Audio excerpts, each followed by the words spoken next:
Greetings, family. Welcome to Pan-Africanism towards nationhood, building a global Black business pipeline. Greetings, family, and welcome to another episode of Pan-Africanism towards nationhood with Bomani Tyehimba of Africa for the Africans, Tourism Investments, and my good brother, Collagenesis of Collagenesis Radio and the Black African Infrastructure Organization.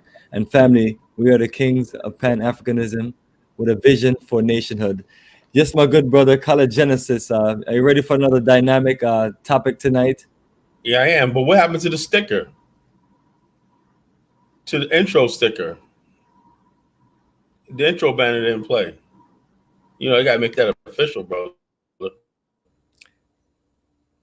That's the banner that's played. That's the banner. You know, the banner that says, you know, when you come on like the newscast, when you go live. Yes, brother, I just played it twice. Okay, I didn't see it, so maybe my ends got a little funky, you know. Yes, so family, we're here with another dynamic topic, and tonight's topic is the Black Separatist movement is destroying our vision for Pan-Africanism and nationhood. So Collagenesis is going to break it down tonight, and he's going to break it down. So we're going to definitely get into that. Definitely want Kalla to give us a nice little introduction about the topic, and somehow there's a feedback in the background. No, I'm good. I have no more feedback. I have some chumping in the audio, but it's not on my end though. I thought it was my end. It's not. So okay. About the topic tonight, you know, and like I said, tonight's topic is very explosive, but it's timely. And I have some research tonight on this particular topic. Okay, and this is not a new argument. You know, this argument like the Black separatists versus the Black nationalists. You know, and all these other things like this. You know, so we're going to talk about this tonight. Okay, the Black separatist movement is rooted in this eternal battle between black and white. So in other words, basically, a million years from now, black-white will be this constant battle of back and forth between black and white. The Black nationalist movement, the African nationalist movement, means that we believe that we're an African people. We deserve to have an African nation, state, government, republic of our own. Okay, two different things. So in other words, basically, and I must keep on this topic tonight when people listen right here. To us, it does not matter how much we prosper in America.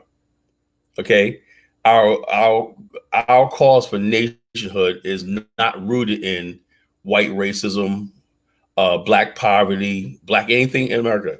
It's a soul desire. That's why people can't figure us out. It's a sole desire that we have as a people that says that we as a people want to be a nation, and we have absolutely every right to do so. Okay. Now, right now, the geopolitical world right now is unfair. Okay. There are many people who are stateless around the world. That means another group of people control their destiny. So we look at the Kurd situation, Nobody wants to see the Kurdistan have a nation.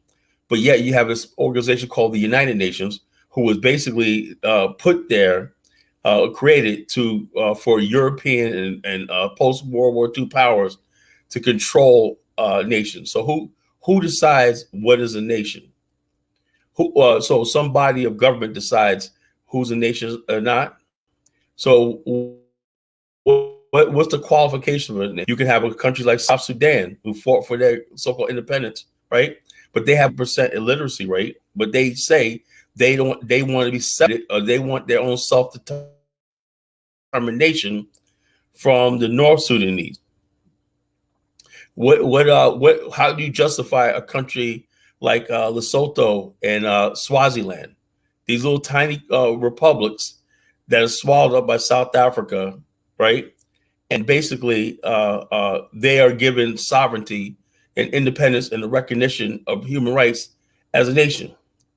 But Black America, one of the most powerful groups of people on the planet, right?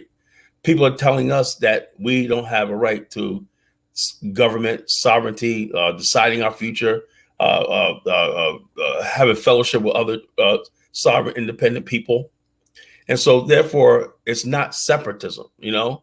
This is nationalism. This is idea of a legitimate idea of nationalism. Nationalism is legitimate.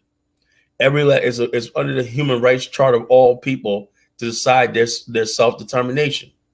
So when people put forth, when you look for people to argue, and you believe that that you ought to be a sovereign people and you ought to have self-determination, then you do not have to.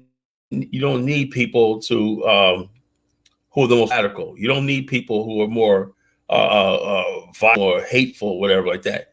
You need people who are who what we call LARP, who are logical, who are achievable, who is reasonable and practical. When we talk about nationhood, okay, nationhood is the evolution of any group of people. Marcus Garvey once said that nationhood is the highest ideal among people. Okay, he never said black separatism is the highest ideal. He said nationhood. That means you're taking all the responsibilities of your existence. That means that the people are saying through trials and tribulation, we're going to be a people and we're going to survive as a people because we want to be free. Okay. The problem with the black separatist, he does not really want to be free. He just wants to be in this constant state of trying to separate himself from his so-called oppressor, and he gets nowhere. And over the years, many people have basically lumped us all into one category. If you notice that nothing I say is centered around white people, centered around the white man, anything like that. Why? Because they're relevant. I don't care if every white man came and gave flowers and roses and cherries and wine and said, "Hey, black man, look." They very well. And let me tell you something, Ray. I'm going on record and say, look, I don't believe most white people are racist, but it does not matter.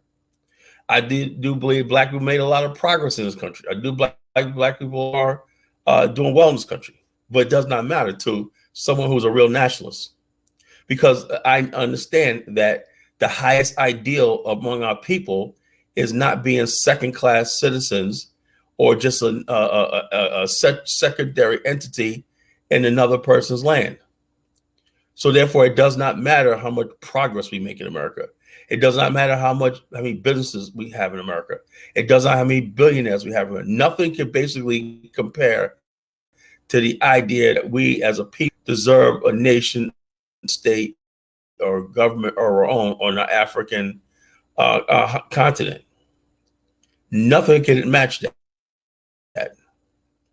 No matter reparations, no matter achievement, nothing can stop that desire, okay, for a homeland of our own.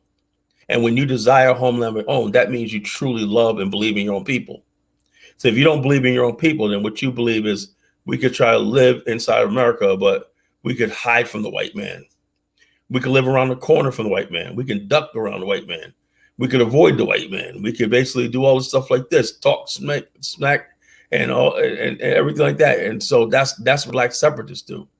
The black separatists, let's separate. Where are you going? And tonight I'm going to break it down to you why the so-called separatist movement is a farce. I'm going to break it down to you. And some feelings are going to be hurt tonight.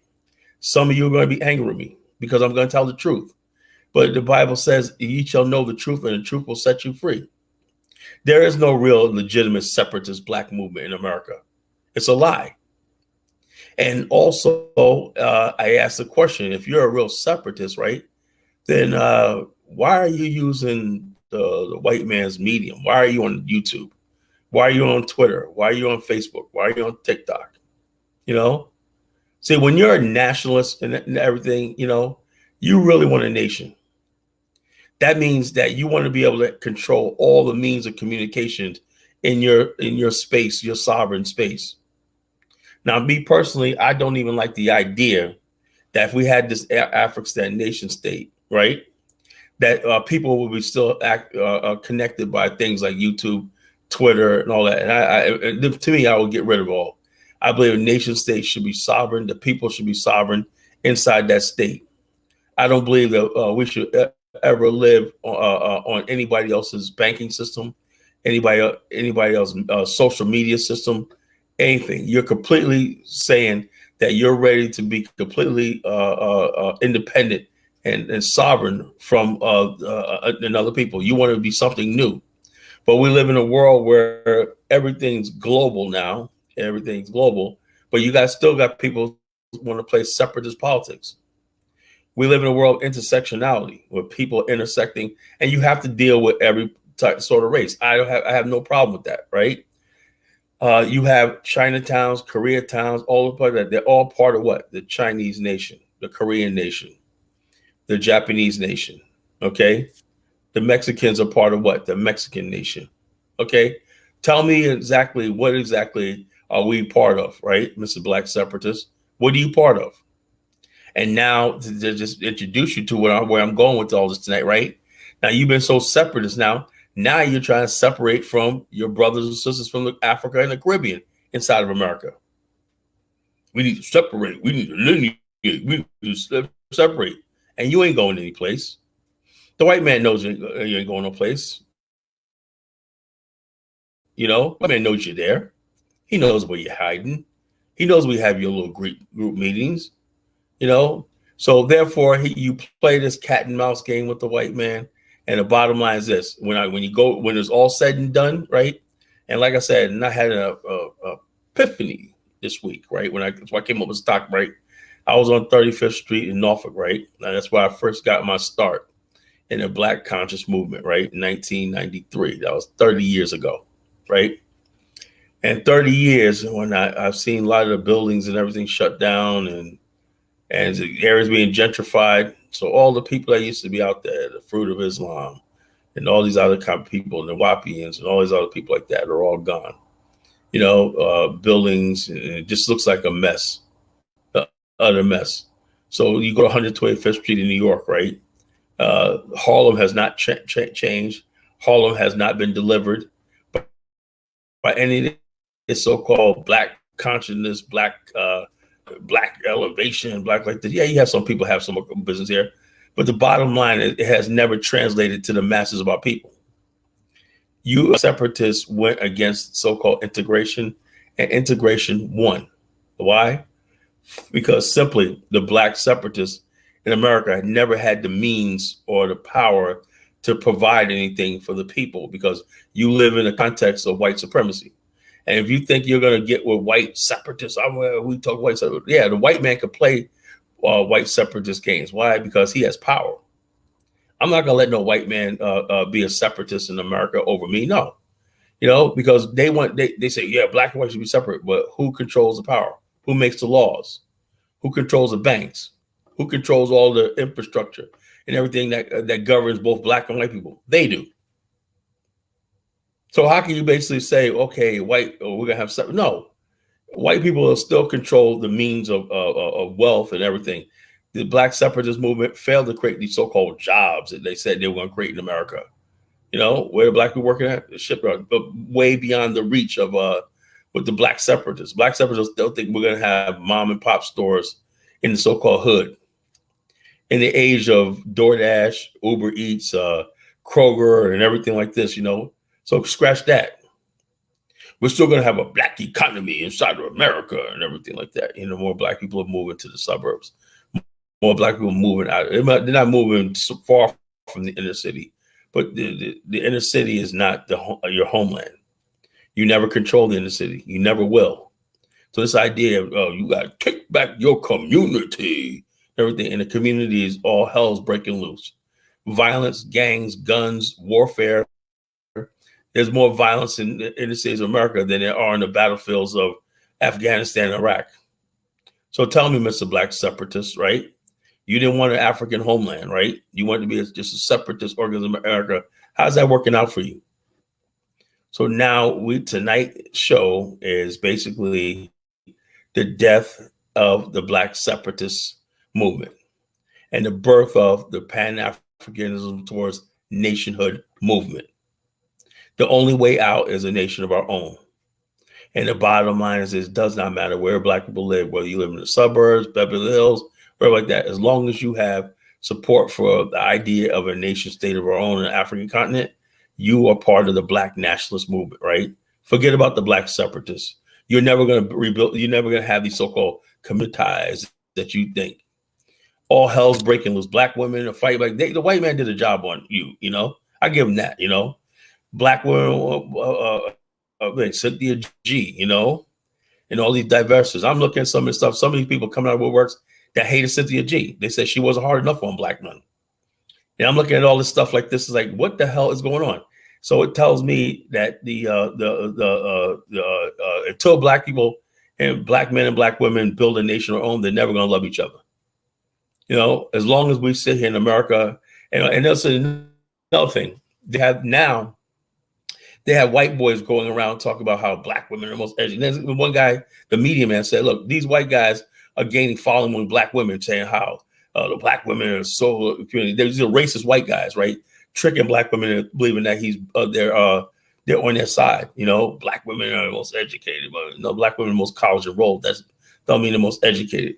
So basically, so therefore, black women are being preyed on by white men in the media. And so there's more divide between black men and black women. Black men are getting passports now, going overseas, right? So you might not even see you're going to see the decline in the black birth rate in America. Now you got sisters talking about they're going to be passport sis. They're talking about going up there. So all hell's breaking loose. And I asked Mr. Black Separatist, right? What's going on with your community? You know, it don't seem to be working. You wanted to build your like they said in Jamaican song, you build your house on what, shifting sand, you know? You can't build your house on shifting on a weak foundation. You try to just compromise with the white man, talking about if we just be good Negroes in the community, you know, we'll be out here and we could do the right thing and we could have, and it hasn't happened. Nobody's listening to the Nation of Islam, right? Nobody's listening to any of these black organizations in the community.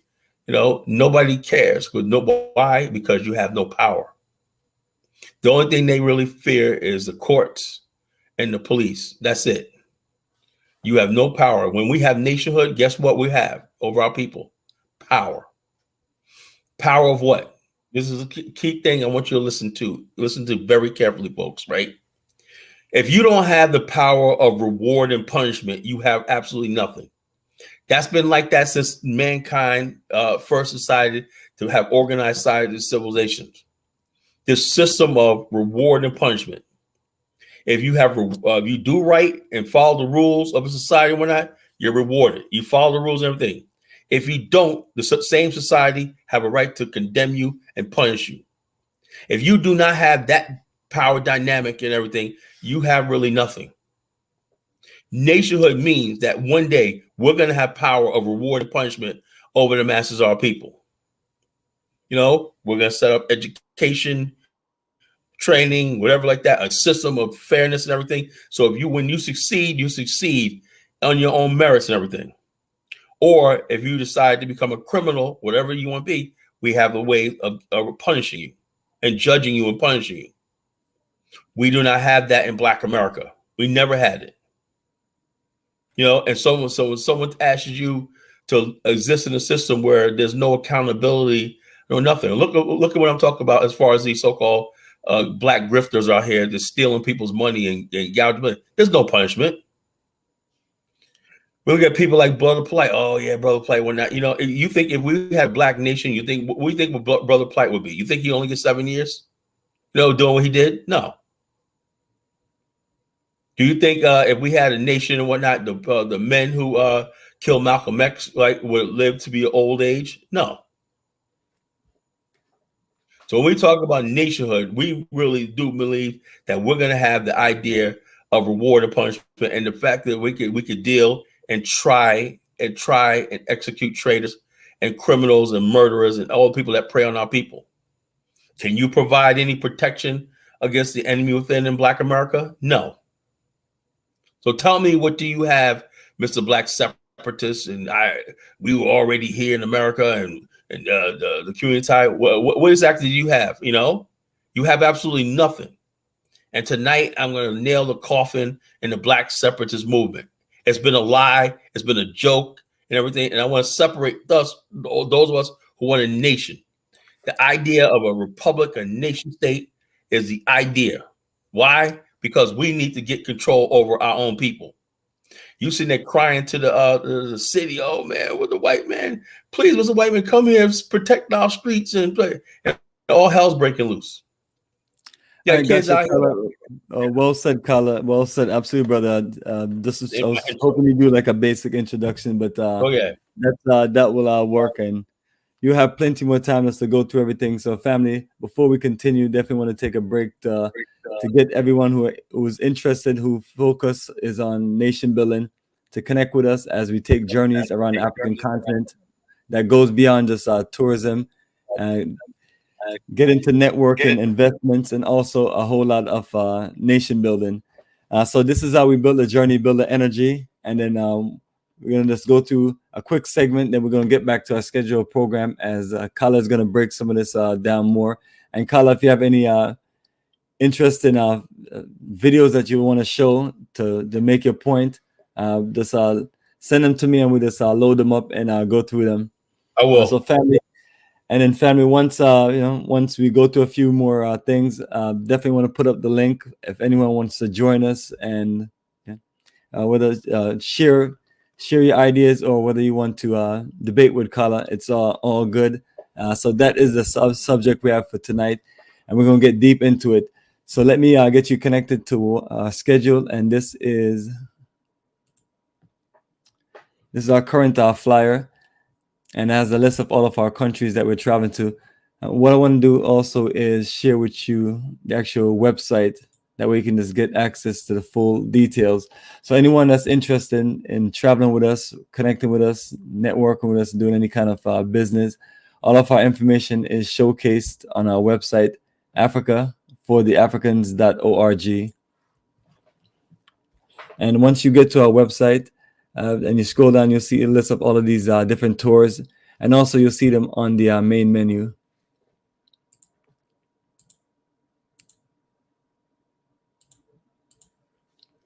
All right, so here's our website, africafortheafricans.org. So what you'll see is the energy of celebrating 17 years from 2006 to 2023. And then once you scroll down, that's when you'll see the full schedule. But the showcase of the slideshow is just us traveling across African continent in different countries, networking. You see the colors, you see the energy, and that's what we're just looking to bring stronger.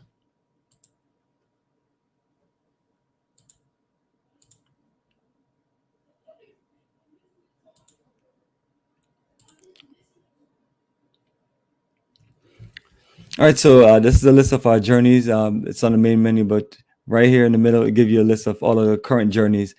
So we're on the way to Tanzania for our Fort Roots and Culture Journey of a Lifetime, and that's November 16th to the 27th.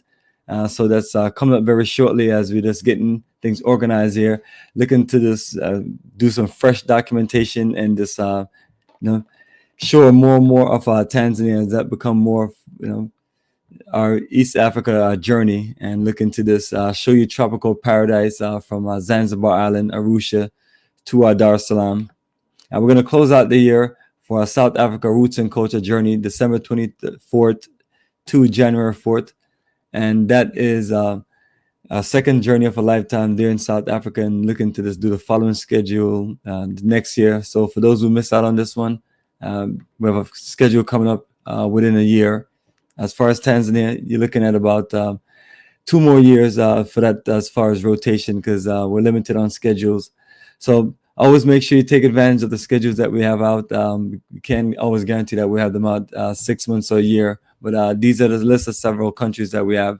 So we're going to set off the year in the beginning for our Liberia Reconnection and Investment Tour. So this is me and our good brother Kala Genesis working together to create a nice energy to present everyone with a nice Pan-African energy as far as a fresh country to connect, live, do business, and invest in. So we're going to lay this out with our first Roots and Culture / Reconnection and Investment journey there in Liberia, March 29th to April 9th. So definitely looking forward to sharing all the documentation. So that is the only journey that we don't have physical documentation in the country. So we're looking forward to this. record as many different things and put them all the different platforms that you see on the flyer and then that you see on this website. And so once we close out in Liberia, we're gonna head to Ghana for our summer journey, which is one of our few and only summer journey. But this is our 24th journey of a lifetime to Ghana on our repatriation and investment tour, July 11th to the 23rd. Okay. And in the fall, we're gonna head down the Nile Valley Civilization for Egypt Roots and Culture Tour, November 21st to December 2nd. So that is another journey that we're looking to get some updated documentation. This will make 20 years since I've been traveling to the African continent, and 20 years since we did our initial Egypt journey with Dr. Ronoko Rashidi. So the journey continues and the vision continues, and here we are as we take you along the Nile Valley and also take you to the Red Sea and this show you all the history and all the culture and this give you something very modern and vibrant. And we're going to be closing out the year again in South Africa. That is December 24th to January 4th. So that is our schedule for this year and next year. And then we have set Senegal and Gambia. That's April 1st to the 11th, and that's 2025. And then I'll be updating our Ghana May 2025 schedule, and then Tanzania November 2025. So those are schedules that I'll have up within the next month. But that is it. So we have these schedules well organized ahead of time that we can process it, look at the details, and get prepared. And once you're scrolling down, you'll see all of these links. You see to the left, you see all the social links from TikTok, Facebook, YouTube, Instagram, LinkedIn, Twitter. So it's a whole lot of documentation, and we have all those pages filled up with documentation. So for those who want to see what we've done in the past and see what we're doing, that's our documentation. And then this website showcases all of the tours and details. Once you click on the link, it opens up to where you have a full overview, itinerary, general terms, preparation details, visa information if that's required, and maybe one or two more documentation. So this is something that I want everyone to be open to reading schedules and to be clear on it. And then you'll see this is our last two journeys that we set off the beginning of the year with. And as you scroll down, you'll see the rest of the journeys that we have traveled to. So this counts for 30 plus journeys across different African countries. And as time goes along, we're just looking to build a network stronger and stronger. But as you can see, the Ghana and the Liberia journeys are journeys that we talk about investment, but our mind is always open to the rest of the continent. But that's our bridge, and that's our energy and foundation that we're building. And so, family, you can scroll down and you'll see all of the other group photos, and then you can look on the left side and you'll see some of our highlights as far as this other groups of people that we work with and network with.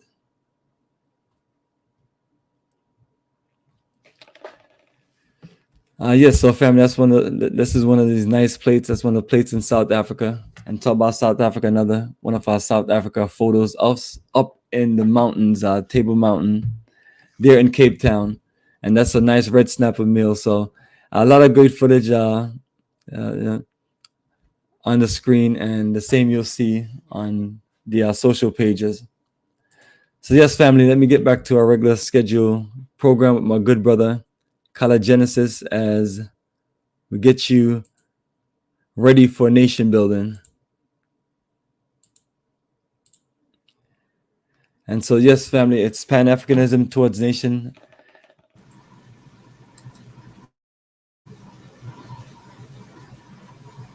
You're muted, Bomani, you're muted. Excuse me. Here we go, family. So this is our subject topic. The Black Separatist movement is destroying our vision for Pan-Africanism and nationhood. This is the Afrikstan analysis, family. So yes, my good brother, Kala Genesis, are you ready? Yes. Dr. John Henrik Clark, right? And at the time, I remember when the Million Man March happened, I was so happy. Man, we just man, it's like when you're young and you're just idealistic, right? And you see all these important men up there, and you see Khaled, You see Farrakhan and whatnot, man. You see Alton Maddox. Yeah, a million brothers showing up to DC, man. We got this, man. Man, our community took a turn for the worse. You know, it just spiraled backwards after that. Then after that, we had the Biggie, Tupac murders and whatnot, the hip hop and all this kind of chicanery and nonsense that took place and everything. And the bottom line is this: Dr. Henrik Clark, man, said at the time, right? Because I was basically a student of Dr. Henrik Clark, you know, and I had his book, The Pan-African World Revolution, a book. If you're about a real Pan-African nationhood, that's the required reading right there. Dr. Henrik Clark's Pan-Africanism World Revolution, you know, and he laid it down. He said, look, the only way black people are ever going to think is we have to have a nation state of our own. That's what he said. Because at first I thought, right, naively thought that everybody was on that page, you know, that we need a nation state of our own, right? And let me be frank with you, right? So I know a lot of people, and I'm not here to bash Minister Farrakhan. I know he loves the Honorable Elijah Muhammad. He lived his life on that. There's a lot of things I learned from Minister Farrakhan. I consider him a father figure in this movement and everything. And this is no disrespect to him tonight, you know. But tonight we have, you know, look, we have to, as black people, right? We got to put our love for people aside if we're going to make some progress, you know. And the people that basically are out in front of us, right? If you don't really have the answers or solution, and you just simply got to get out the way and say, well, let's something else take over, and don't try to undermine something else. Back in the days, I thought that everybody was on this idea that we need a nation state of our own. We need to leave America, build a nation of our own, at least most of us, right? And build trade, whatever like that, be independent, you know, have it independent, like the Jews have the state of Israel, you know, it was just logical to me, you know? And so I thought everybody was on that page, right? And let's be honest with ourselves, right? Right? When the momentum for that nation, idea of a nation, right? And people don't talk about this, was very strong still in Black America. There were still Black people who were Garveyites, you know? There were still Black people who said, let's revisit Liberia, a situation in Liberia. There's Black people at the time were going to South Africa. And I'm gonna tell you something interesting, right? The post-Million Man March, right? Where Nelson Mandela invited Black people from America to come invest in business in South Africa. Why was Minister Farrakhan so against that? You know, having a beach, he said having a beachhead in Africa in his Torchlight for America book, right, would be a good thing. But that was because that was the momentum leading up to the Million Man March. And listen to this very, very carefully, right? I believe that once the Million Man March happened, right, something changed in Farrakhan, Minister Farrakhan. He thought he was just he thought the Million Man March was about him. And so therefore, he said he began undermining all the nationalists in the group. He began throwing us under the bus. And I had a confrontation with a lot of Nation of Islam members in my area right here. I said, well, you got to understand, we're the lost tribe of Shabazz. I said, what the hell does that mean? You know, we're the black man of North America. We're the lost tribe. I said, what the hell? I thought we were trying to build. Nah, man, see, you just a rebel. Blah, blah, blah. See, you just a young buck. You don't question what the minister and all these other people up there. They're way above your level and whatnot.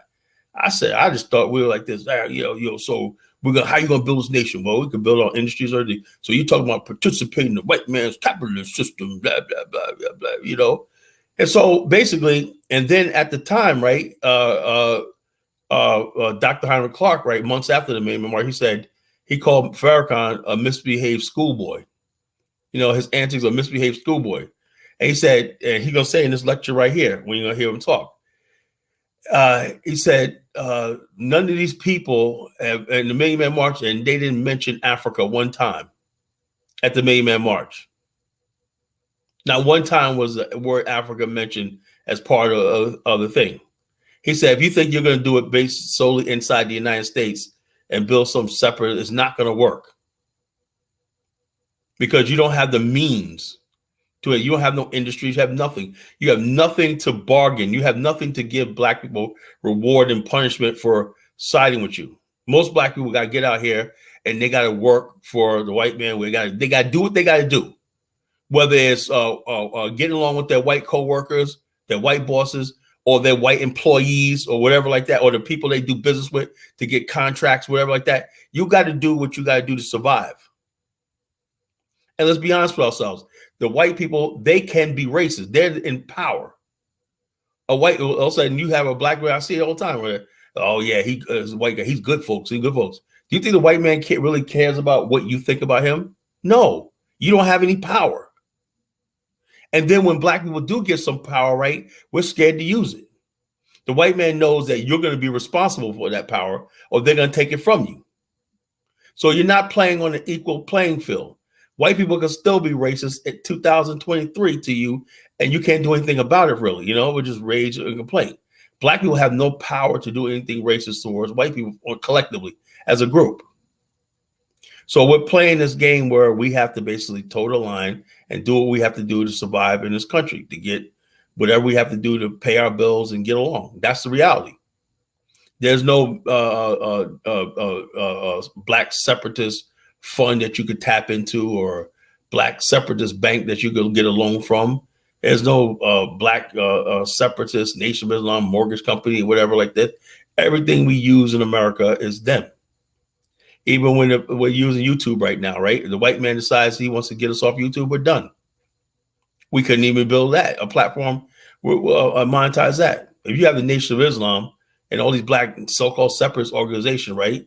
You tell me why when the white boys weren't getting fair treatment on YouTube and all these other things, you know what they came up with? They came up with Reddit and Rumble.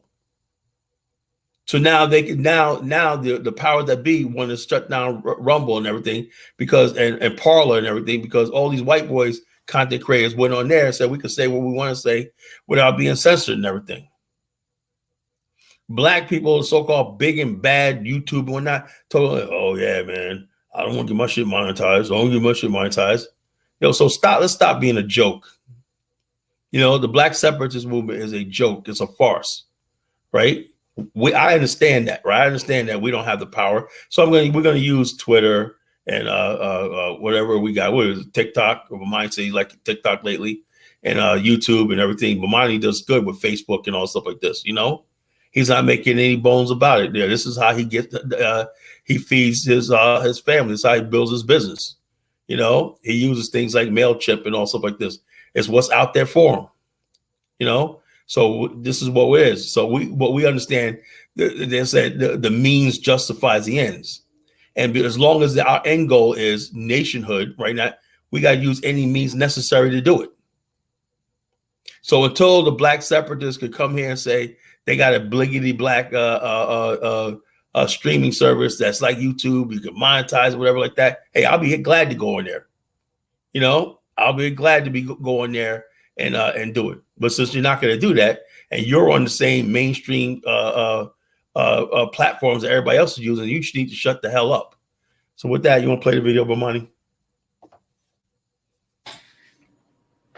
Yes, brother, can play the video. So let me. All right, so family, this is one of our Dr. Clark's videos. So I'm sure I've seen some aspects of this, but it's say 10 minutes, so I'm sure it was summarized. Million Man March, and I guess Dr. Clark is claiming that it's fake leadership. So Kala is going to be able to analyze the situation as far as what Dr. Clark is saying, and as far as the Million Man March. So again, family, we're here talking about the black separatists, and we're talking about Pan-Africanism and nationhood.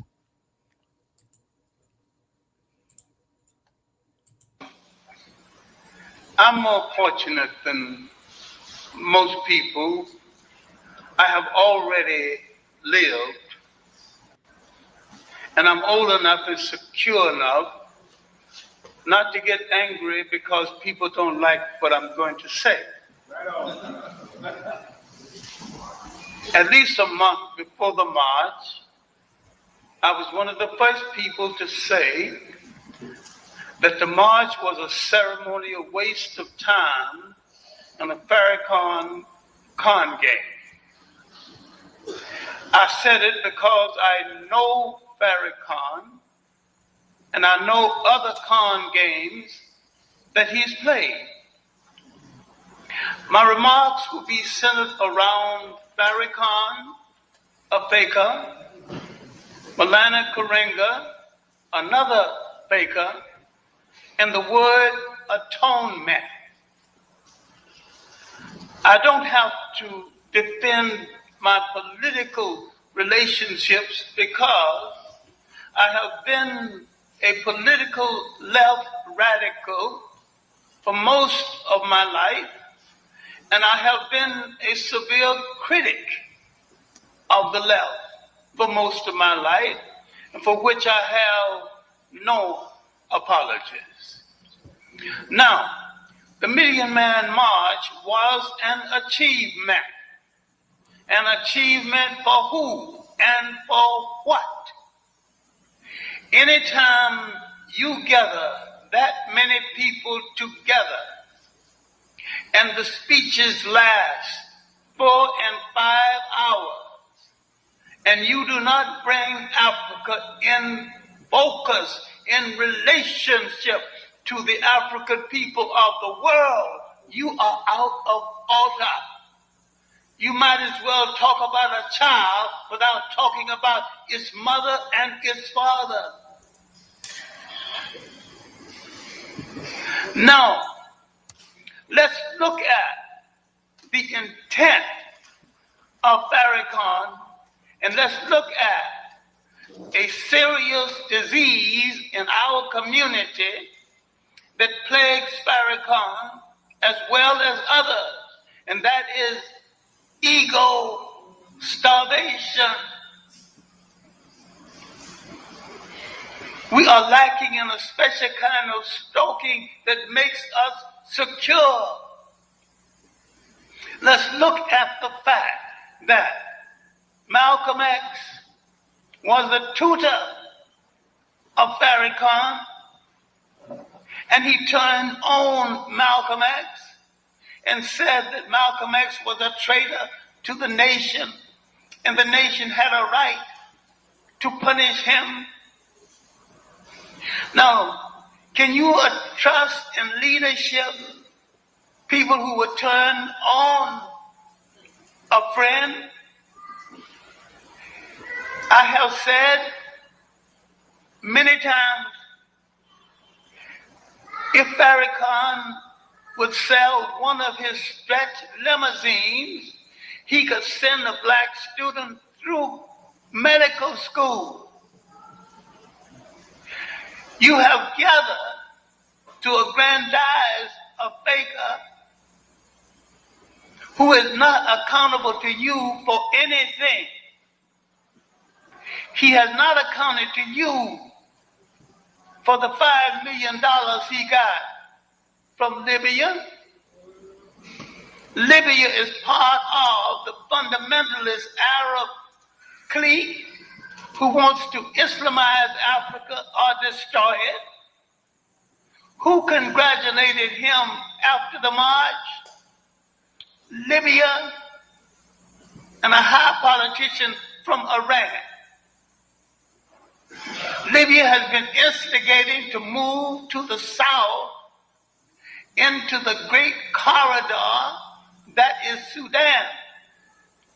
If you take the Sudan, that corridor gives you a straight shot into South Africa, and Libya will join the whites to reconquer Africa. They have no compunction about it because they do not think of themselves as an African people, and like all conquerors, they declared war on all forms of African culture. Because Farrakhan belongs to fundamentalist and reactionary Islam, he knows nothing about revolutionary Islam, that is African Islam. In Arab Islam, no woman ever held state power.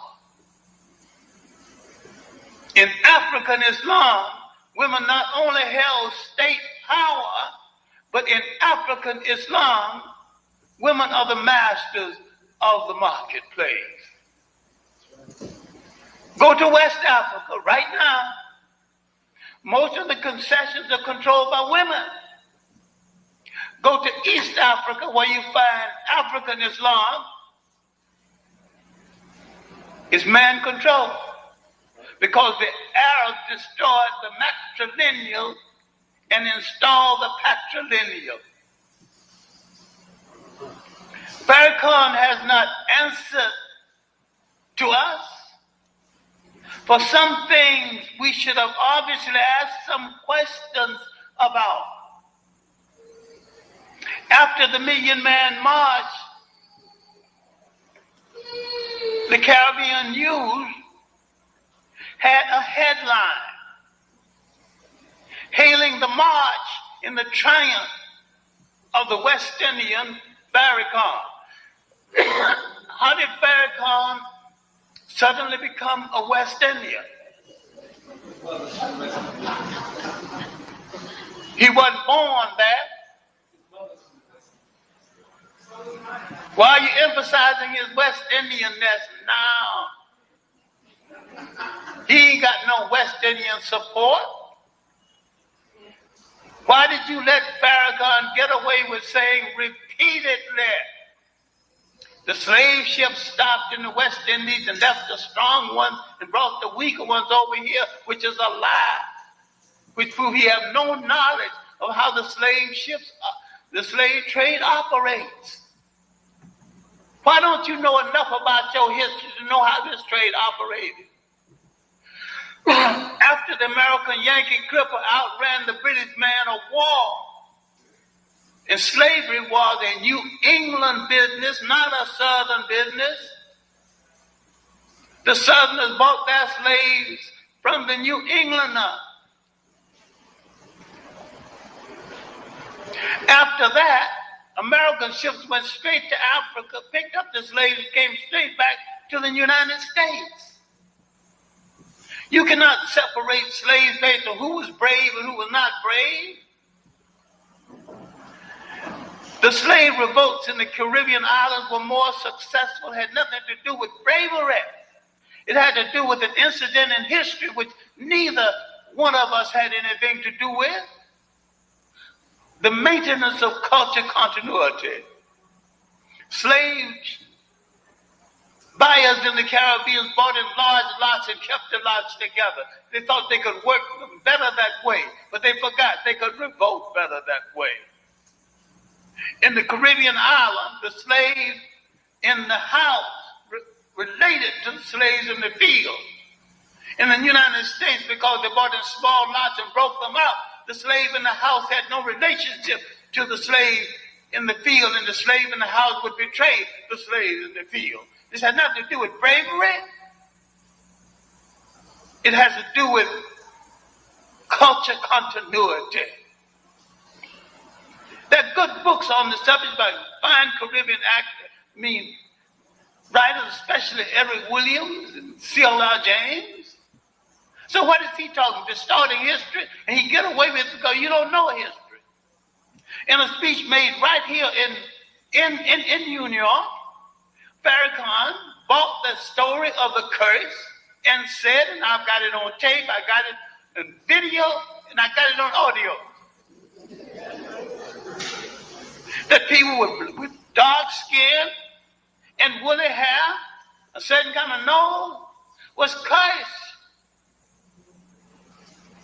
And that the texture of your hair and the texture of your eyebrows are supposed to be the same.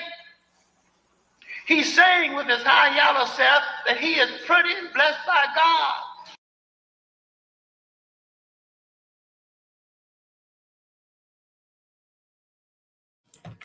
Yes, brother, Color Genesis. So that was a good 10 minutes right there of the clip. Woo! Every time I hear that, bro,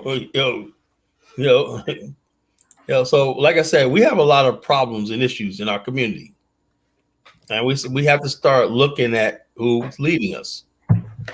who's leading us, and why they're leading us, and stuff like this. If somebody's more of a Muslim than you are black, that's a problem. If you're more of a Christian than you are black, then there's a serious problem. Absolutely, brother. Yeah, we have to look at all of these things, but it's a lot of hero worshiping out there, and a lot of worship of false idols and things like that, and a lot of people getting steered the wrong way by certain leadership. And I'm not here to judge or question anyone, but that's not my words. Those are the words of the great scholar Dr. Clark and things like that. So not telling people that they need to have issues with certain people that we may talk about, but it's like we want you, as you're going forward in the future, we want people to analyze certain things like, is this mindset of leadership, has it been progressive for us to take us in the direction of Pan-Africanism or nationhood? Because the key thing I heard you saying about Islam and about that connection with people who, or as a matter of fact, Dr. Clark was explaining that people who basically historically have enslaved us, and the Arab slave trade is still going on. So I question certain things. I'm not Arab hater or hater of any one and things, but when we talk about Pan-Africanism and leadership, we have to analyze these things. Sometimes I think we're not looking at the sides that we're aligning with. It's just like the current situation that's going on. You have some people aligning with this side, that side, and things like that, and they're not looking at the overall perspective of things. But I personally, I can't align with Arab slave traders. Not all of them are part of it, but it's like it's enough of them involved in this to where it still goes on, and these things are never dealt with in this modern day era. Oh, and you see the latest video I sent you? Which one? Oh, I'm gonna send it to you again. This is only 2 minutes, so we should, it'll be good. It's only 2 minutes long, and I'll make the point what I'm talking about. About the let's see. What's the name of the video? Okay, I'm gonna send it to you right now. Okay. I could see all the things you've sent me. That's why. Yeah, just say I'm sending it to you again.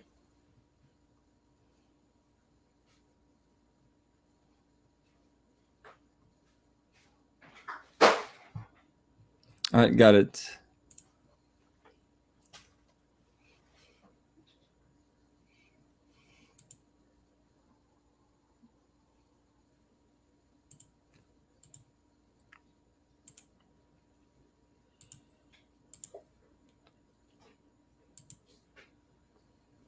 All right, so can you see that good? Yes. Right.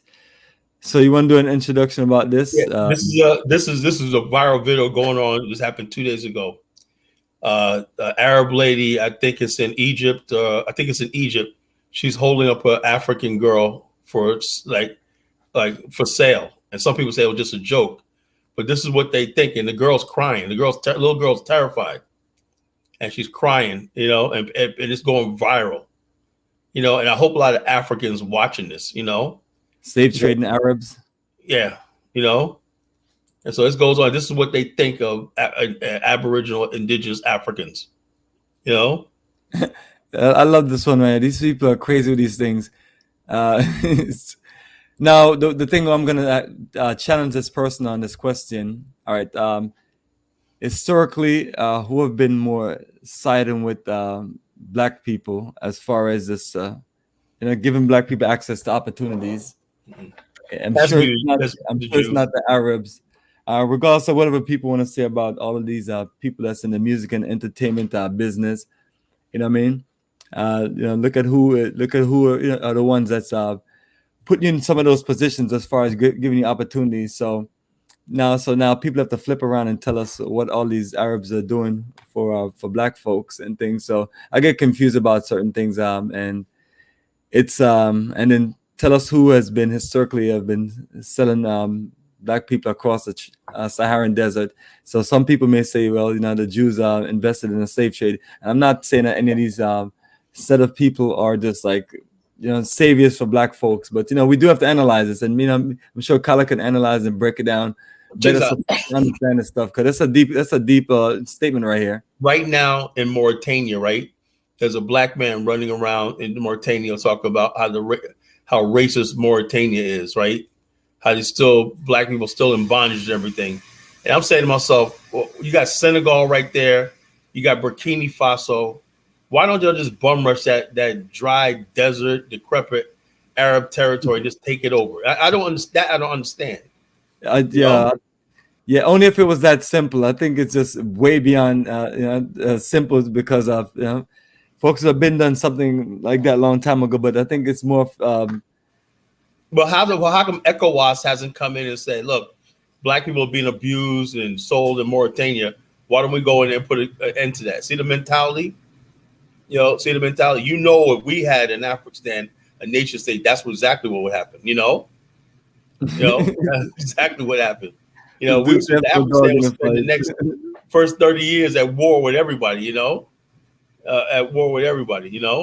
So the bottom line is this. I say it like this: with the Arabs and the Muslims, that's them. That's not us. So when black people talk about, the Palestinians and the Palestinians are indigenous and all kinds of stupid stuff, everything. Another thing is, I hate this broad thing of POC, people of color, or the oppressed. You cannot build a movement around oppression, right? You know why? Let me give you an example, right? Before you play a video, right? Decades ago, black people sided with the Vietnamese. Remember that? No Vietnamese ever called me a nigger, right?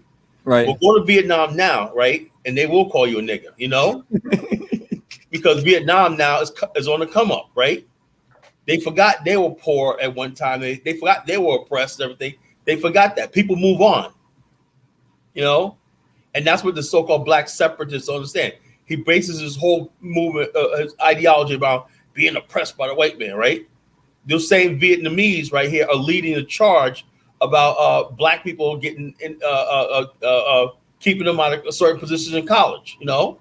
Whatever happens to that so-called POC, people of color unity. So people move on and they graduate and everything like that, and you're still in the same position. Letting the white man choose what we get and what we don't have. So you want to play a video now? All right. Yes. And then send me your good brother video, Leonard Honor, the whichever one you want me to play. Yeah, I want to play some. I want to play some of that. So you can talk about the next thing as you just use different people to explain your point of view. Yeah, I'm gonna send you that. You look excited, man. You look excited or something for some reason. I'm loving it, man. I'm making my point, man. I'm looking at the comments in the chat. I'm making my point tonight. That's why I know how to choose the topics, man. Folks, man, I'll be like praying over these topics all week. Like, somebody say, "Carl, you got a topic yet?" I got it to you. Give me another day. And like, what was it like? It was like Wednesday. I was like, yeah, Wednesday last time we talked. I said, boom, I got one. By Wednesday I had a topic. I said, yeah, we got to talk about this. Well, perfect, man. This is very short. So while we are crying for their children, they are selling ours. So this is very deep. 34 seconds.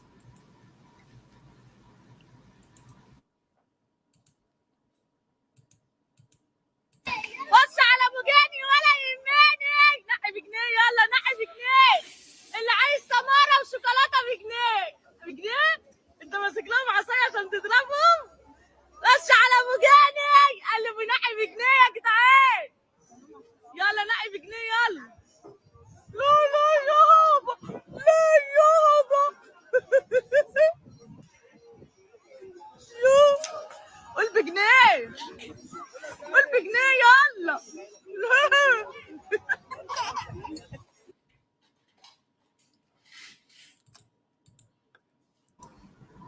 You see, that little girl was terrified. Absolutely. Is this 1823 or is this 2023? These are the people y'all fighting for. This is what they think of you. And so, bottom line is this. And one thing I do agree about Farrakhan. One thing is like, we got some people have to suffer.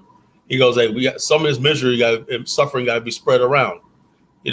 And like I said, I don't like seeing anybody suffer, but hell, if we're going to suffer and everything like that, like you got a huge refugee crisis in Congo, no one's talking about. people slaughtered in southern Cameroon. Nobody's suffering and everything like this. Nobody's suffering. And so nobody cares about and everything like that. People have been suffering all over the world, right?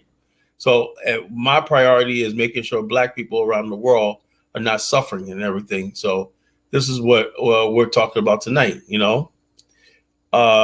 Somebody's jockey said, continental Africa is a tribal, not racial. I once asked Somali. Don't ask what you call Somali. Somalis are nothing but brown Arabs. They're nothing but brown Arabs. That's the worst people to ask a Somali. They have no real race conscious or whatever like that. These people are mixed blood. They don't consider themselves Africans or Black people. So I don't want to hear about what Somalis have to say. Their problems are their problems and everything. And just like Farrakhan called that Ilhan Omar, right, chick, right?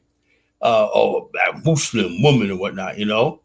And so I'm saying to myself, what does she have to do with us? I mean, she's fine as all hell. I give her that. Ilhan Omar, she's fine as all, but she's into white guys, she's into white guys, but talk all this foolishness about race, and we have to jump on board with all this stuff. That's because we're not basically focused on nationhood. If we'll focus on nationhood and having a real Black nation of our own or not, we'll know who's included and who's not. But since our focus is always on oppression, and I was like, look, people are going to be oppressed from here now to here in eternity. There's always going to be winners and losers in life and whatnot, right? But why is it that we are signed up? We've signed up to be on the losing side of history. When are we going to start having some wins? We know we're going to have some wins, right? When we freaking stop jumping on the bandwagon, the oppression bandwagon that everybody comes along with. Oh, this person's being oppressed. So therefore, now we have to join these so-called oppressed Palestinians. Why? What do the Palestinians have done? Oh, then somebody showed me some picture of some Palestinian children with a picture of George Floyd. Oh, wow, that's a deal breaker. Oh, wow, that's a deal breaker. A couple of Palestinians have a painting of George Floyd and whatnot, but now they're our friends and allies. I'm sorry, that's not enough. How many Arabs and everything, this goes for Arabs, Jews, wherever like that, but Jews do business with Black people, in America, in entertainment and everything like that, Down, Carla, break it down. How many Arabs have ever invested in Black organizations, except for Farrakhan? He got $5 million from Gaddafi. Well, people are going to say DJ Khaled. DJ Khaled whatnot, And you notice how DJ Khaled is really silent about this Palestinian. They call him a sellout. Yeah, I mean, yeah. He ain't trying to get involved in all that. You're like, yo, he knows who's buttering his bread. He got all kinds of people. He ain't trying to get involved with this issue. So if he ain't trying to get involved with it, why is your Black ass trying to get involved with it?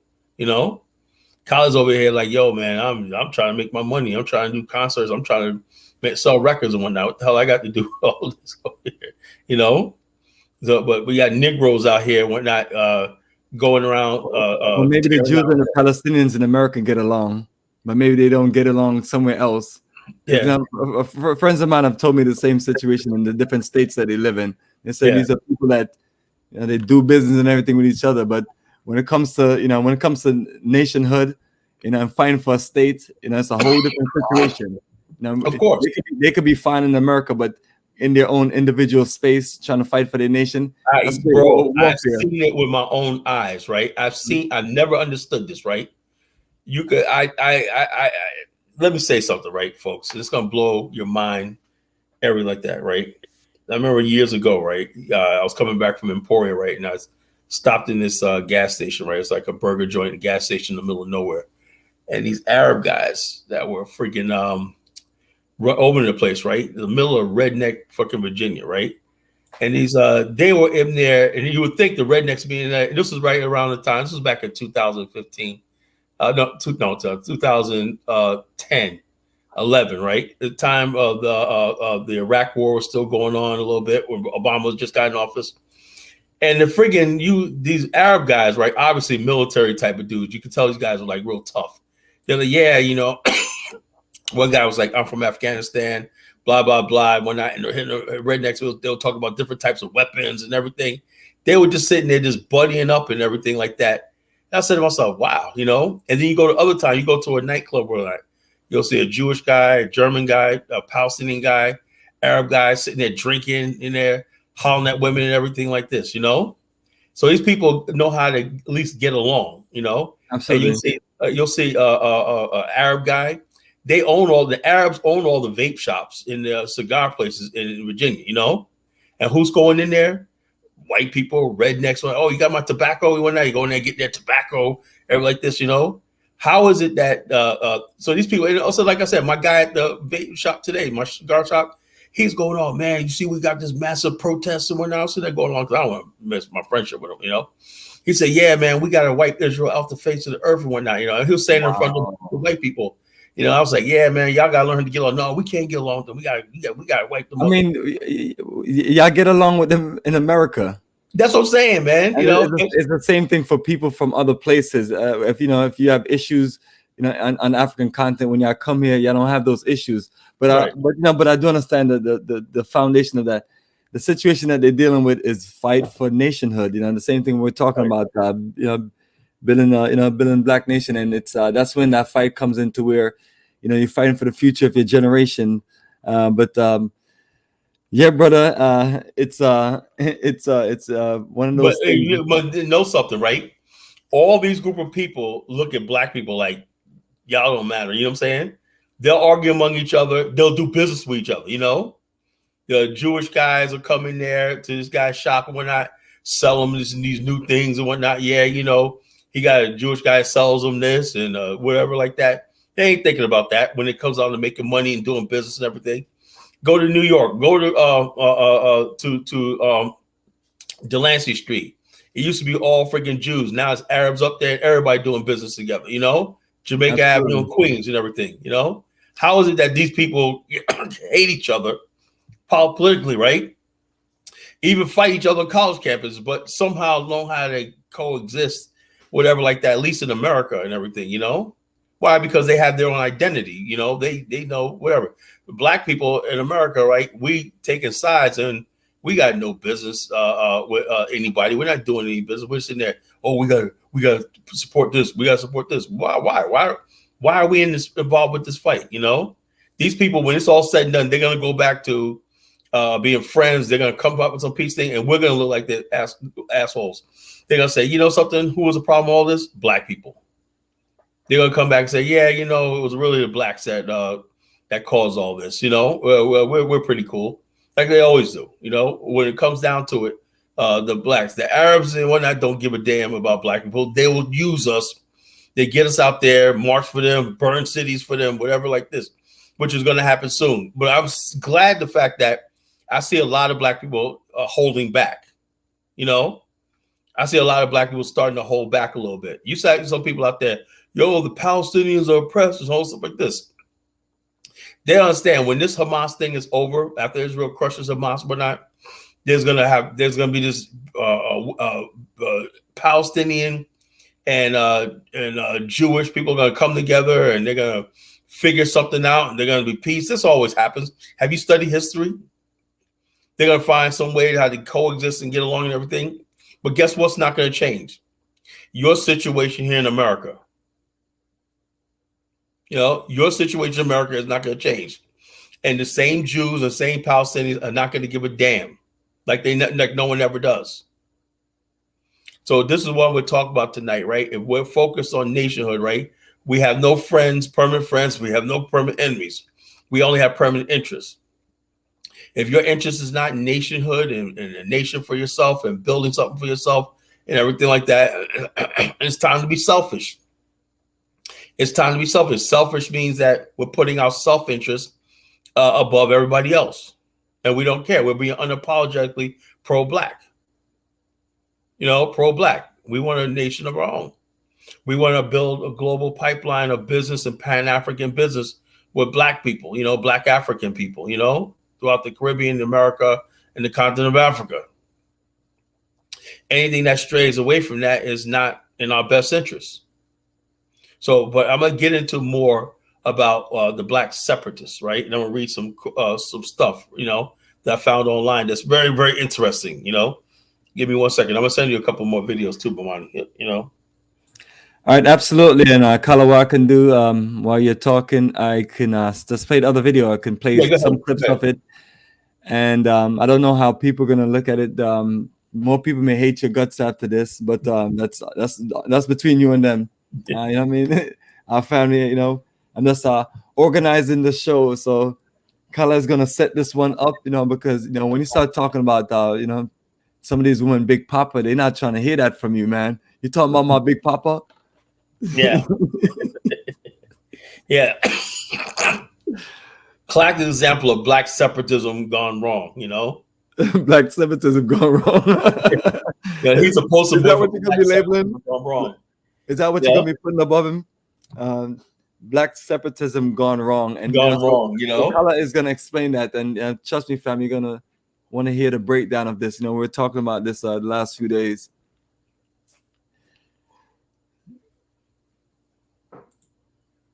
There you go, brother. There you go. That is a good shot right there. So I hope I got the right video.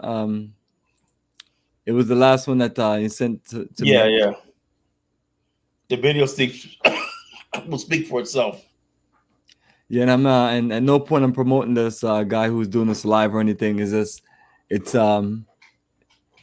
Kala seemed to enjoy his analysis on one of his favorite Pan-Africanists. So we want to do this. I'll play a few minutes of this. Yeah, go ahead. And then you can just let me know you want me to stop, and then you can pause, talk about it, and then you can just continue some more.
Good afternoon. My name is Dr. Umar Johnson. I am a certified school psychologist. Hi, Dr. Umar. I'm so happy that you're my principal. I love FDMG. Can you tell me about the school? We are going to make history. We are going to shock the world. We are going to transform the entire community, one Black boy at a time.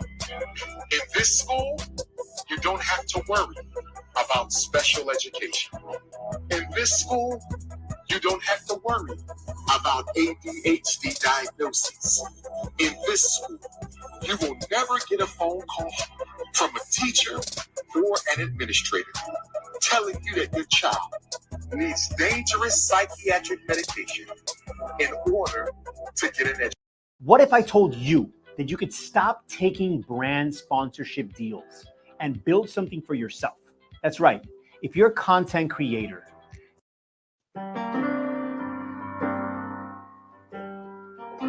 All right. Thank you all so much, Cookie Crush Chat, for tuning in to another live stream today. I hope you had a wonderful week this month.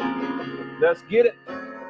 FDMG is coming. FDMG is coming. FDMG is coming. It's coming.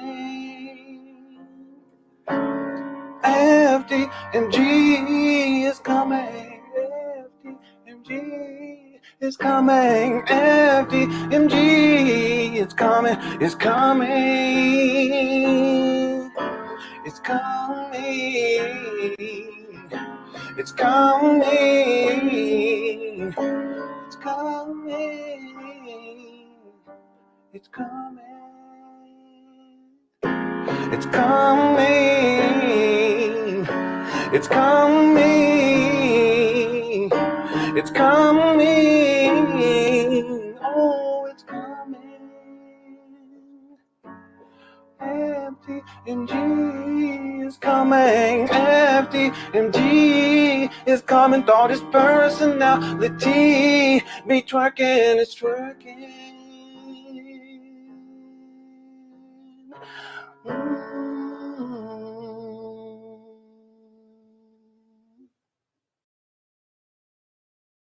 All right. Thank y'all so much for tuning on in to the live stream. I know, Crystal, it's not coming. It's not coming. It's not coming this week. It's not coming this month. It's not coming this year. It's not coming next year. It's not coming in 2055. It's not. And it's amazing that there are still people to this day that still believe in this. It's nothing more than a scam. Where are my glasses? I think they're in the car. I'm going to have to put these ones on. Quick chat. Thank you so much for tuning on in. Thanks everyone. I hope you've been enjoying these live streams. Last Monday's live stream is like close to 20,000 views. So it's like better than what we were doing before we took our break. Most of y'all know I was gone for about 8 months. I had a lot of changes, stuff I was dealing with. And I know the people who joined my YouTube page. Listen, we played the video last week of the brother that went up there and showed what it looks like. In fact, let me just pull this up because I think we have to be clear about this. You can just do a side-by-side comparison. And this is the thumbnail for the last live stream. No, wait, this is the thumbnail for this live stream. I'm sorry. No, this is the thumbnail for the live stream that we're going to do tomorrow. Okay, we got a lot to get into. I'm all discombobulated. This is the one for tomorrow. But if you look at the thumbnail for today, the same rule applies. But I want you to look at this. The image that you see there from 2019, that's when he did the promo video. Look at how it looks on the outside in 2019. And then look at what it looks like on the outside in 2023. Listen, understand that this is over 4.5 years later. And that's just on the exterior. He hasn't gone in there, hasn't done any renovations in there. We haven't even seen the inside of this. It's been close to 4 years. People, you got to wake up. Stop it. Stop. You got to stop. In 2023, Josh Camille is not even vegan. They sell real. Oh, okay. No, look, that's what they want to do. That's fine. we ain't even going to get into that right now, Dr. Sager. 2023, it looks worse. Now, excuse me. You, Umar John's followers, you can argue, well, that's just the exterior. He's doing renovations on it. Well, no, renovations include the exterior and the interior. Remember, he was talking about getting the HVAC. It includes both. It includes everything. The point that I'm getting at is that on one side of the street, he hasn't done anything in 4.5 years, over 4.5 years. And then on the other side of the street, we showed the video last week where it's the same thing. There's no difference, really. There's no big difference between, let's say the last time he went up there and showed video footage of the interior, and let's say 3 years ago, 2 years ago, there's no significant difference. It still looks like an abandoned building. That's the point that I'm getting at. Okay, like I said before, I'm gonna reiterate. You Umar Johnson followers, yeah, okay, you like some of the things he says. You may not agree with everything that he says. Some of the things, sometimes he says things that I agree with. Okay, it's not very often, but sometimes, yeah, he does. But in terms of the school project, this is nothing more than a scam. It's a long con. It's been going on now for 13 years. And I hear people when they make these comments, y'all, you got to be clear about the timeline. That's how you realize that this is nothing more than a scam. Look at this right here. I'm going to do this before we get into this tonight. This is from January 6, 2010. We already got 500 people in the building. Y'all hit the like button. I appreciate it. Promises in 2010 to begin laying the groundwork. This is Umar talking. Typing. Umar Abdullah Johnson, a.k.a. Jermaine Shoemaker.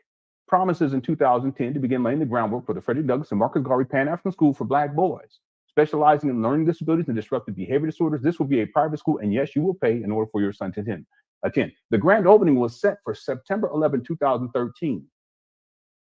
We're now going into November of 2023. This school is 10 years late, and y'all still thinking it's going to happen?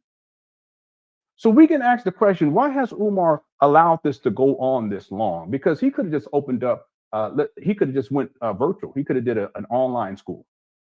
or he could have bought a storefront. Why has he allowed this to go on this long? Because this is the main way that he brings in money to live off of. It's that simple. He doesn't have a job. He doesn't have an employment history. Okay, he hasn't worked. It's I don't even, what was it, Compare Charter School? Y'all can look it up. The last time, and they kicked it. They got it. They had security come and get him up out of there. Huh? So how does he survive? How does he live? Well, he lives off of donations. It's not going towards opening up a school. You mean to tell me 13 years later and you're going, where's the school? That's the big question. Where's the school at? And see, what's crazy about it is where this whole project is at this point, it's nothing more than a haunted house. See, Umar can go off on Deion Sanders. He can talk all this trash about black, and I can pull up a list of all the black people that he has attacked, black males in particular, but he's also gone after black females, successful black people. I can pull all that up. I have a whole list of it. We can add Deion Sanders to the list. But the point that I'm getting at is he can talk all that talk, but what about FDMG? He's collected literally millions of dollars at this point. What about FDMG? That should be the only thing that Umar should be talking about. In fact, I find it interesting that since 2019, Umar, relatively speaking, he's not up there often, up there at them abandoned buildings often. Every once in a while, he'll go up there. But why isn't it that we don't see him every single day working on something? Because that's what a man would do. A man would be up there. If a man takes $2 million, 2.5, I would estimate that it's close to $3 million. This goes all the way back to 2010. Just on GoFundMe alone, he'll raise $400,000, over $400,000, which covers the purchase price. That's just on GoFundMe over a 3.5-year period. That's not dealing with the cash apps, the cash that people gave him, the checks, the money orders. That ain't dealing with the PayPal, as he calls it. And that's all that's been going on. He's been collecting money. He'll tell you since 2014. No, this goes back to at least 2010. Where's all the rest of the money gone? It's gone for him to go on his trips and live it all and go bling blinging and making it rain and dealing with these women on the side and having just this type of thing. And he's been doing, that's how he lives off of the money. Now, if you're okay with that, that's fine.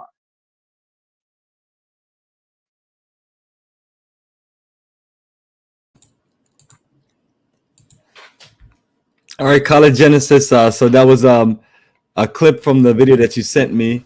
If you just want to personally ask me about Leonard Honor, I think he may be obsessed with Umar Johnson and things like that. But I'm sure you have a different analysis. And so on. But it's like I don't see how a man gets up and make YouTube videos consistently of the same person over and over and over. It's kind of like when I was watching Pan-Africanism Strikeout, and all he was doing was just making videos of Tariq. And so we're wondering if this guy is obsessed, or is it that he's concerned about our people? Because one of the things is when I was talking, I forgot if I was talking to you or someone else, and I was saying that if someone gives you a donation for you to build a school or for you to build a church or for you to do anything, you definitely want to be thankful for that, because none of us are responsible for giving anyone any donation to build a school or whatever. So that's the only thing I have an issue with. You can't put that on us. Yeah, you're telling me. Yes, we should be part of a community where we work together and build what we need to build. But, so when you have the people that are helping you and they're donating, then you make those people proud and show, and impress them. And then maybe some other more people jump on it. But to turn around and just hold us hostage to where that we're supposed to be responsible for all these things, I think it's it gets a little ridiculous. So that's the brother, Leonard Honor, and that's him doing his presentation. And Kala's going to break down some more. But I just want our brothers and sisters out there to look at it, because me personally, I'm not hating on any of the people that we're playing on. I'm only here to provide critical analysis and for us to talk about these things. That way we can just work together to really just build better future leadership for our children, because a lot of us have been lied and misguided in this movement. And it make you want to burn all your books and all those things and then to start back fresh. But that's the situation. So Kala, if you can break this down for us. Is this guy obsessed like Bucci Bear with Tariq Nasheed, or is he just really cares about us? And I listened to Leonard Honor and his wife for years. We're not about Umar, right? I think Umar just the latest person up on thing. I do believe when you listen to Leonard Honor, I don't think he has any sort of hatred for Umar, right? It's just that if we were the type of community, right? Let me break this down to people to understand something right here. Black people in America, right, are like a abused wife. Think about it. Or like a abused wife, right? You ever see an abused wife use an abused relationship, right? It's always somebody that got to step in and say he ain't treating you right and everything, because that person will. Like we basically have. If you look at what Umar, the way Umar talks to black people, right? He talks down to you. You ain't shit. He talks down to black men. Y'all not doing this. Y'all not doing this, and everything like that. And so, therefore, I believe like when you do stuff like that, you browbeat black people into submission and everything like that under this guise of black separatism and black blah blah black power, not like that.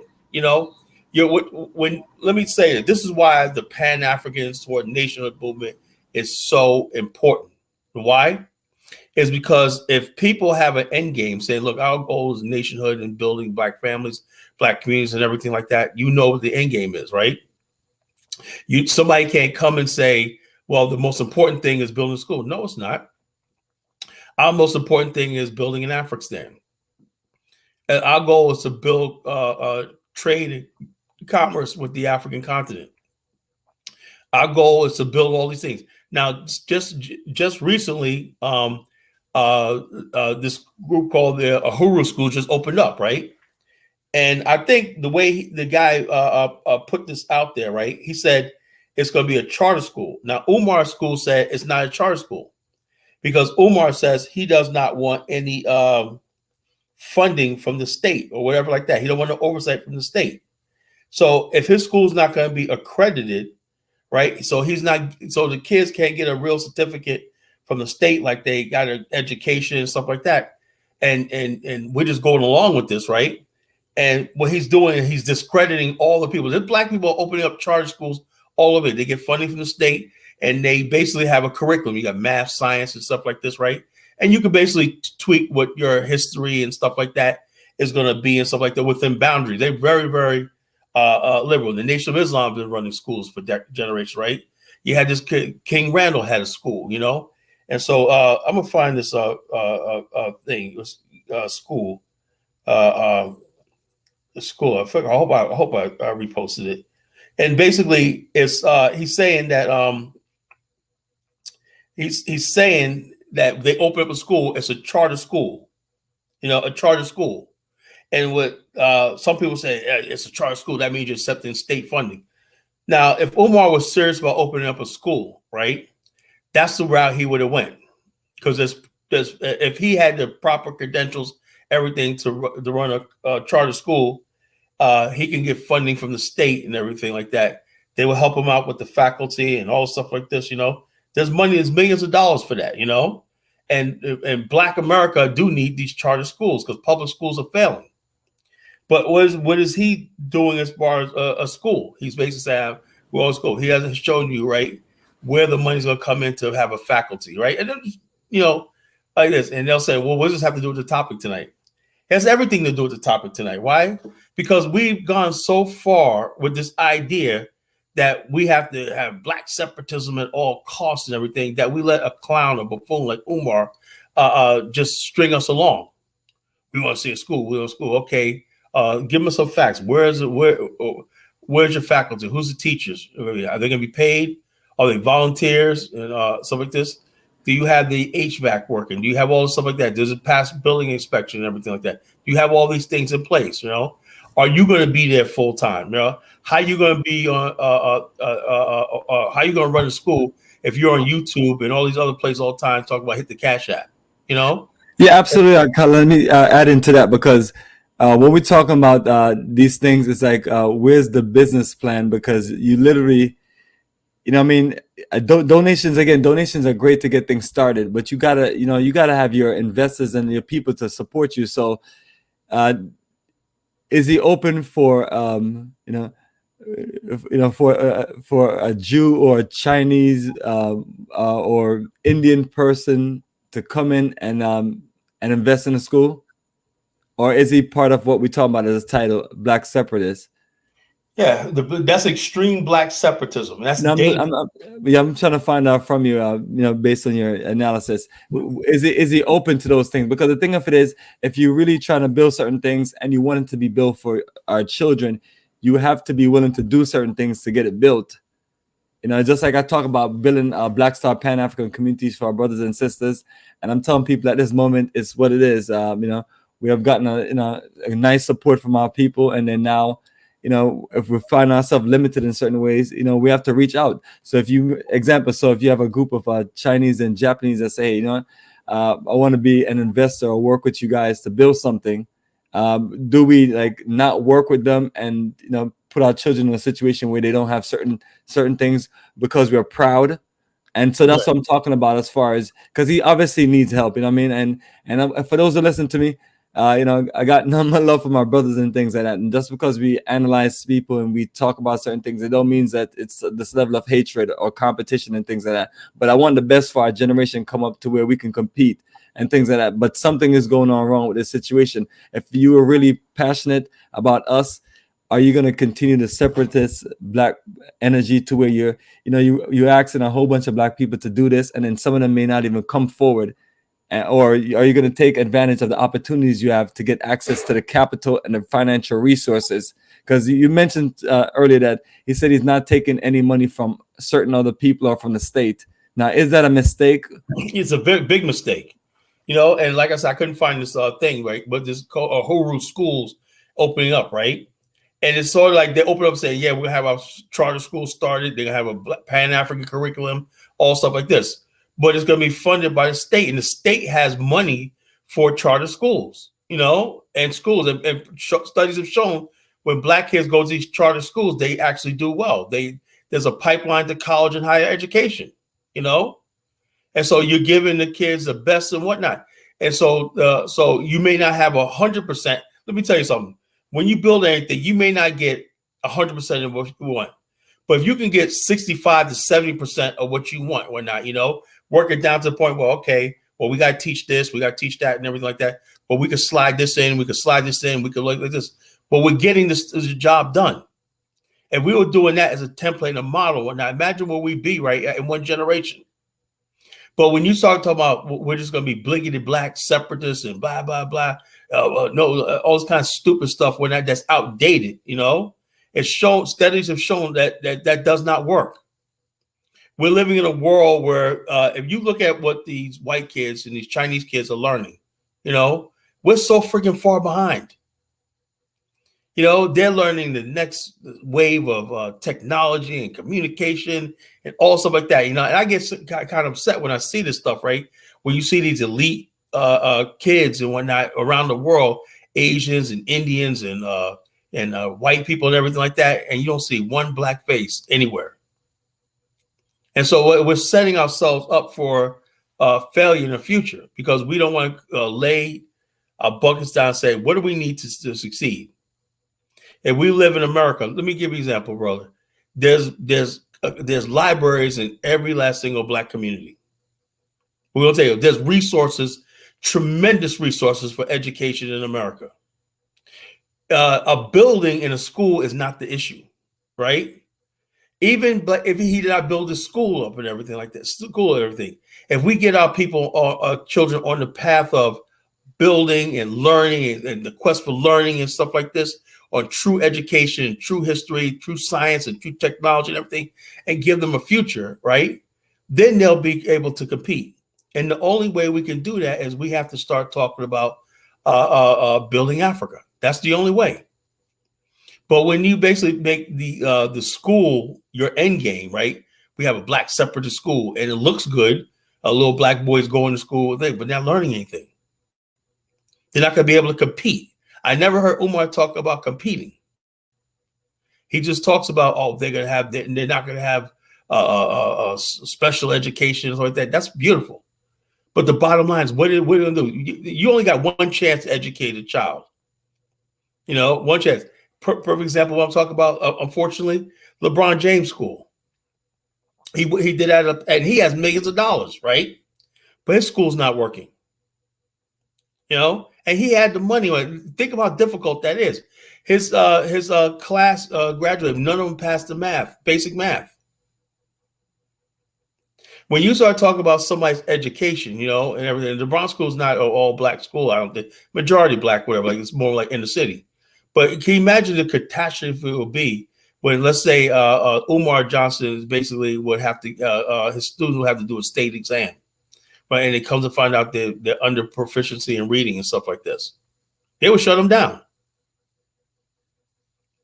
So the idea of black separatism, right? And the bottom line, there's nothing wrong with going to an integrated school, so long as you're getting the education. And so, I said, like I said, we said earlier, right? You see all these other people, Arabs, Jews, everybody, they go to the same schools, they get along and everything, they get the education, they're in colleges and everything like that, and they get the education and everything. But somehow we basically feel like if we're not in this all black environment and like this, you know, and we're not living a black separatist life and everything like that. Let me read something. Read something. Okay, black separatism from Black Facts. Black separatism is a political movement that seeks a separate culture and development for those of African descent, particularly in the United States. I have no problem with that, you know. Black separatism is a subcategory of black nationalism. See, there's black nationalism, right? And then there's black separatism, you know. Black separatism stemming from an idea of racial solidarity and implies that blacks should organize themselves on bounds of the common experience of oppression. So here's a problem right there. Not every black person is going to, if we're honest with ourselves, right, has the same level of oppression as the next black person, right? If you come from a two-family home, had money and everything like that, you know, and came from integrated society, you got like this, your situation is not going to be the same as somebody who may grow up in a racist town or whatever like that, where there's few blacks and everything. Your situation different, or you grew up and you feel like you were poor or were living in poverty.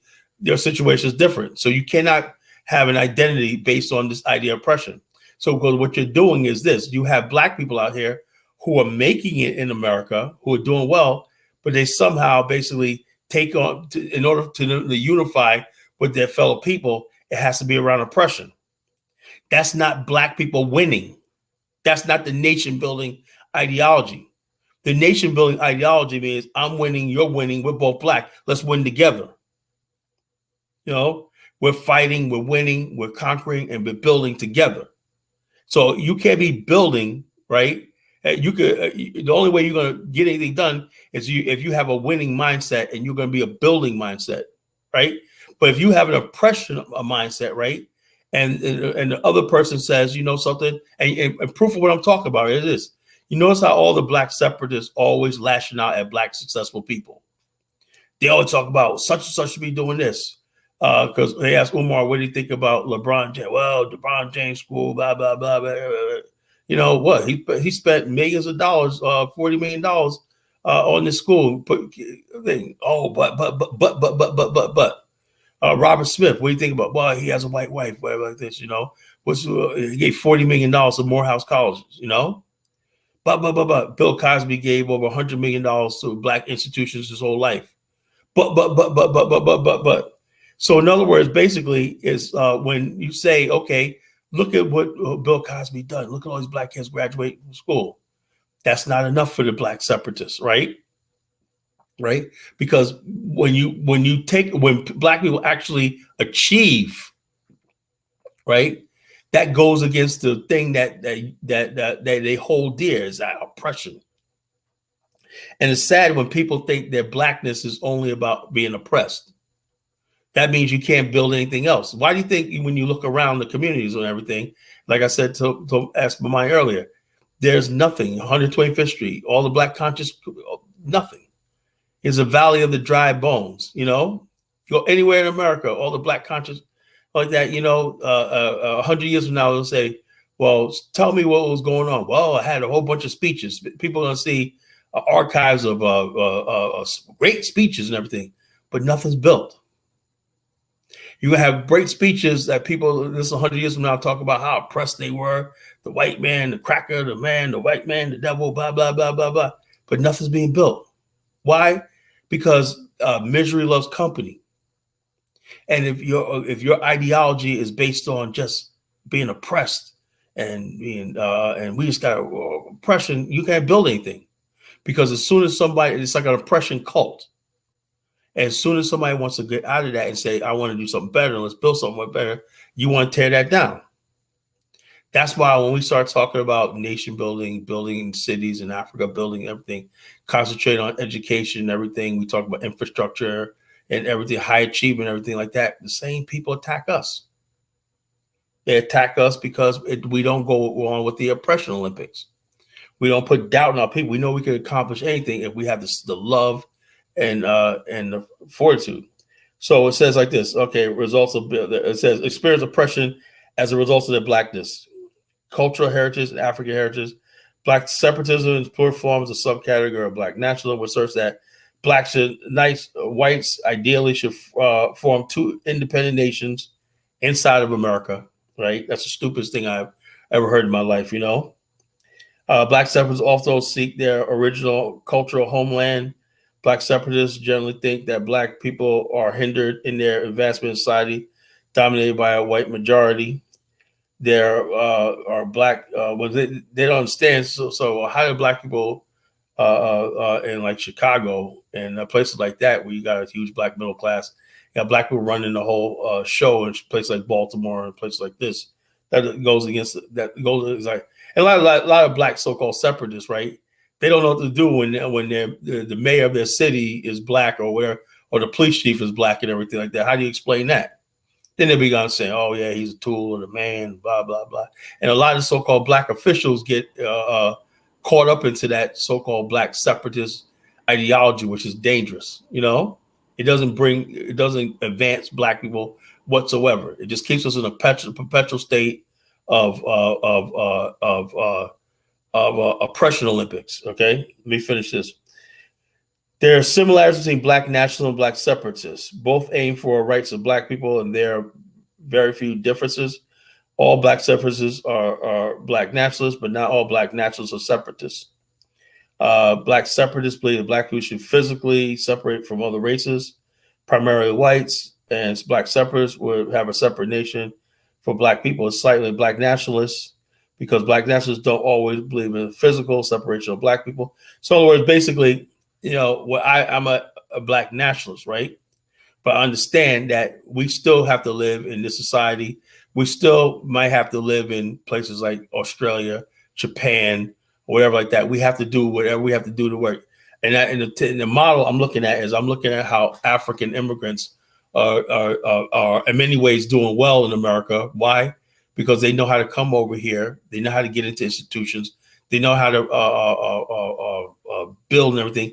And they take the bag back to their country. Same thing with the Koreans, the Chinese, everybody else, right? If the black separatist in America, right, he does not want to do that. He don't want to build bridges with other groups of people and everything. Like, you don't want to build bridges with other races and everything like that. He just like black people to be separated from like this.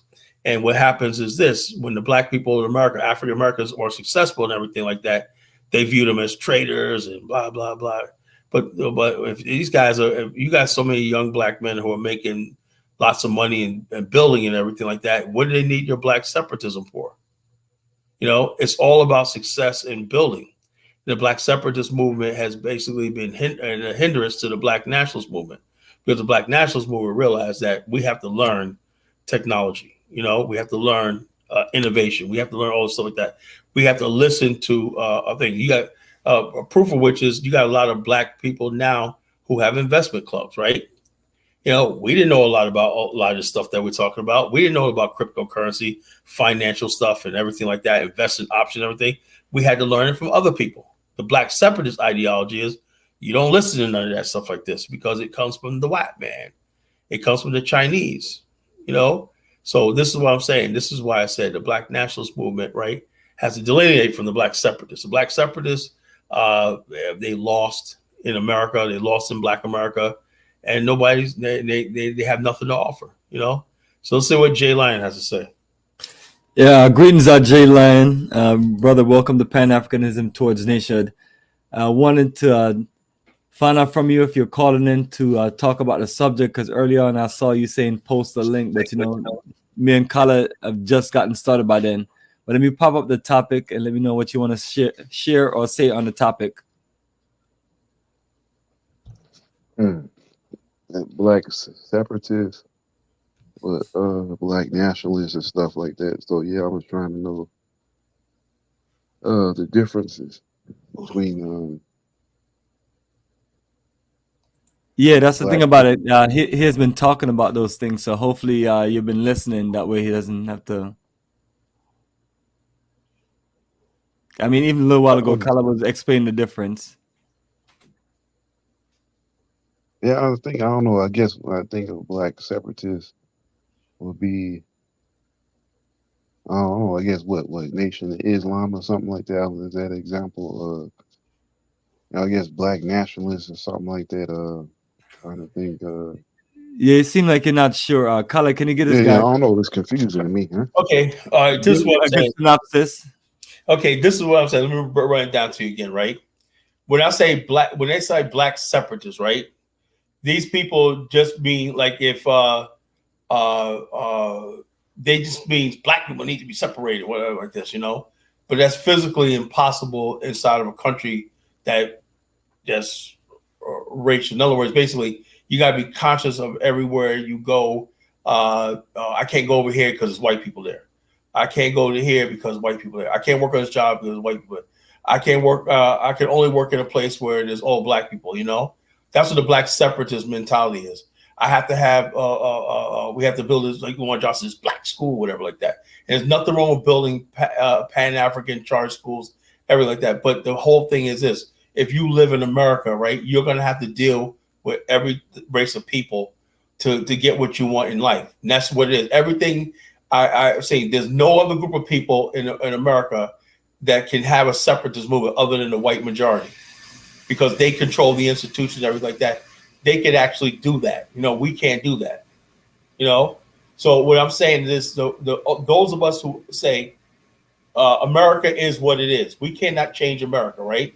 So if we want this nation of our own, it has to be done on the African continent, right? They're not going to. The black separatists are never going to get half of the United States. They're never going to get the 4 or 5 states in the South that they think they're going to get the Republic of New Africa. They're not going to get half of Cleveland, as a black zone. They're not, all the stuff that they've been talking about for years, and we've been buying into it, whatnot, is a farce. It's a lie. It's never going to happen. That's my point. What do you think about that? Yeah, I think you're 100% right. First place, you're a minority. Any black person that's in any Western country, basically, especially 13% of the population ain't gonna do nothing. It don't have a military, and you're under a structure, right? You're under a white structure here in America. You're outnumbered, you're outgunned. So I don't think that's just not going to happen. So, and I think that that's just not practical. So, and I think that even if you look at the Amish and stuff like that, but they still white at the end of the day. You know what I'm saying? So, the Amish are still white. They live in a separate community and stuff like that. But I would say that it's a little different, for black folks and stuff like that. But and I think you were saying that yeah, I think that's the no, that's the thing that, like you were saying, and I think that and they pushing all this.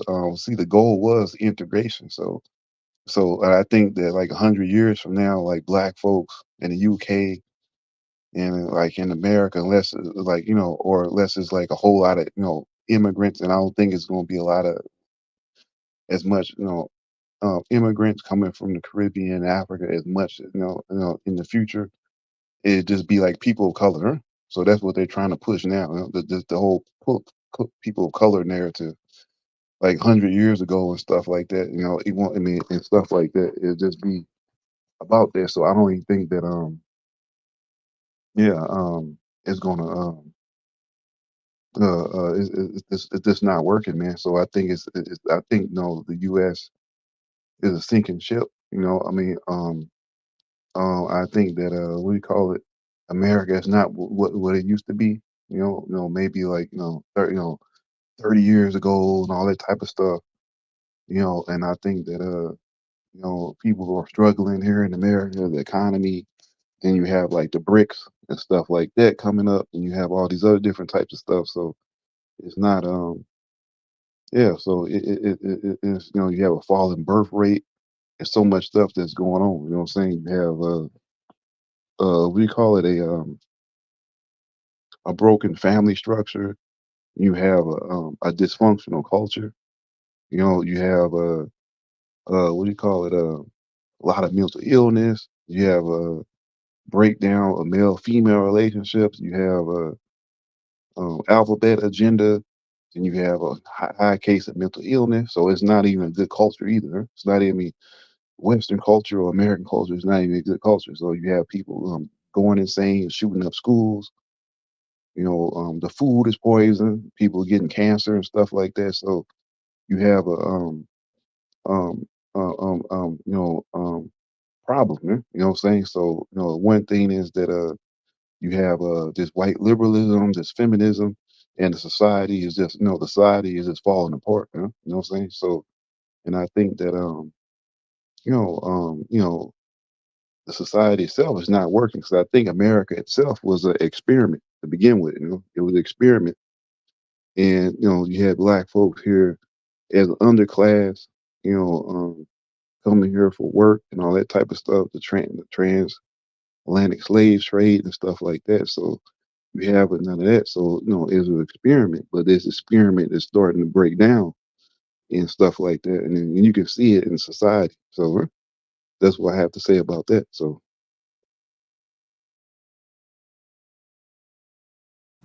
Yeah, that's good. That's perfect. What I'm talking about.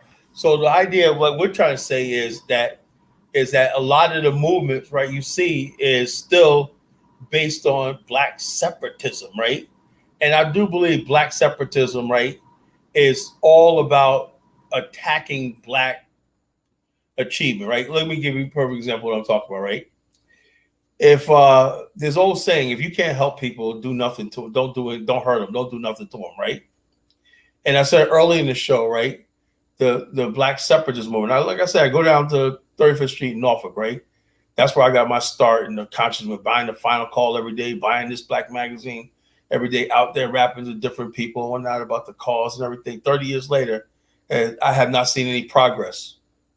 And it's an abysmal. And I'm seeing our community has gone worse. You got the people talking conscious stuff like that, but all around them is crime, poverty, this dysfunction of relationship, just everything. Like boys wearing mini skirts and all hell's breaking loose and everything. We have the one of the thing about the black separatists was they wanted to create a black economy, and we wanted to circulate black dollars in black hands and whatnot. That has not happened. Because look at the technology now, right? Are you going to have a black Amazon? Are you going to get Amazon to think? Now I tell you what could work, right? Let me tell you what I think about this. Think of this, Bomani, right? During COVID, right? DoorDash and Uber Eats did a marker on black-owned businesses, right? Said this business is black-owned business, right? And their delivery service, right? Black businesses sales increased by 60%. They said because the black people who are participating in black nationalist politics, right? Who are influential in technology like DoorDash and Uber Eats, when I say, look, we got to do something like that, and you got a lot of black people who are winning, who are going into these places like Uber and all these other places like that, Amazon and everything, and showcasing black businesses and everything, and driving interest towards black business and driving interest with black business. But they doing that on a mainstream platform. Now, the black separatist movement, right, doesn't want to do that, right? They're saying, okay, so you got all these black businesses and everything, and they didn't get a boost because a lot of people didn't even know that they were existing. So DoorDash and Uber Eats said, look, we mark this as a black business. And a lot of black people said, look, it's all about the people. Black people said, I want to support black businesses. So they got a marker saying this is a black owned business. And black people order more stuff from the thing. And so black businesses now that have delivery services is now doing very well across the United States. Now, had we looked at the black separatist model, right? We're not supposed to have any sort of contact with a white business or anything, you know? And the bottom line is this, and there have never been a successful black separatist model inside the borders of America. The only way you're going to have real separatism like you want it is you're going to have to build in Africa like that. Then you're in an all black environment. But if you're living in America and you're 13% of the population, you know, you have to do what you have to do. And that's what this black separatist movement has hindered black people out. You got black people out there now scared to succeed. Why? Because they're going to get beaten up by the black separatists. Oh, yeah, you're mainstream, whatnot. Yeah, okay, these guys are doing well. You're making money. You're kind of, well, that's not black empowerment, you know? If he's making $20 million a year, I consider that black empowerment. But what about the community and everything? So, okay, let's go to the community, right? When you do open up a black business community, how many people support it? Nobody. So what I'm saying is that this sacred cow called the black separatist has not done anything because we have never held it accountable. It's like a social contract. Perfect example of what I'm talking about. Do you hear about that one food critic, Lion, that's getting death threats right now in Atlanta? Have you heard about that? Food critic. I haven't heard about that one. TikTok food. I'm gonna send Bomani the video play. He's getting death. He said, "Look, black businesses got to do better customer service, everything." And then because he did that video, right? You have black people, restaurant owners, everything threatening his life. He's on the right, you know. So he's saying, look, we want to support black businesses, right? But the black business got an obligation to give good service, customer service, and be cleaner and stuff like this. And the same old can't keep going on. So we've never been the culture. You ask the Japanese, why do Japanese love doing business with other Japanese? Now you could say in Japan, that's a separate black Japanese separate. 90% of Japanese in Japan do business with Japanese, even though this 90% of business actually. But if you have a foreigner in Japan, you know how hard it is as a foreigner to sell to other Japanese in Japan? Very difficult. But the thing is, though, not because Japanese are mean or separatists, because they understand that how to do business with each other. They built a business culture. They have expectations. And the bottom line is when you have a Japanese person who has, when they meet deadlines and everything like that, they know the Japanese spirit is going to, business people have the work ethic to make sure those things are done. And that's built into their culture. And we, the black separatists in America, said they want all black businesses, black economy and everything like that, but they don't want to do the thing. Perfect example, we're talking about Omar Johnson. You know, can anybody take this guy seriously? See, like Dr. Clark will say about Farrakhan, he's not accountable. He said that back in '96. He said that there's a problem with these things. There's no accountability. And that's why Bomani asked about Leonard Honor. I do like Leonard Honor because somebody has to start holding people accountable, you know, as vicious as it sounds, to these people that come before our people. Because we're like a battered housewife who just sits there and take abuse and everything like that by people beating us over the head with this fake ass black separatist, black power movement and whatnot that has not gotten us any place in the last 50 years. And people think that and I'm getting sick and tired of when we start talking about nation building and towards Africa, building Africa and whatnot, people will run to these stupid organizations and whatnot and act like they're really doing something, you know? So this is what we're talking about tonight, you know? This is what we're talking about tonight. The black nationalist movement towards nationhood, the Pan-Africanism nationhood is the end game. That's the idea. Now, with that, right, that means that Bomani got to step his game up as far as his technology. Kala got to step his game up and everything. And somewhere along the line, we're going down our different paths. We have our different lanes, but we're going to meet up someplace. I'm not going to step on Bomani's shoes. Bomani's going to step on Kyle's shoes. I'm not going to step on Jay Lyon's shoes and whatnot. But we're all becoming the best we have to do. If you have to do what you have to do. If you have to go among some racist ass white man to get that knowledge and do what the hell you got to do for 10 years, like a young guy, Jonathan Hill, that he's in the BAIO and he's with the Africans, right? Young guy, right? He's been with Bomani on several tours and everything like that. He did what he had to do. He said, man, I'm down here working with rednecks, everything. He's doing windmill, learning how to do windmill stuff. You do what you got to do. And that's what I put into a lot of young guys when they join the BAO. You got to get the knowledge from wherever you got to get the knowledge from. Because the end game is what's important. Not looking like you're a black separatist out there doing not a goddamn thing, making a fool out of yourself, making videos all 24 hours a day, but actually getting out there, getting knowledge and building and everything. I don't give a damn. You have to get with the Arabs, the Chinese, the Japs, or whoever the hell you have to get to, get that knowledge, get that money.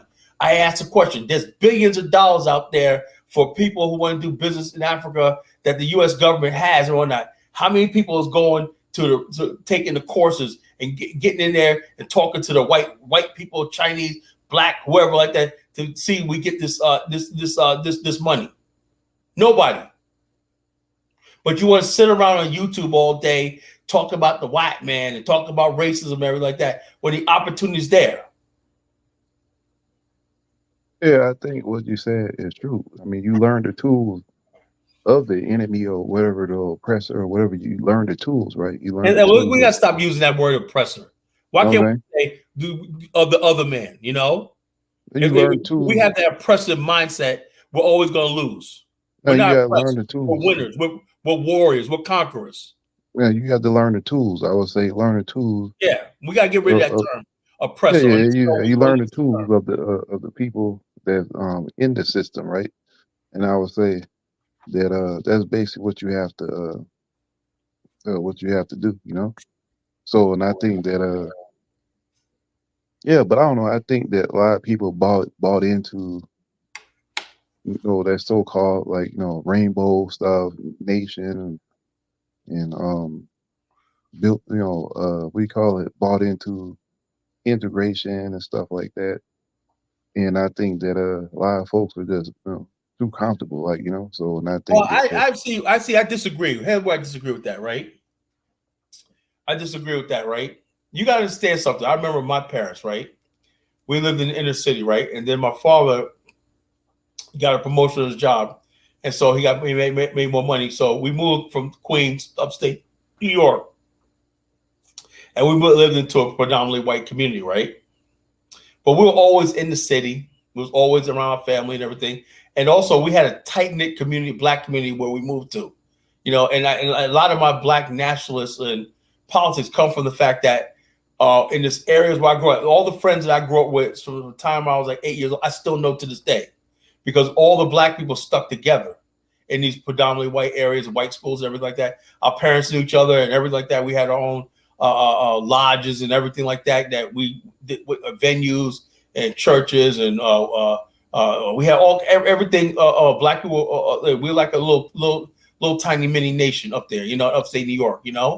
We had all kinds of people, black Muslims. We had everybody, people from the Caribbean, people from Haiti, and all the black people were part of the NAACP. We went to different groups and whatnot. We had different speakers coming from Africa and whatnot. This, that, and the other thing. But that's why I grew up around. And so it's not integration. I don't think when we say integration, right? I just mean like you cannot have a society where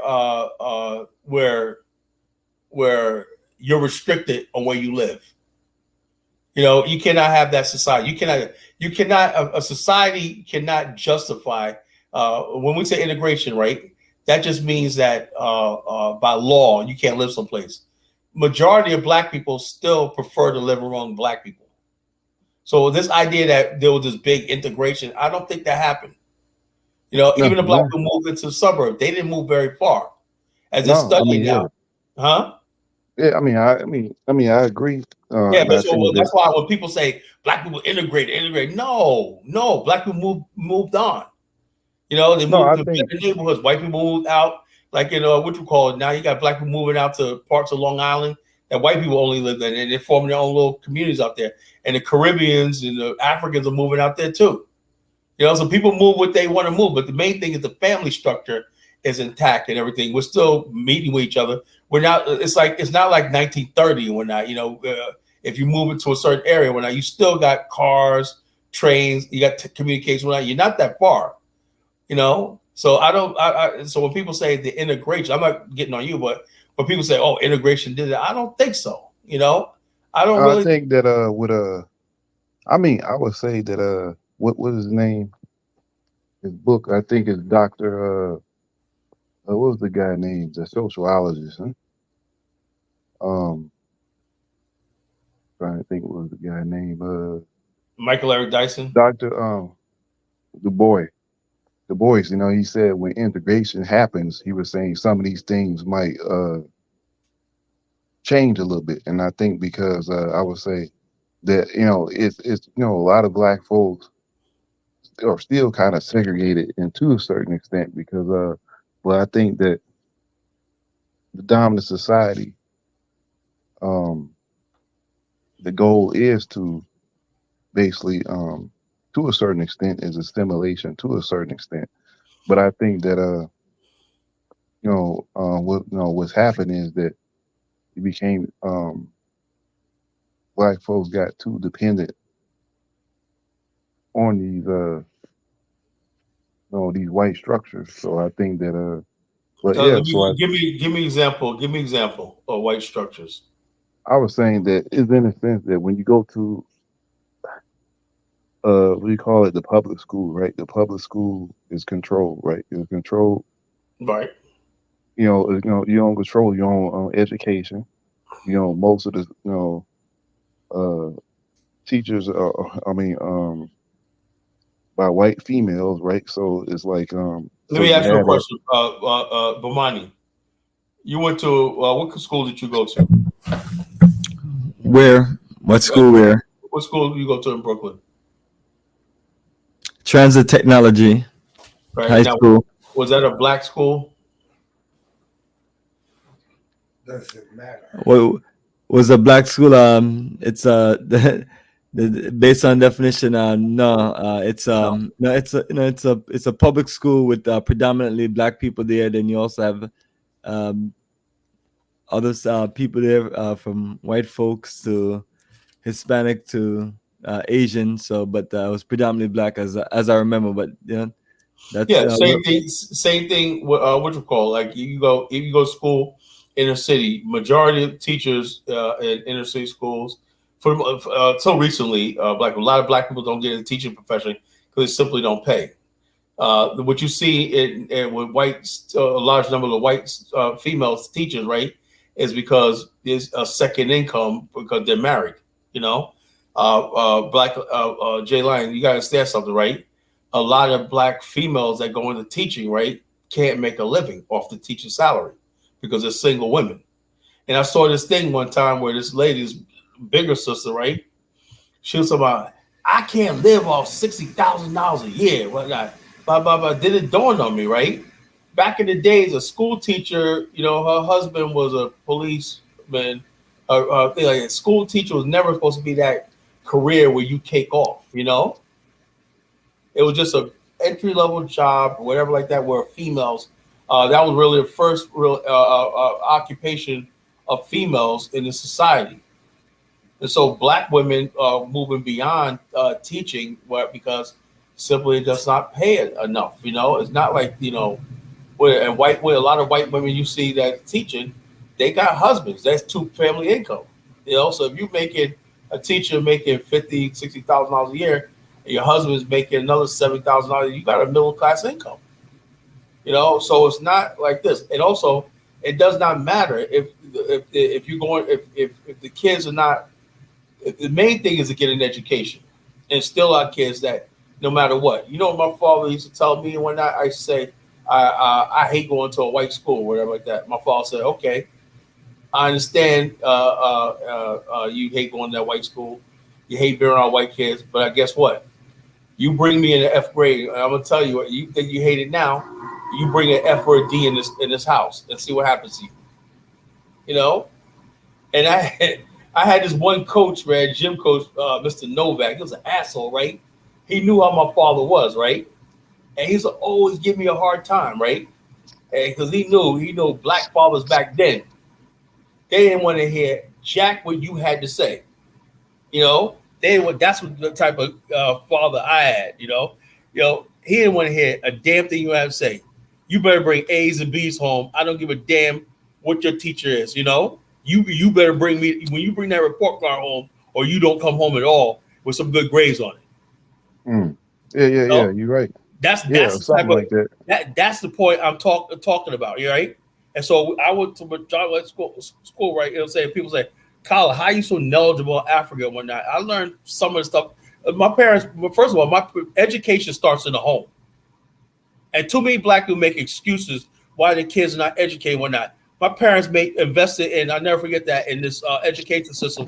They bought us the 1978 World Book Encyclopedia. I read the World Book Encyclopedia, and then we had dictionaries and almanacs in my house, right? I used to read history all the time, right? They brought these things called cycle teachers and whatnot, you know, where there's like a machine and whatnot, was state of the art and whatnot back then, and whatnot, that you could put the answers and whatnot, you have to guess this and whatnot, and you turn the thing and whatnot. You know, my parents were very, very intricate about our education. So therefore, I always had a passion for reading and learning beyond what I learned in school. You know?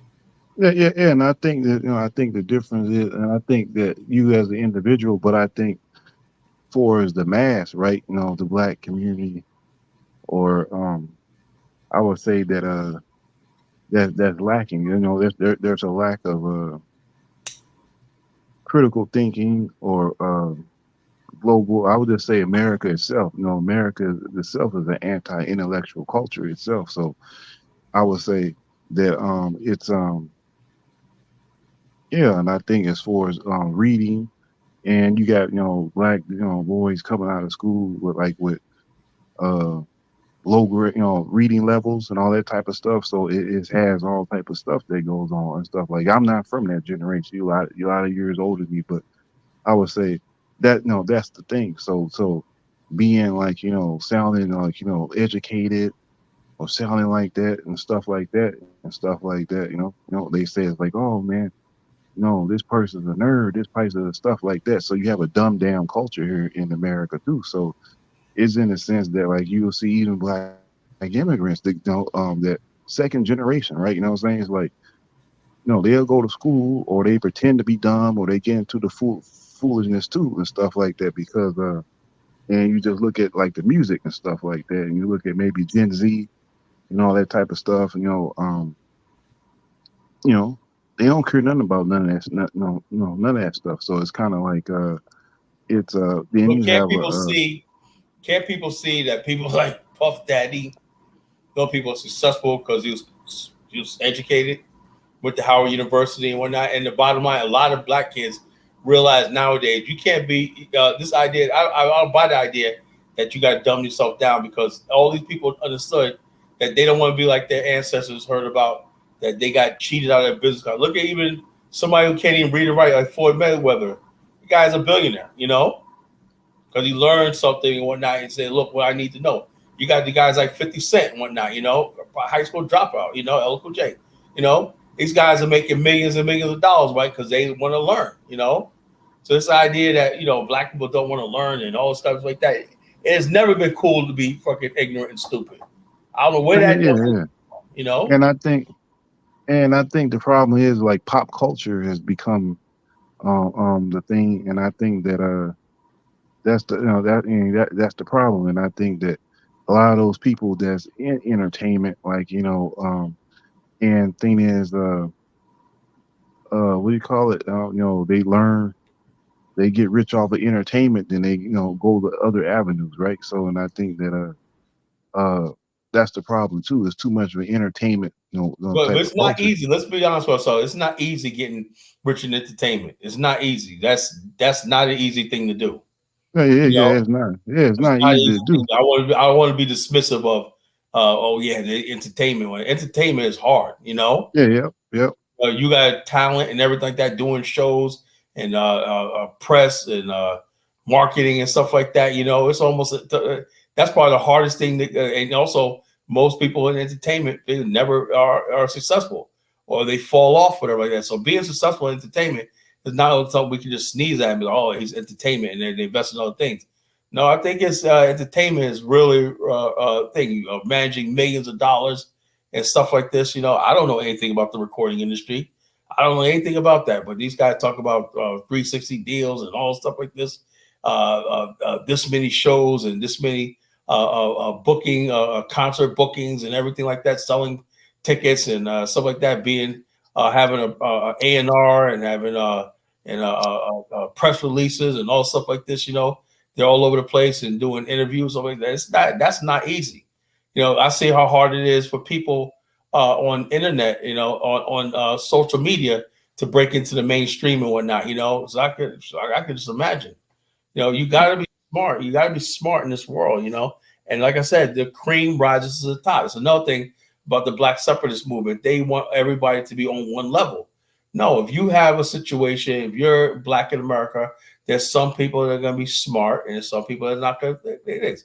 The people who lose, can't be the ones that dictate the narrative to the rest of us. And what we have to do is have a situation where the playing field level, where if you succeed, you're pulling other people up with you. And I see that more and more now in our culture. Right before, when back in the days, it was always white people managing Black acts and stuff like this. But now you see people have their family members who graduate from college managing their money, arranging their business affairs and stuff like this. And you go to New York, you have Uptown Records and stuff like that. All Black people and whatnot who finance records and put them out there on the radio and stuff like this. You have stuff that goes on in America where Black people are in control and there's no white people involved at all. So like I said, I think the Black separatist movement and never acknowledged like this. Malcolm X had a book, right? Called I forgot the name of the book was called. It was called I think it was called The Ballad of the Bullet. I can't remember which one it was, right? But Malcolm X basically in one chapter, he had this chapter, right, that always stuck with me, right? And the chapter was called Periods of Progress. And why was this chapter so important, right? Because Malcolm X was one thing about Malcolm X was he loved his people and he was very honest. And he said periods of progress. He was like, now he said he acknowledged the fact that during the World War II, right, Black people made progress because of the order, because they work in the wartime industry and in the auto industry after post-World War II. So Black people had good jobs and everything like that. We were able to buy houses and stuff like that, and we have Black people now making really good salaries in the northeastern United States and whatnot, and there's a growing Black middle class. What he did was he acknowledged that, right, to take the argument away from people who think that, oh yeah, he said, so in other words, basically, he said the progress was not enough. We have continuity, and he was 100% right. All the people back then were 100% right. We acknowledged that we were making progress, in just one generation in 1960. Oh, we got these Black people in poverty. But people ignored the fact that there was so many Black people going into the middle class and gaining higher education and doing all kinds of things in the 60s, in the 50s and 60s. So when you don't acknowledge Black success, right, and you make Black failure and the template for the Black people, what happens is you lose the people. You're not saying, okay, how are we going to get to the next level? If every time you look around and people are like, well, the Black middle class don't exist and all stuff like this, but yet you're on there asking the same Black middle class for money. Who's basically funding all these people that they sell these books, tapes, and everything like that? People are telling you how bad you have it, but yet, but they're getting rich selling from the very same people they say is oppressed. That's the problem. That's the problem right there. So when you say, look, we want to have black people winning, we want more black people in the middle class, we want more black people to get wealthy, we want more black people building, and that's the type of winning attitude we have to have. You know, if we're all winning and we're all succeeding, and then we have a basis of coming together. But if everything is always about being oppressed and we're just down and we have nothing and everything like that, what happens is you go out of your way to ignore periods of success. Like me, I'm always talking about, yes, we need more black opportunity for black people. We need more of this, like the other thing. But at the same time, I'm not going to sit there and ignore when black people see it. I see this thing, this guy got a contract with Kroger to sell some new sauce, or $1 million contract. I'm like, well, that's good. They said, well, what does that do for the masses? Nothing. But that's a black man succeeding, so I'm going to support it. I have a duty and an obligation to support and showcase my people when they're succeeding. I don't have a right to basically always talk about when black people are failing and doing bad and everything. I'm going to basically it all. And you got to take, when you talk about nationhood, you got to take the wins with the losses. Yeah, but one thing what people don't realize that, you know, even though you're saying YouTube, right? You know, you're the platform. The fact that you had, you know, cellular technology was invented by, you know, a black person, and what technology? I mean, that's like the first cell phone was, huh? Cell phone. Well, yeah, but this technology is not cell phone. Yeah, and I think the internet, right? Let me ask you a question. Silicon Valley and Windows and stuff like that, you know, that had nothing to do. No black person did that. No. So I'm trying to say for success, you know, I was saying as far as creating things, you know, you want to talk about success and stuff. I would say like the concept of a lot of inventions that a lot of black folks invented. So, and I think that, but I would say a lot of, you know, I think that, you know, so those are a lot of, and I think that giving too much, you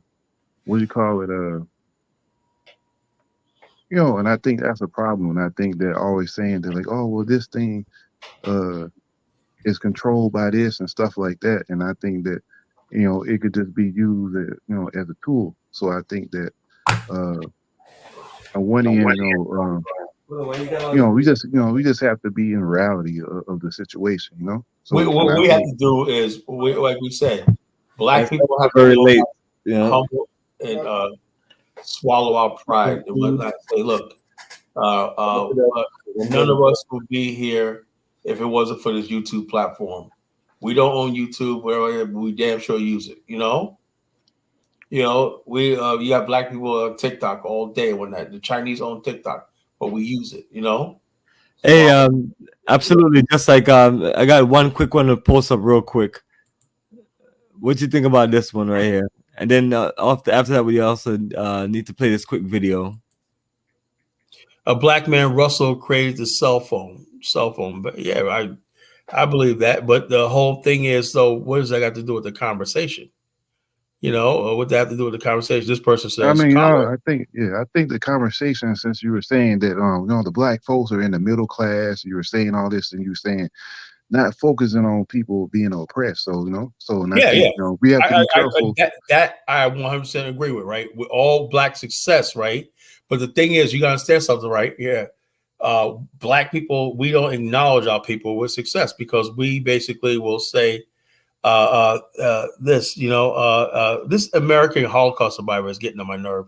Not black folks, ADOS, FBA inventors. There's no, look, shut up with this ADOS, FBA. I mean, she, that person be a troll. I saw her on the last two shows. On every chat board. Then Kazorian show and whatnot, you know, no one gives a damn about ADOS, FBA. It does not exist. The only time ADOS, FBA exists is right here on YouTube, you know? That's it. You go out in the community, nobody knows what an ADOS, FBA is. I'm sorry. You know, there's no like this, you know, when we say black, we mean the black race. you know. And so the bottom line is this: yeah, black people invented a lot of stuff like this. We have to acknowledge that we come from success, you know, and everything that happened in America wasn't all bad, you know. People forgot about Black Wall Street, and we have several Black Wall Streets around America. We have thriving Black communities at one time, you know, in America. Yeah. Because if you want to, go by that, like, Malcolm X wasn't even like, his father was from the Caribbean, and I think he was his mother was from the Caribbean. I mean, his mother was from the Caribbean. Yeah, correct. Thanks for the correction.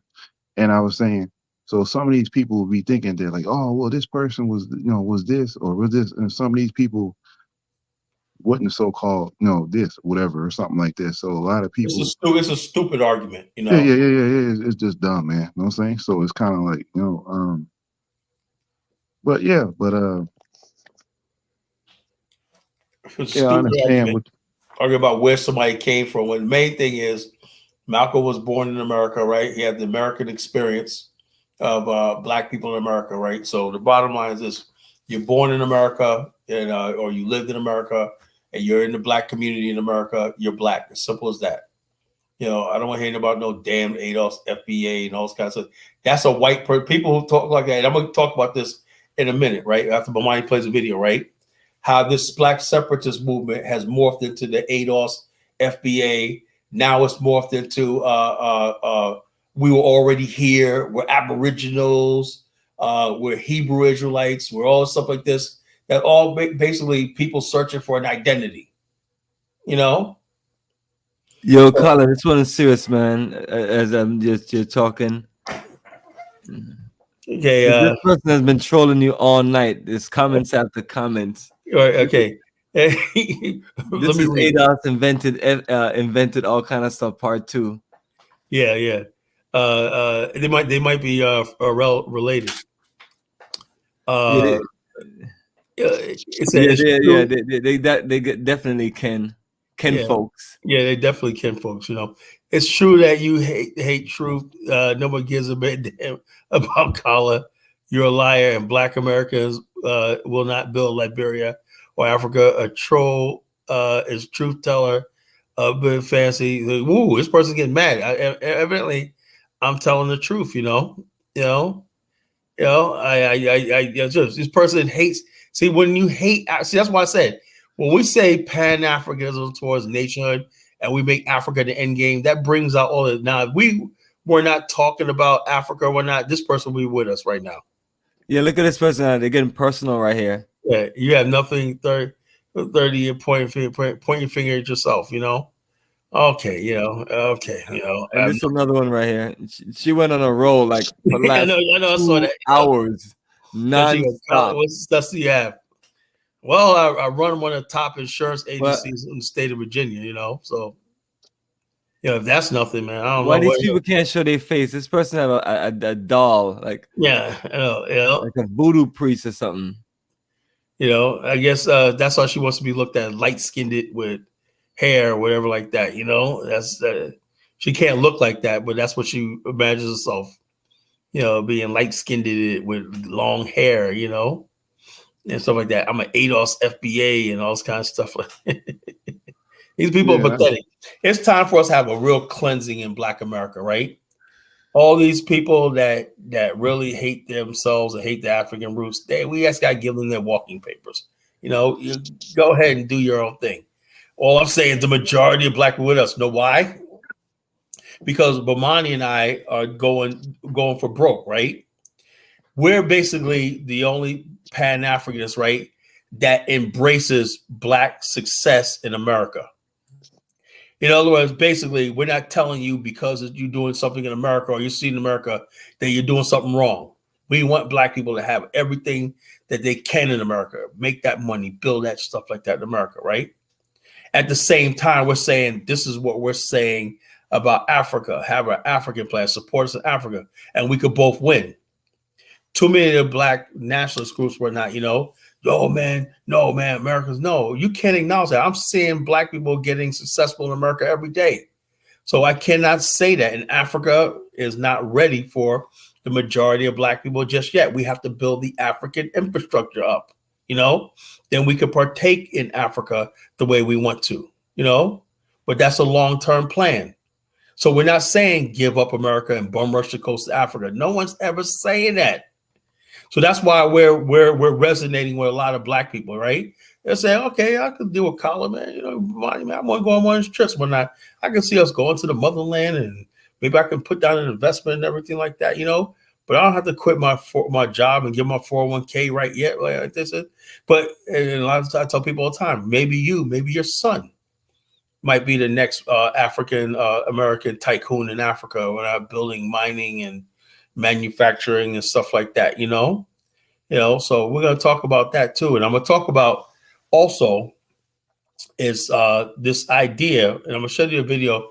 And I look, I love Ibrahim Traore, new president of Burkina Faso. He's a young man, 36 years old, everything like that. But I just think, honestly, right, we as the black race have to move beyond what we're going through right now, right? You cannot have a situation where we have fake Pan-Africanists, right, in Africa, right, and then misguided people. Now, I respect my brother Phil Scott, and I respect the African Diaspora channel. When I get it, they're trying to, they need ratings and everything. But keep telling black people in Africa that your problem is the French and all these other people that are exploiting you and minerals and stuff like that is a lie. I want Jay Lyons' opinion on it after the video. It's a lie. The structure of Africa right now is set up for. Yeah, this is a video I'm going to tell you right now. This is the truth. Listen to this video. Let's listen to this video and I'll go back. I'm talking too much. So if the white farmers leave, we'll be fine in SA. If the white farmers leave, then we are going to enter civil war. Because people are going to come into your house to get food.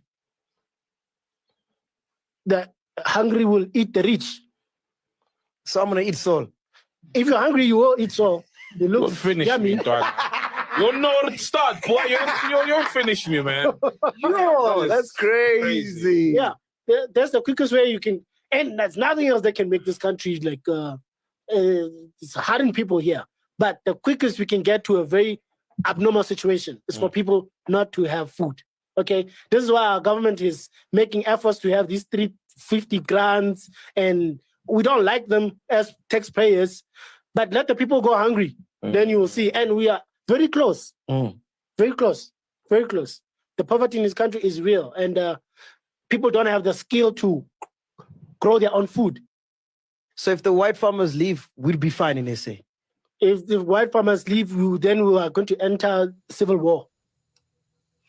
See, that's the problem. With this black separatist ideology that seeped into South Africa and whatnot. Yeah, we want whites to go, and you do not have the infrastructure in place to replace these white farms in South Africa. South Africa is a highly mechanized farming system, and so therefore, if you get rid of the whites and everything like that, and you have not, so the black people don't want to do the work or invest in this thing. Like, perfect example, what I'm talking about, we want to talk about is mining, right? Right now, you got Cyril Ramaphosa talking about, Africa is robbing, the West is robbing Africa of its mineral resources. I don't know, maybe somebody tell me, is the West coming in on a spaceship and just hovering over Africa and sucking minerals out the ground and taking it back? No. They're set up in these companies, right? These shell companies, right? That pay royalties to the state. Africans have never, black people have black Africans, people of black sub-Saharan African descent, right? That's who we are. That's who the ADOS FBA. He's nothing but a sub-Saharan African living in America. That's all he is, That's all we are. We're all sub-Saharan Africans who are getting our ass kicked on the world stage. Bottom line is this: we have never gotten into the mining industry. We've never gotten into the oil industry. We've never gotten into the gold industry until now. We have the Mr. Rosenthal working with the African Bullion Bank, which is a start. Long way to go, but it's a start. What Africans have is the same economy that was handed to them, right? We'll give you independence, right? But the companies that were left behind were French, Belgian, Canadian companies, right? That did the mining. And they pay the government a royalty of what they think the minerals are worth. But they're taking the stuff off course and manufacturing stuff into adding value to it, making products and everything like that. And a lot of those products end up back on the African continent at a higher price. Now, say, well, Carla, why can't we do that? Why can't we do that? Because that takes infrastructure, it takes organization. You know, the one thing we have to have is organization, right? We have to have organization on a high level. In my opinion, I don't think if you have a major project like what Dangote was doing with the oil refinery, who knows if it's ever going to be online, right? There should have been this is where Pan-Africanism really comes in, right? There should have been a continental, global Pan-African effort with engineers and everything. Let me break it down to you how logistics work, right? There's an acronym I said on the show many times called EPCOM, right? EPCOM E, engineering. P, procurement, that's the supply chain. C, construction, that's the building. O, operations, you know, the day-to-day operations of whatever you're doing. And the last part is M, maintenance, right? The maintenance and the upkeep. All these things flow together in synchronization to put the project together, right? The engineering department needs parts, right? They go to the procurement, right? Construction part, they go to procurement. Maintenance needs upkeep part, but they go to procurement and everything like that. It all circles together. If something needs to be rebuilt, construction helps maintenance out to restructure and build something up like this. Operations works on safety and everything like that, day-to-day stuff like this. So it all works together. Now, in any situation, right, when you have your EPCOM set up, right, most developing countries, if they can get to like 30% of each of those categories, procurement is the hardest part, right? Because having supply chains means you have to have ships, you have to have storage, docks, and logistically, right? Engineering, right? Most engineering is part of engineering is done offshore, right? And most of the global engineering projects are done in places like Ireland. You think Ireland's a backward country? No, it's not. Ireland has some of the top global infrastructure business engineering projects, measured projects in the world. Don't sleep on Ireland. Places like Spain, even Portugal, Netherlands, all these countries that you hate so much or whatnot. These countries right there, right now, are waiting to do real business on the African continent, right? They're like, okay, well, what can we do for the future? We know slavery happened, but how can we turn this dynamic around? There's nobody doing that right here. So Germany does a lot of engineering, right? I would say Nigeria, Germany handles probably like 90% of Nigeria's engineering, right? If Nigeria could have got some of its engineering from a Ghanaian firm or a Cameroon firm or Kenyan firm or something like that, or South African firm and everything like that, you will get that number up. That's billions of dollars being saved, right? Procurement. Unfortunately, procurement is very difficult for a lot of African countries, right? The supply chains and whatnot, it takes a lot of, even if you have the money and everything like that, the logistical handling of that stuff like that is very, very difficult. Because if you're going to need some piping or something like that, it has to be done at a certain time and everything, you know, and the only countries that can really do that like that are the major industrial countries because they got the ships and everything. Africa is completely relying on the outside world for everything that comes into the continent, you know, and out of the continent. That's a problem. It is a problem, you know, and so therefore, there's a net $100 billion capital loss outflow every year from the continent. So miss me with this Africa Rising stuff. And this is why we have shows like this, and hopefully this message that we're saying permeates out the people. So when people get, I know we call these newly Pan-Africanists, right?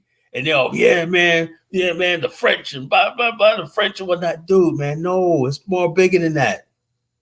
These African countries, leaders are corrupt. They know what they're getting payoffs. They're getting those little brown envelopes and whatnot, you know, and paper and whatnot. And they get on the world stage and they know you in America are ignorant about what's actually really going on. But a lot of Africans know their leaders are nothing but crooks, thieves, and murderers, and some of everything else. You know? So therefore, nothing's changed. Just like 30 years, I said, I look at the black separatist movement in America. Not a damn thing's changed. 30 years ago, when I started discovering how we could build a global infrastructure for Africa, not a damn thing has changed.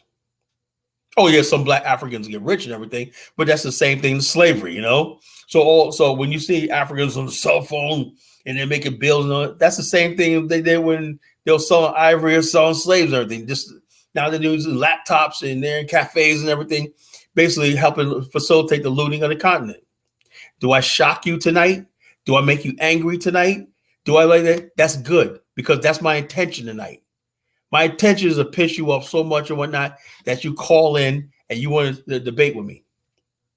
So the bottom line is this is what we're talking about tonight, right? You know, we have to get out of this mindset. We have to start thinking strategically, you know, and we got to stop feeling sorry for ourselves as a race, you know. Whoever that is caller, they have to know for real. They're just wasting Bomani's time. Who is that? Whoever, I don't know.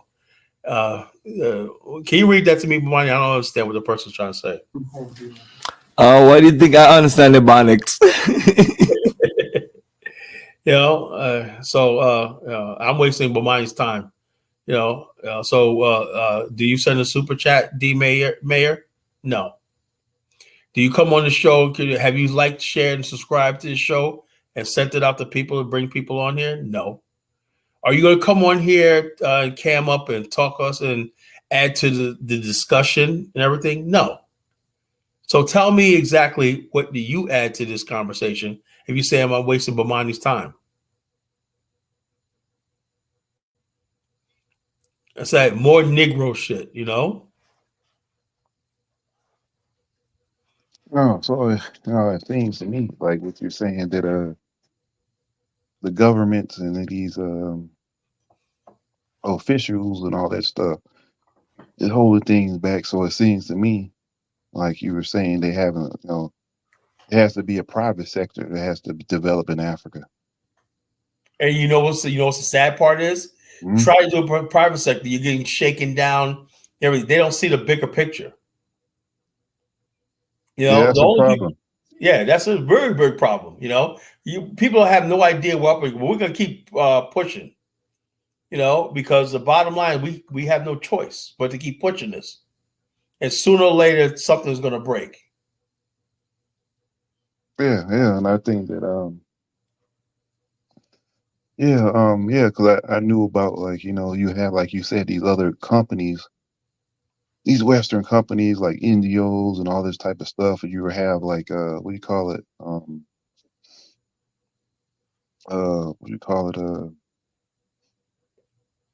The World Bank, these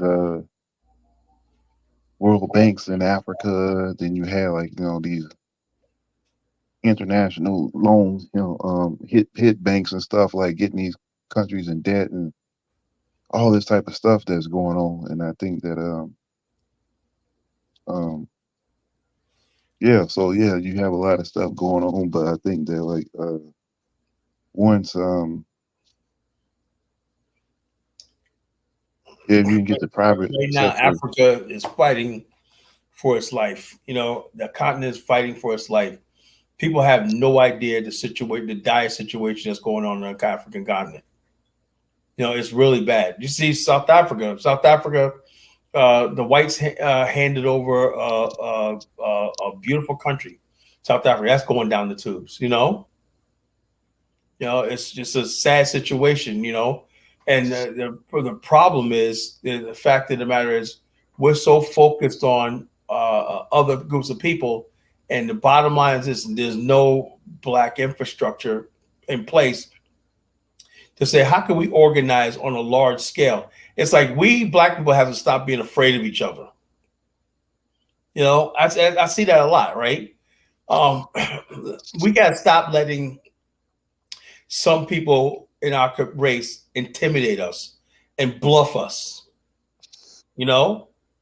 And like they did some big special, but look, the bottom line is this: until we get rid of all this nonsense about, oh, this person is descended from this person, from royal this person is this.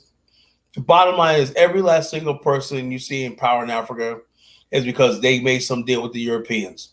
You see Ali Gabongo of Gabon. He's talking about, I reach out to my Western friends. He looted the country of Gabon, billions of dollars, had money in this, like this. He's calling for, and his white wife, not is walking up. They indicted her. And so what I'm saying is this, though, he's relying on his Western partner, just like the president of Equatorial Guinea. You know, they wasted billions of dollars, him and his son. His brother stays in a hotel, get this, spends $75,000 a day at a hotel, while his country, rich in oil, it lives in squander. But we're too scared because that's the fire of anybody that's a Pan-Africanist. That's what we should be focused on. The race traders among us. The people that doing all this harm and everything among us. And we black people in the West, we have to start taking the reins and start saying, I don't give a damn if you were born on a continent. I don't give a damn who you think you're descended from or whatnot. You know, if you are basically a part and parcel to the race, to being a race trader and the people that's destroying us and whatnot, and trying to oppress us and whatnot, that you have to go. Not enough black people speaking out loud about this Kenya situation. It's spiraling out of control. You know, Kenya sending troops to Haiti, right? That's just a prelude for the United States is going to, that's softened up so the United States eventually is going to send troops into Haiti. That's coming. They'll use the excuse that North Korea, Russia is trying to get into Haiti. Feel like this. That's what's coming. Mark my words. You heard it here. November 5th, 2023. College Genesis said it. And you were like, God, Carly, you're right. And I'm hoping I'm wrong. But you got President Adu basically trying to throw Burkina Faso under the bus. Oh, the Wagner Group is up there and like that. You know, he thought he was riding high. Oh, yeah, give me $100 million and I'll keep an eye on Burkina Faso for you, you know? And Blinken's sitting there like, oh, what do you want us to do or not? They don't give a shit about Africa. They don't give a damn if the Russians take Ghana. They don't give a damn about that shit. And then a week later, what happened? The Israeli Hamas thing broke out, and the whole Niger, whole situation disappeared off the headlines. No one's even talking about the war in Niger, when the French and all of them still are trying to push this junta out of power. But everybody basically, well, that's still going to happen, right? But everybody's so focused on protecting the Palestinians. So I said, Negroes are for a complete joke. You're out there protecting talking about the Palestinians, and you got a major conflict in West Africa that could be World War III in West Africa, and you say nothing about it because it's not in the headlines anymore. Who the hell do you think you're kidding?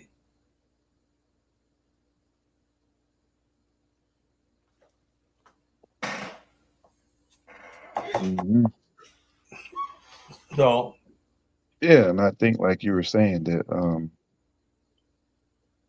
it's strange to me about that whole ADOS thing about when the Black Panther film came out, the ADOS stuff just came right up. Huh? It seemed like a setup. Mm-hmm. Yeah, I never heard. Yeah. The Black Panther movie came out. There's ADOS, FBA. So this D Mayor, why don't we put the link in the chat room, and you can come on here and just ask me. You want to have ask me some questions? You come right on. You know, didn't mean to bounce around the subject. What are your credentials? We're having a conversation about certain things. This is not about college Genesis. It's about what I'm talking about tonight. Now, if you have a issue of something I said, come on here and state where you disagree with me about. If you don't like me personally, then that's fine with me. You know, we're not going to have a conversation about whether you like me or not and everything. I'm just one voice on the internet. Yeah. You know, I know. Yeah, when I noticed that, like, anytime you talk about Pan-African stuff, a lot of trolls, even when I saw you on search for Euro, right? They just start popping up all over the place, huh? Yeah, I mean, it must be really trolling you. Some people got it out for you, man. They got it out for you, man. You know? Yeah, I mean, and look how the guy write in the Bonics. Yeah. Yo, didn't mean to bounce around the subject, man. You got who you got credentials? Yeah, I went to the Pan-African School of Thought, man. Does whoever that is Kala, they had to know for real, or they's wasting Bomani's time? I don't know what that means, man. I gotta get my Ebonics out again, No, but my show your face, man. I love when you crack it up. I know you crack it up one night. Oh man. I mean, the thing of it is, some of these people are so retarded to where they even have the autocorrect and all kind of features to make them write English, and these retards still write Ebonics. They still can't write. This is what we're talking about. The little yellow bus. Do you think Umar School could have corrected that? You think if he went to Umar School, his Ebonics would get better? Is better. That's what I'm talking about, man. Main thing ain't about the school and the building. Man, get that education, man. Get that, learn something, learn something, build something, create something, elevate yourself. You ain't a school going to save you, man. You got to learn to save yourself. I learned when I was younger, man, that, there's a world out there that I wanted to be part of, and I wanted to be on tune with. I never wanted to be ignorant. I never wanted to be ignorant. I never wanted to be one of those people that sit around. When I was a kid, I was quiet. I was quiet as a kid, and I was just, something wasn't right. And even while I love my family and everything like that, I said there's something else out there. Yeah, and I think black people, whether in Africa, Caribbean, the whole diaspora, we're not in a position to be ignorant. We don't have the luxury to be ignorant, and I think that and that's what I've realized, and it's just a lot of ignorance that's going around the black world. Do you think black people are afraid to confront themselves and everything like that? Because every last single situation I'm seeing like that, I say there's nothing working, right? There's nothing working. There's nothing working, right? And I think, and also, but we have all these so-called leaders and everything like that out there and everything, and they get away with murder as far as like the black race, and we're not coming up and everything like that as a race and everything, because I think we're afraid to confront what needs to be we need to confront ourselves. Yeah, and I think a lot of black folks, they don't want to have to accept like the harsh, they don't want to accept the reality of things, and I think that is a what you call it, what's the term, accountability. Accountability, what do you call it? Something distance is a delayed gratification. Yeah, or cognitive distance or something. That's what I'm trying. Cognitive dissonance, Yeah, and I think that's what it is, and I think,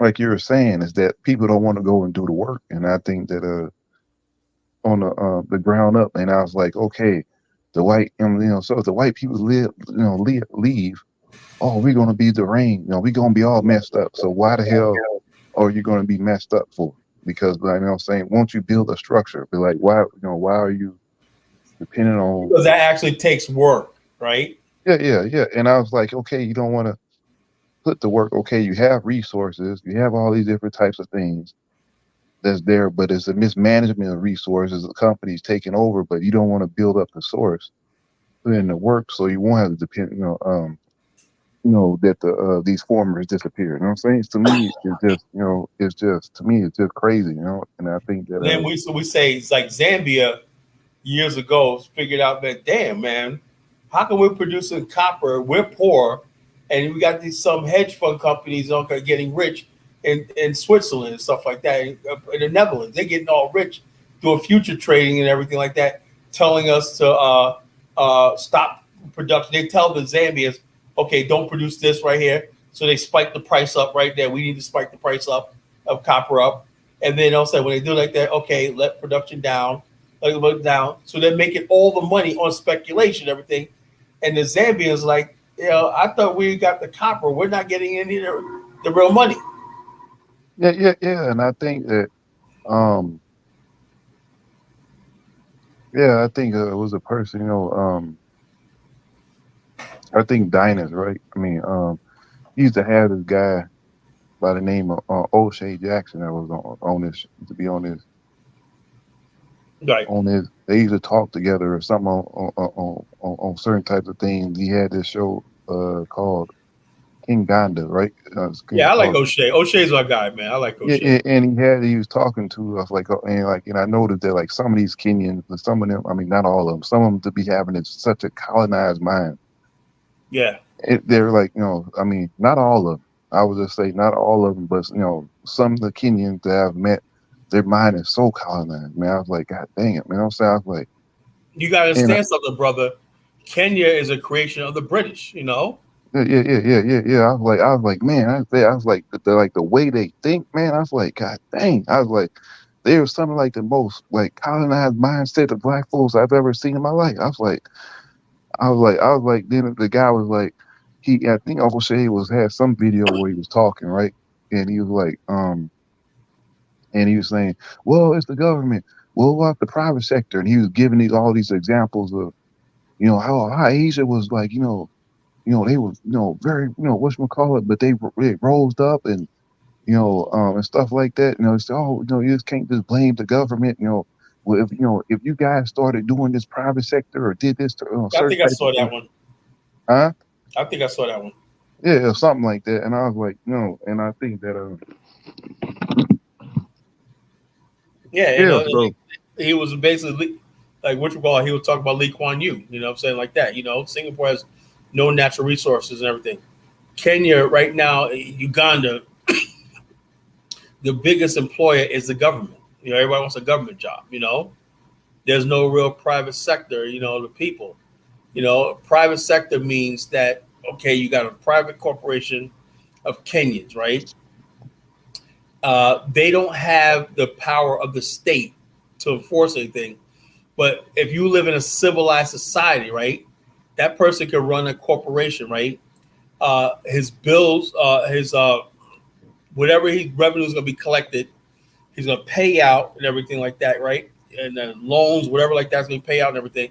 And he's going to have a payroll for people and everything. Everything's going to run secularization and everything. And everything's going to be there. And when black people, Africans start seeing that actually works, right? Because why? Because in this society, you don't have to worry about tomorrow when you go to work, you're going to get paid. I say, well, how do you know that? No, when you go, whatever that business that you work for, right? That you're employed by, you work those hours, you're going to get paid, right? Because we have a system that sets that up for that to make sure the government and the laws and everything like that, you got agencies, everything like that, make sure that business is solvent and you're going to get paid and everything, or the business gets sued or shut down, whatever like this, or you have a layoff, whatever like this. But I don't think in Africa, it's like there's, since the governments are very weak, the private sector really doesn't have any really backing. If one thing you have to have is a good court system. Now, for what I'm hearing, like Botswana has a really good court system, and businesses like basically going to countries like Botswana because if something if there's an agreement or a contract, whatever like that, that's not being honored and everything like that, you can go to court. When you see people, and also at one time, and still to this day, Liberia has a really good court system, where you have grievances and everything like that is adjudicated in court and everything like that. So that makes business what they call the ease of doing business, right? The private of Africa says we want investment. We're investment. Investment like go no place, right? If you your place is and people want to get paid for not showing up to work, that happens a lot. People want to get paid and nothing's being done and everything. Everybody wants to sit around and collect the salary, everything. So this is what it is. And then when it's the government, there's no accountability. Just blow the government up and everything. Blow the government up and just like this. But a private sector is there. Private business is there to make a profit and do business. And nobody's going to come and set up in a country where they're going to lose money. So what happens is this: the only investment that comes into Africa are mining companies, right? Because there's very little overhead and everything. And everything's just like, okay, all we need to do is just get mining stuff out, bring it out of the country. Now, if you ask these mining companies to invest into manufacturing and stuff like this, that means they got to train a labor force.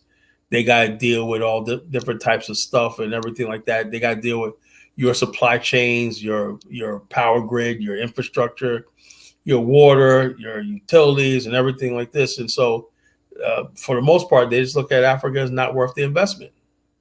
Now, the only thing that's going to rectify that is Africans saying, look, we're going to nationalize these mining companies in Africa, and we're going to do what South Africa did, have a multiply effect, right?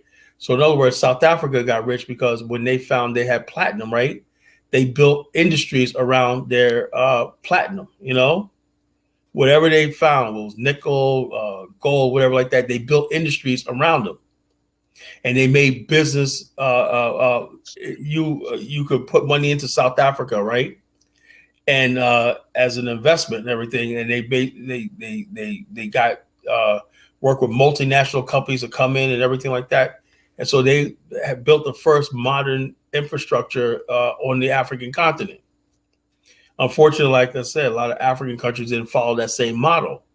You have the Congo has 1,000 times more minerals than South Africa, but why didn't it develop like South Africa?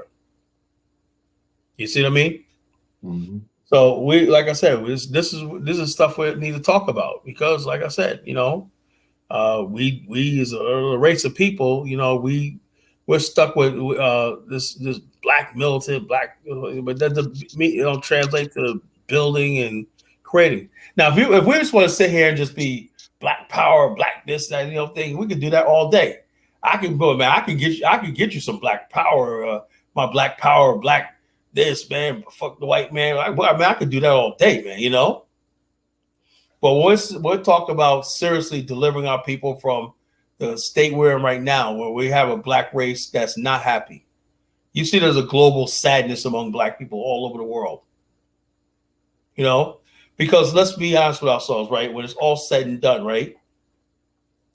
The Chinese are building the next cars and technology and everything like that, semiconductors, microchips, and everything. Taiwan and China is like with semiconductors, microchips, and different types of advanced computers and everything. The Japanese, they gave us the modern transistor radio. The television, color television, was a Japanese invention. You had the Japanese bought out Zenith, completely took over the television manufacturing industry, the automobile industry, all stuff like this, right? So they played a role in the world and global economy. You got countries like Qatar, you know, who got into the natural gas business, right? Supplying a good percentage of the world's natural gas and everything. Everybody has a role. The Arabs are getting into the oil industry and they're building cities like Dubai and everything.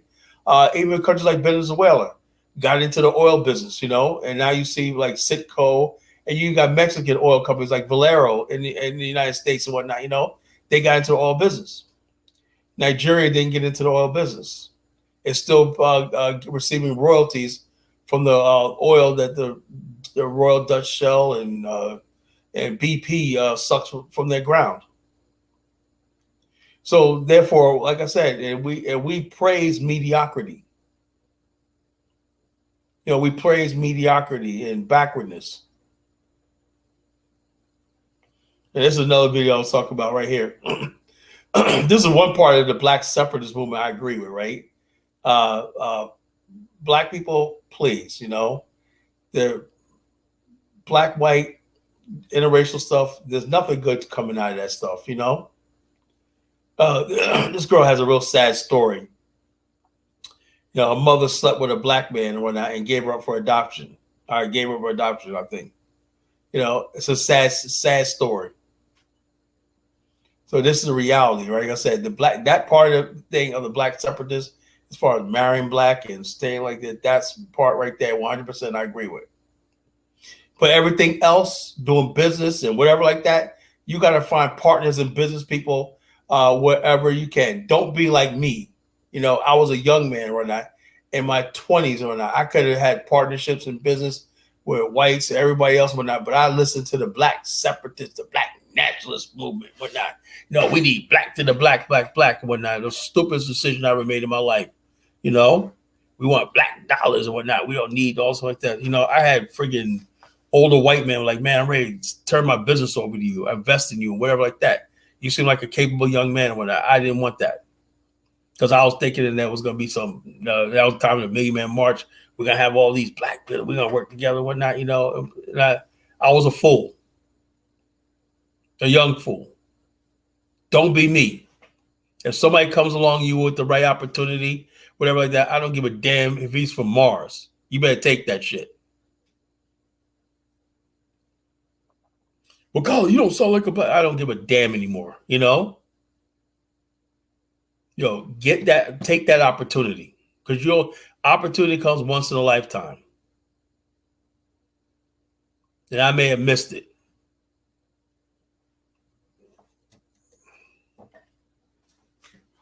So,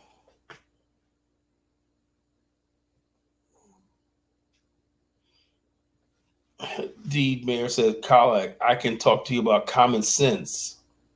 What is common sense, Bomani?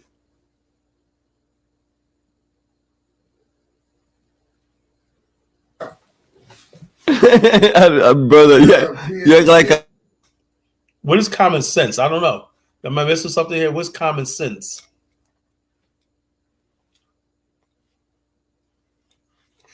Yeah, this retard can't spell. I mean, obviously, but you actually be like, I'm supposed to know. This is I'm being facetious, man. Yeah, these folks are unbelievable. It's 1 o'clock in the morning, so obviously, this loser has nothing better to do. Common sense. I want to talk about. Why don't the person hit the link? D Mayor, I think you might be a female. Whatever. I'm not gonna beat you up. I'll sit here and be quiet when I. You just come in here, just tell me what's on your mind. Speak to the College Genesis. You know, tell me what's on your mind. I want to know if there's something I'm missing. You could be helping me.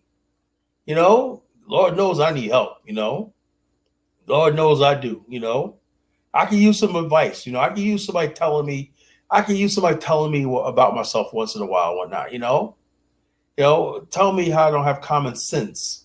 You know, but whatever common sense mean. You know, jump on the chat line. You know, join the show. Join the show. Join the show.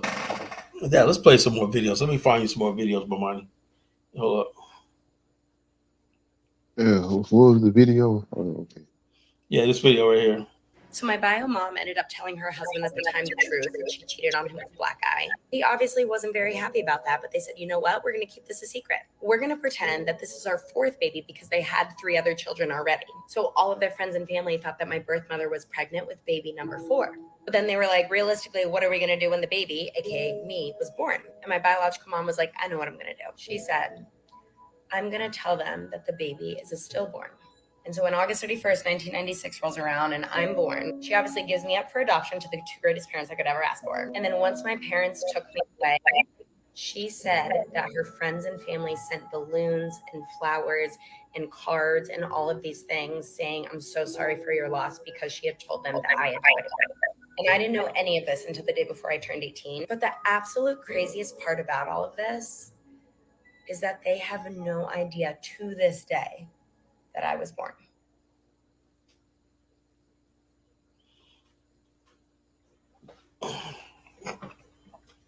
I didn't understand that last part, but but it's a sad situation. Mother went whoremonger with a black man, got pregnant and everything like that, and then she can't live with the sin of what she did, and gave the baby up for adoption. I can't imagine how traumatized it is to be given up by your biological mother for her own sin. I think that's more common than what you think, man. And I think I think that happens a lot, huh? Yeah. But does it happen a lot with black and white relationships? I do. I knew this one girl, when I was living in New York, right? And she was like our guy Robbie. He was the one guy that had the one guy in the crew that like white girls and shit like that. He liked white girls and he had this girl named Teresa. I put the names out there, but I say no last names, whatever like that. Well, anyway, she was having a baby, right? And the mother came at the thing and gave the baby up for adoption. I was like, wow, that's fucked up, And then they eventually got back together and they had another kid, whatever like that. But the first baby, her mother came, while she was a thing and took the baby away and gave it for adoption. That shit is real. That's real. That's something I know. People I know. I was like, Rob, this guy, man, he was like, he couldn't hang around us because, we were all like, yo, look, man, that white girl shit, man, dude, man, come on, man. We was like, we was always clowning because he was the only dude out of all of us that, he was a good basketball player. He was a tall dude, tall, good looking brother, man, but dude could dunk, man. Dude, a basketball player. He wanted to go semi-pro. Like that, but the dude, man, he was just and they would say because he was awkward around black girls, black girls didn't really dig him like that. They thought he was corny, but so he liked white girls and whatnot. And then he had to.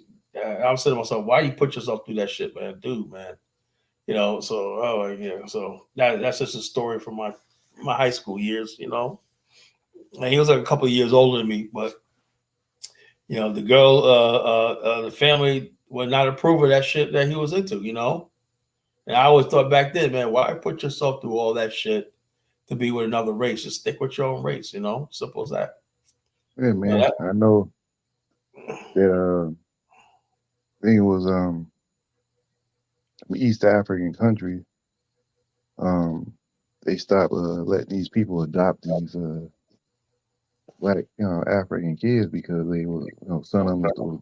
It was one kid that got abused. One of them ended up dying. I think Ethiopia stopped it. International adoption, and I think some other country did. And they starved this kid. Huh? Rwanda too. Yeah, Rwanda too. And they just starved one of these two kids to death. And I was like, man, saying that I heard so much story where they, one time person adopted this kid and they used the body for black market stuff, huh? And this couple adopted, so it was all these white evangelical people are coming over here making money off these kids and stuff, and so it's all type of stuff that's going on, man. So have you noticed now, right, what's dangerous right now in the future?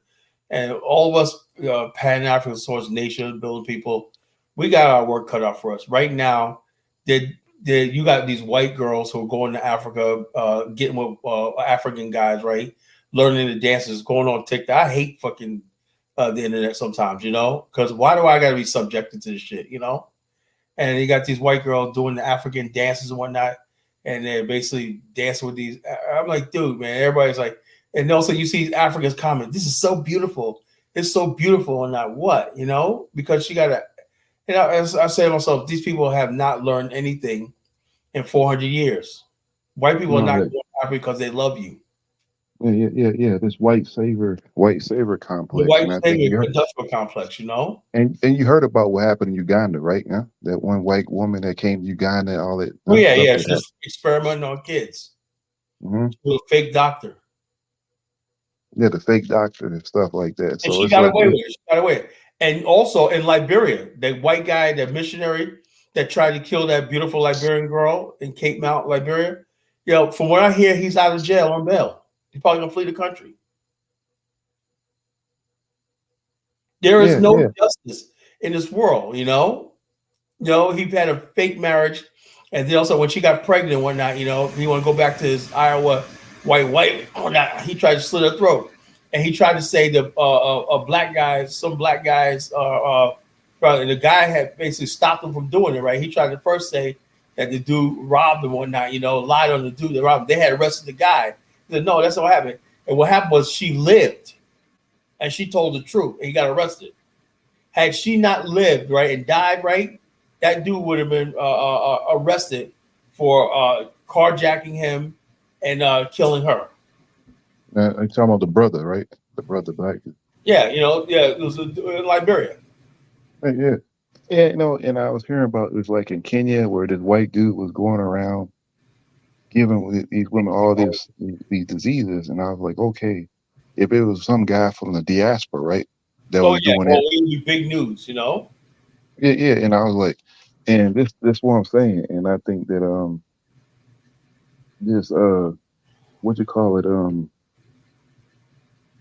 yeah, savior complex, man, stuff like that, man. I mean, our people, like, you know, like I said, it starts with the mind. Our mindset is all effed up, man. Yeah, it's a global black mindset that's messed up. That's why nobody's in a position to be beating nobody up over the head on oh, look who it is. Look who it is. Greetings, IC3. Welcome to Pan-Africanism Towards Nationhood. Yes, my brother. What's on your mind? He's a good brother, man. He's a good brother. When I saw, I was just listening to you all, and I saw the title, and yes, it's a serious challenge we have here. But you're saying black separatist movements is destroying the vision of Pan-Africanism and nationhood. Now, I'd like to ask the panel: can Pan-Africanism work without blackness and black identity? Pan-African is black identity, you know. Right. It's doing what you're supposed to be doing without being told. You know? Right. Okay. So let me hear the other man. What do you think? Because not all people say that attach blackness. They don't see blackness or black identity as a necessary aspect of African identity. So what do you think of that? I know Carla Genesis' position is. What is your position? That is it the Rasta, the one with the iron? Yeah, I think his position is all confusion. Oh no, let me hear him. Let me hear if there's actually any confusion. Let me hear him speak. Jay Lion, you answer him? Jay Lion. Yeah, what's up? Yeah, you falling asleep, bro? Question. I have a question for you. Is black identity a necessary aspect of African identity? That's a complex question right there. Go on, Lynn. I'm listening. Well, I think, but remember the last time I was on the show with a guy from Liberia. Remember he was saying, I was talking about tribalism, and I was saying, well, we all just can't come just because we black. I said, okay, we can relate. Nobody has to forget their ethnic or identity or any of that type of stuff. But but when it comes down to it, right, at the end of the day, outside that continent, we all view with this melanated skin. Don't make a difference if you dark skin, you in between skin, you light skin, caramel, right?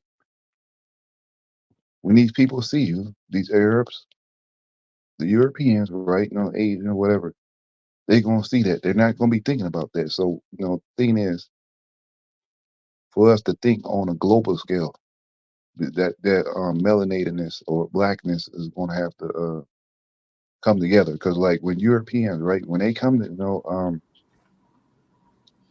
they had their own little, tribal stuff, and they had ethnic stuff. But when it came to colonialism, right, they said forget all that. Huh? They went to that continent, the what you call it, the Berlin conference and all that stuff. They put that mess aside and they went and got that stuff, right? What you call it, here in America, they're not gonna be like, well, or if you're in the, let's say, UK, right? Something like that. But, if I was a white dude from America, soon what the first thing they gonna see is my skin. They going, oh, well, he's American, but he's a white dude. And like, your gender, right? Whether you're male or female, and your race is the first thing people see. Huh? You know what I'm saying? That's the first thing people are going to see, whether you're male, female, and what race you are.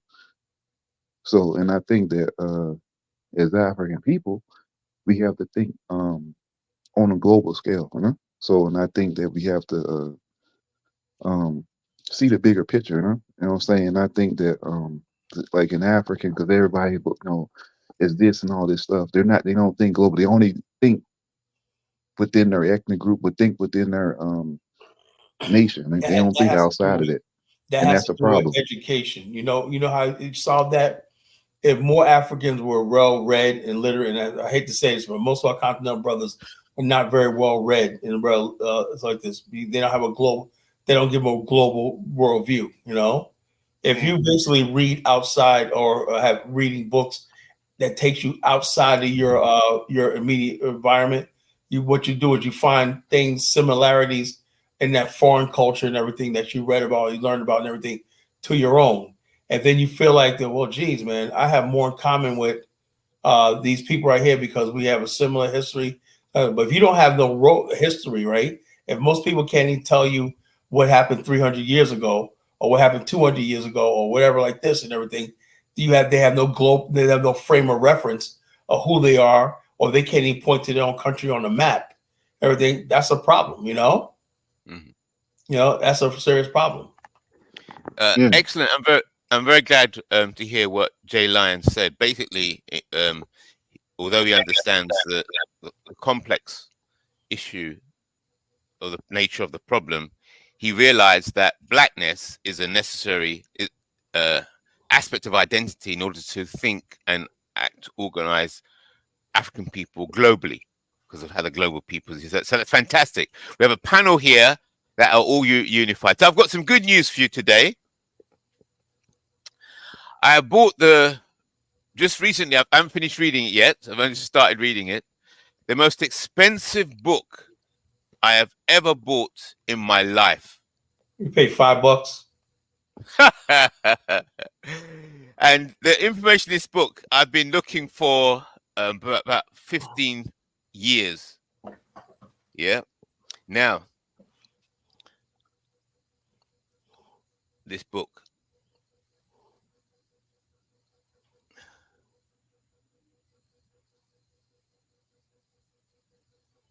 Yep. David M. Goldenberg, The Black and Slave, The Origins and History of the Curse of Ham. So let me give you, so you remember, I'm always going on and on about these codes, yeah? These race codes, right?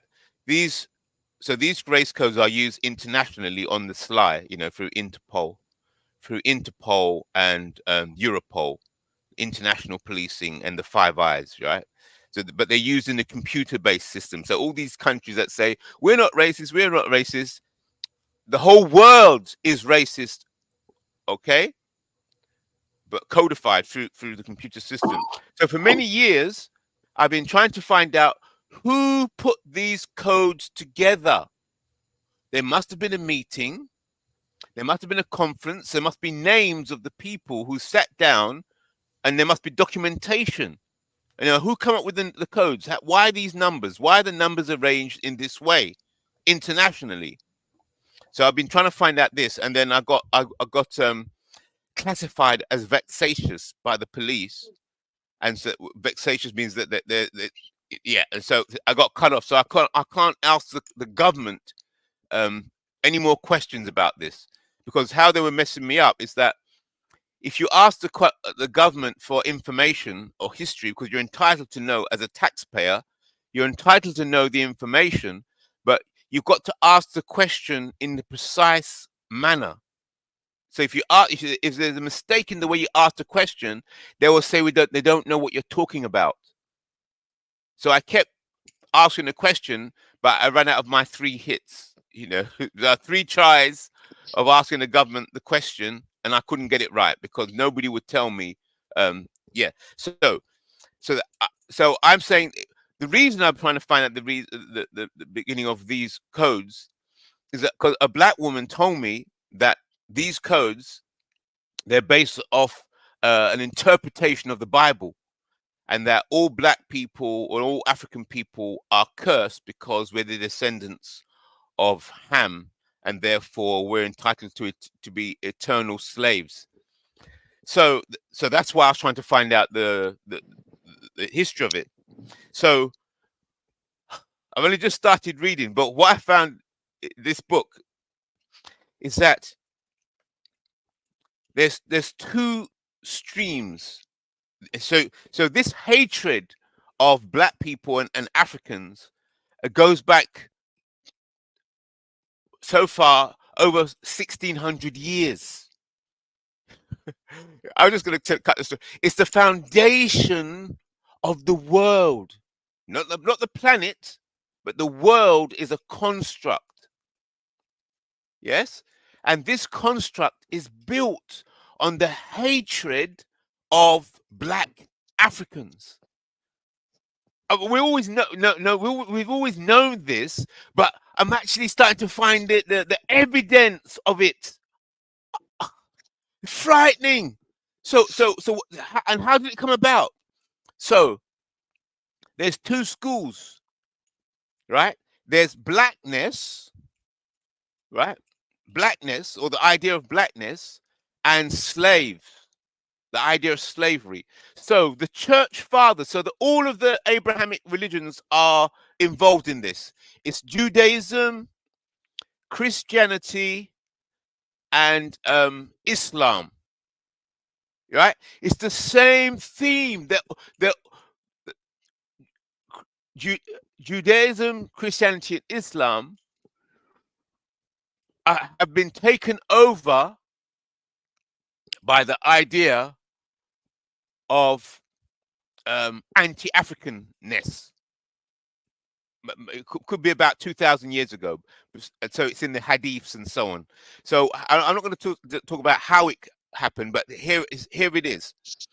So we have the black school of thought. So what they're saying is that after studying the Bible, so all the church fathers or the imams or the rabbis, they're discussing amongst themselves and saying, who was the first black man? Who was the first black person? and they're talking amongst themselves now. There's no Africans involved here. So, and they're saying that the first black person, it must have been Cain, because the scripture says that a mark was set upon Cain. And then all these Abrahamic religions, the elders, the spiritual leaders, they're saying that first mark was black skin. So Cain was the first black man. So that's one church or religious tradition, that Cain was the first black man, and he was the first black man because a mark was set upon his, in the scripture.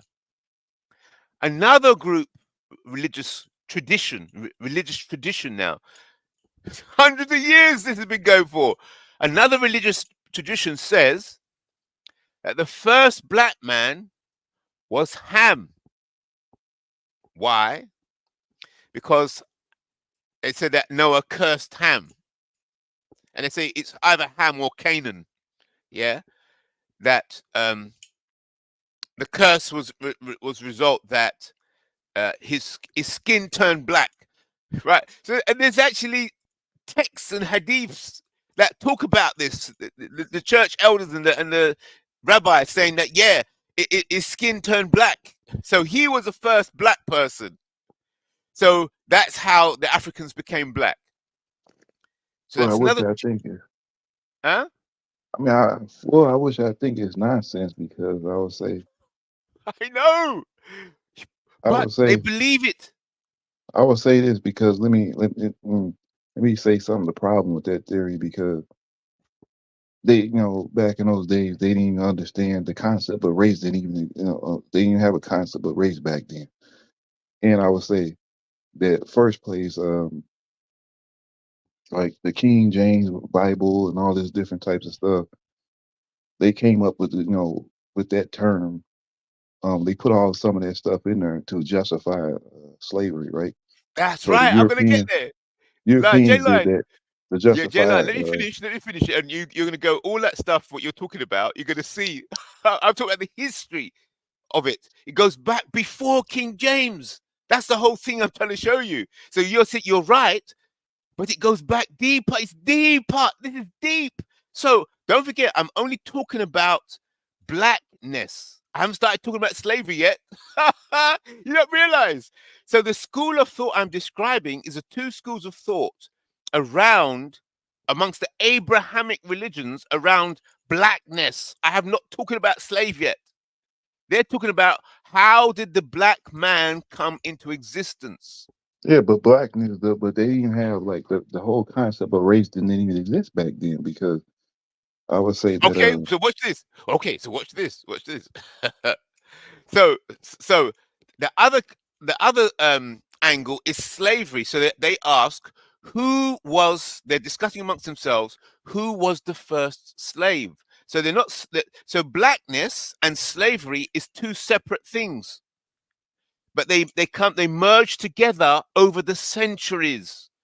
So that they say, well, all Africans should be slaves, but it wasn't like that, right? So who was the first slave? And they're saying the first slave was either Ham or Canaan. Now, to go back to the point you're saying, is that they're saying that the religious leaders were saying that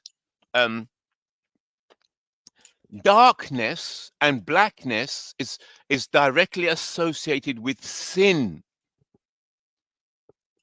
That's what they believe. So it's sin. So the mark of sin. So the mark of Cain, right, is because he sinned, killed his brother. The mark of Ham is because he sinned and mocked his father. So therefore, they're associating blackness and darkness with sin. So you're correct, right? It's not to do the roots of it. The roots of anti-Africanness, the roots of the hatred of black people comes from not race, but sin. They associate Africans and black people with sin. So you're right, it's not race yet, but it's sin. So they believe that sinfulness, black skin, is directly connected. Don't forget, it's connected to God and religion and Judaism and Christianity and Islam, right?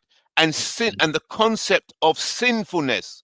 So they associate black skin with sinfulness. And then over the centuries, they merged slavery with black skin and saying that all black people are to be slaves forever. Yeah, but you know, but I would say, yeah, I mean, if that's the truth, then I guess, you know, what you call it, yeah, because which don't make sense is that because if you do look at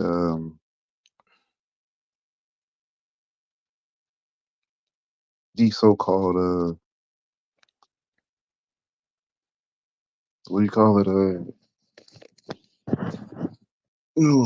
these so-called prophets or some of these so-called people will be considered what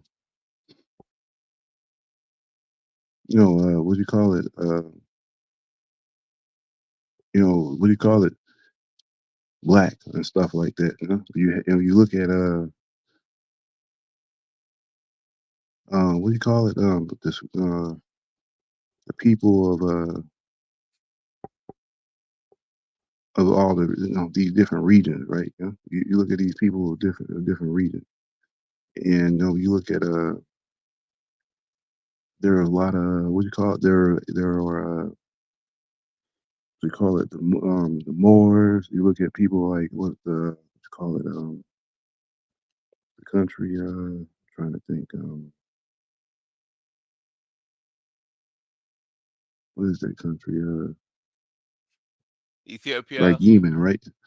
Yemen. If you look at Yemen, or you look at like all these people, some of these people are just or darker than me. You know what I'm saying? So if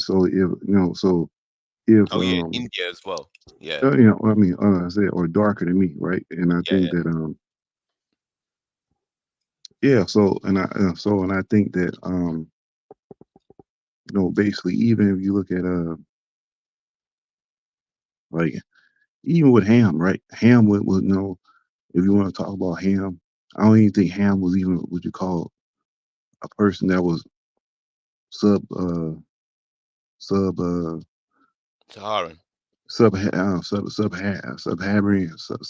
African. You know what I'm saying? He wasn't even that.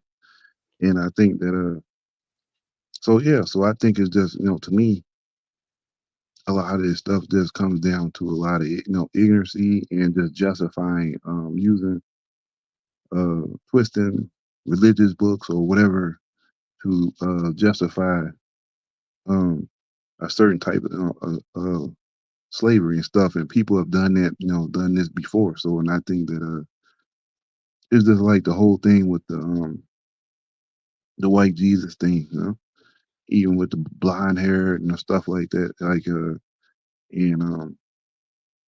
because if you look at it, each people's spiritual system always reflects their own people. You go to Asia, you go here, you go this and stuff like that, and yeah, I mean that's basically how I look at it. So, and I think that I mean, that's basically how I look at So it. watch this then. So when all the people that I've been speaking to and telling them about this stuff that I'm reading, they say, "Oh man, this is all nonsense," and it's blatantly nonsense. Everybody knows it's nonsense, but just to say that this is nonsense, their belief is a lie, that doesn't fix it. We've got to consider, how are you going to cancel that? We may call it bullshit or hype or lies, but it is functional. Yes. So just saying that it's lies and calling them liars, it's not going to change it. They want to believe the lie, and the whole world is constructed.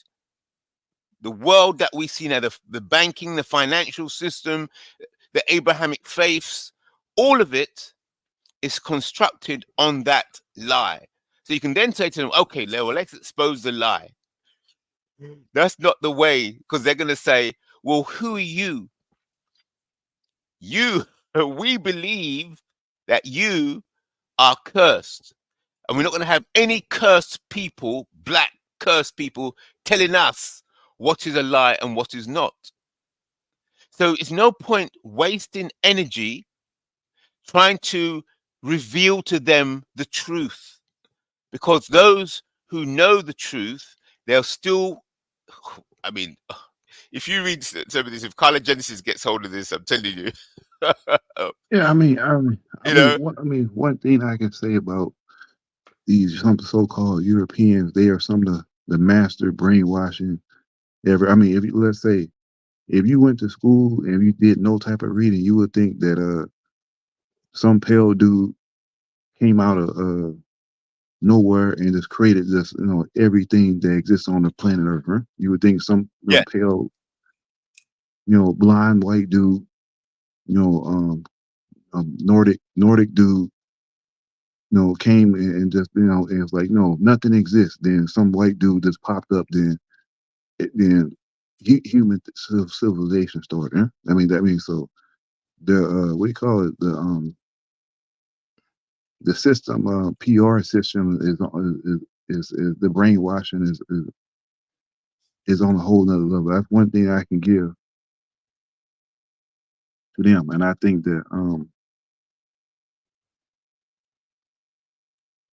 miseducation of I think black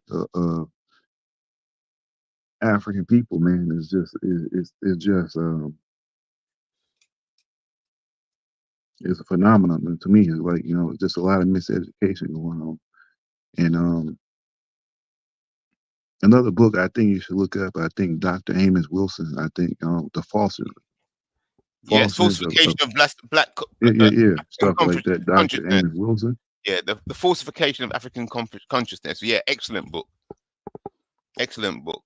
So therefore, I was just listening to you all speaking before I came on. I was invited on, and you and Carla Genesis, you're speaking about how the African, they don't seem to understand. You were both saying how white people imitating African people and African dance, how the Africans are so impressed, and that you're saying that you and Carla were saying they just don't understand that just because the white people are imitating African, it doesn't mean that they love them, and Africans can't understand. So to add to what you and Carla Genesis were saying, right? This lie that this world is built on, right? There's no way you can really make them understand, because it's not about reason and logic. You can't explain this. It's created by the rabbis and the imams and the priests. Yes, so it's in that realm. So you have to be fighting rabbis, priests, and imams. You can't fight this in the university. You can't fight it in logic. You can't fight it. It's in the realm of the spirit. It's in the realm of faith, and it's in the realm of the concept of righteousness and goodness and sinfulness. It's in that realm. So we have to think again how we're going to fight this thing. That's why it's been going for so long, for so many centuries. African people have been abused for so long because they haven't cracked it yet. They don't know what they're fighting. They don't understand how deep this goes. It's been going for thousands of years. So it's a trying you're actually fighting a version of the Abrahamic faiths. You're fighting the church, you're fighting the mosques, and you're fighting the synagogues. So I'd like to ask you all, would you agree that it's only a new kind of religion can fight this religion? Because it's a religion you're fighting. I believe that the only way you can fight that is not be dependent on it, you know? And we have a global system where we produce nothing. We consume everything from them. We have no nukes, you know. We don't black countries. It's sad. They said the saddest thing in the world not to have friends, right? What's even sad and more tragic when you don't even have enemies. Or you don't even recognize it. I like that. You don't even have enemies. That means you're completely irrelevant to everybody. Yes. You know? And 100%. So, like I said, what's going on in America with the people that we put up as so-called Pan-African leaders, like Umar do this dog and pony show. We play a little thing about Farrakhan or John Hart called him a fake leader, a faker, whatever like that, you know. And then we got the African continent where they're doing their coon and sambo. Let me tell you something. I'm gonna break something down on the show tonight. A lot of people are not gonna like this, right? But I think I'm gonna break a jewel from the College Genesis, right? People always think a sambo or coon or somebody is somebody that basically sucked all the way. A Pan-African and a Sambo is also somebody who pretends like they're fighting the white man, you know, but they use Sambo tactics, you know. Yes, that's right. Well, so you could be a Sambo and be a black Right. power militant, you know. Right. 100%. And the end result is you don't make any progress, you know. Like, let me give you an example. All these African leaders get up there and they was like, oh, wow, you heard what President Adu had to say about the West exploited. And when he made his speech in the UN, all the friggin' white countries had already cleared out, you know? And it wasn't even televised, you know? Right. And we're on YouTube, like, yeah, man, we're really sticking to the man, you know? And then a week later, he's going to Blinken, talking about he needs help with the Burkina Faso, ready to sell Burkina Faso out, you know, for a few $1 million, you know? So I say to myself all the time, you don't have to, you could sometimes a Sambo and the coon and the buck dancing could sound like he's militant, right? And I believe that a lot of these Sambos have hijacked the Pan-African movement, you know? Right. And it sound convincing, you know? With their rhetoric, yeah. Rhetoric, you know, and they're Pan-Africans in name only. Painos, Pan-Africans in name only. So basically, I said at the start of the show, we can't look for rhetoric anymore. We gotta look for results, right? Nationhood. 100%. If you want reparations in this world and whatnot, you have to be in a position to take it. That's and be right. powerful. And we have to get to the idea that we need a state of the African continent. We have to start questioning these. Why are we still going by these borders that were created in 1884, the Berlin Conference, you know? Yes. Why is it that the African countries are still getting royalties for companies that were left behind by Europeans, and they haven't nationalized these industries and built up industries around the raw materials that they had make the products on the African continent, you know? So if you're not talking about that, then you're doing the same old thing. But to the newly Pan-Africanist people, Pan-African enthusiasts, and all these people that's got into the movement, I appreciate the support and everything. But let me tell you something right now. If you don't listen to anything I say, right? Just because somebody says something, right? Like, oh, France is the biggest colony. Look, man, France is not the problem. The Europeans are the problem. It's us. We have not basically said as a race, we want better. You know, we want better. And we're not going to do what it takes to make it happen. We're not going to sacrifice and make it happen. When we do that, and then we're going to get to the thing. And then also, would we even know ourselves if we weren't so-called oppressed? Think about that. If people, if oppression is your identity, right? Like black people jumped on the Palestinian bandwagon. The Palestinians are being oppressed and whatnot, you know? You know, and what's happening, and I just sent Bomani a video. Bomani, that last video I just sent you, I want your opinion on that. I'm not sure. I want to see what IT3 say. This guy's been on TikTok a while, and he's like he says he's Fulani and everything. He's a Muslim, but he identifies as being black, you know, and everything. But he basically says he says Arabism is dying, you know, in the Middle East and whatnot. And he says that the Arabs have basically are being judged by Allah right now. You know, that's why Hamas is being wiped out, whatever like that, you know. No. Or something like this. So I don't know. I want everybody's opinion on this, you know.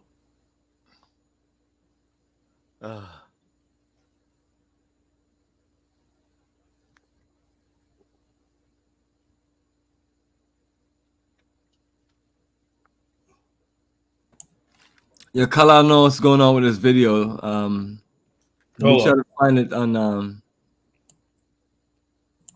and let me try to find it on TikTok.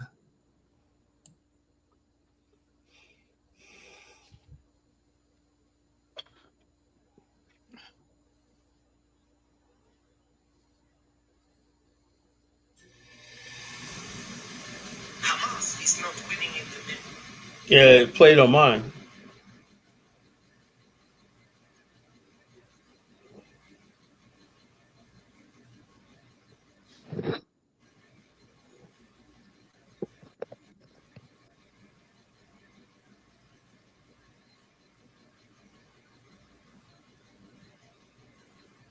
Hamas is not winning in the Middle East. Hamas is getting obliterated by the IDF. We are watching the end of Arabism as an idea. Where are the Arab nations? They are nowhere. What do you think that Allah is with Hamas?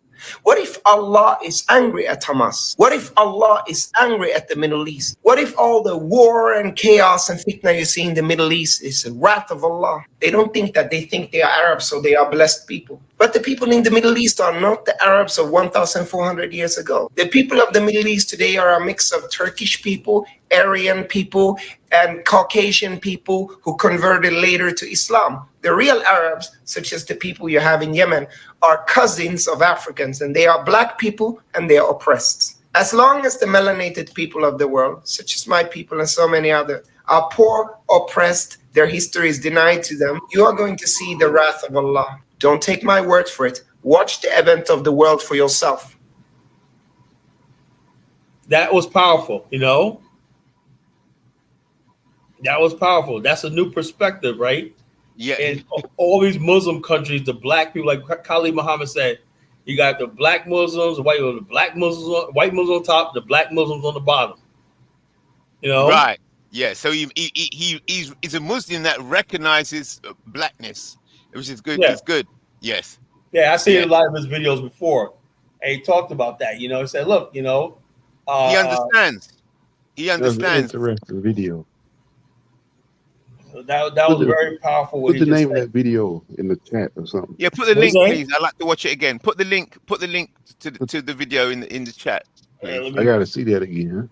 Put the link in. Yeah, he has good content, you know. Oh, let me find it. I'll send it in the chat.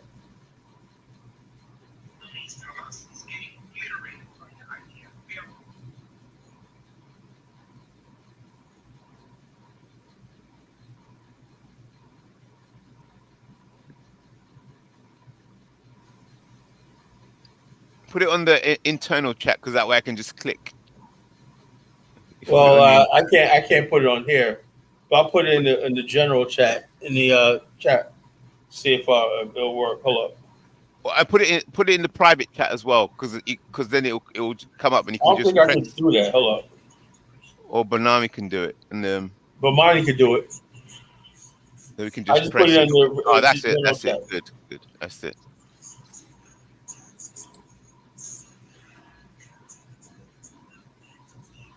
So I've got some good news for you. 2 bits of good news. So that's 3 bits actually. I was telling you about the book. What's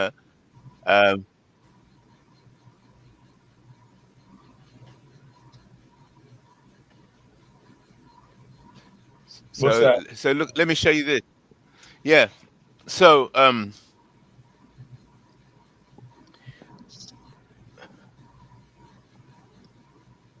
So this you'll be aware of. I sent you the email in your emails, so you know about this. You might not have read it yet, but you know about this Adija, yeah. You know about it. I've been sending this in the emails. So this document here, this is a summary document. You've got a copy of it in your emails. This I sent to the Bank of England. Yeah. So, so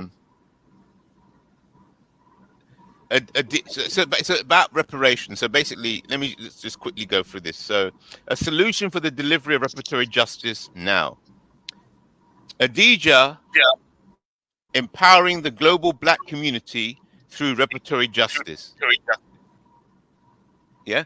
Adija, a name that resonates with the meanings of remembrance and déjà vu, now represents a powerful initiative by the Repatriation Nation Limited, based in London. The Repatriation Nation Limited is actively seeking endorsements, not funding, for Adija, an acronym that stands for African Diaspora Equity and Justice Alliance. This visionary project aims to establish an international Black African autonomous entity dedicated to empowerment and reparatory justice. So that's Adija, yeah. So I sent this to the Bank of England. So basically, this is saying, Bank of England, We're not asking you for money. We, Black Africans, we're not asking you for money. And we're not asking you for partnership. Adija, the project, we're asking you to endorse this project. That's what I sent to the Bank of England. That's what I sent. What'd they say? The Bank of England replied. They replied. Look at this. Really? Yeah. It says, thank you for contacting the governor of the Bank of England regarding the creation of the African Diaspora Equity and Justice Alliance. We have carefully reviewed the contents and the nature of your request as outlined in your letter of 15th of September 2023. As decisions pertaining to matters of repatriation are matters for the UK government to address, we regret to inform you that we are unable to provide our endorsement. Many thanks for your correspondence on this initiative. Well, that's good. At least you're creating a dialogue, a serious dialogue. That's right. You're on it, man. You're on it, Carla Genesis. The dialogue has opened up, man. It's kicked off. You're 100%. Yeah. You're sincerely. If all these countries were serious about doing something for Africa, they would support the idea of an Afrikstan, you know, where people from the West could return and build new city-states and municipalities and everything like that. And the countries that participate in the slave trade would have a responsibility of aiding this endeavor. That would be a game changer, you know? So watch this. So it's signed Jane Catherall, Executive Director, People Directorate. That's good, man. Good work, man. That's good work, man. Oh, no, but watch this. It ain't finished yet. Look. All right. It's not finished yet. Watch this.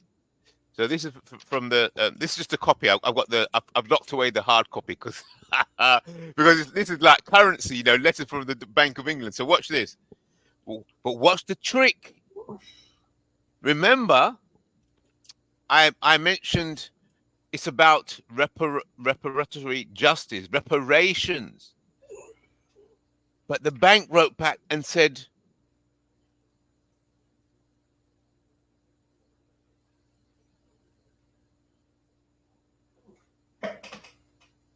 what happened to IC3? The man got him.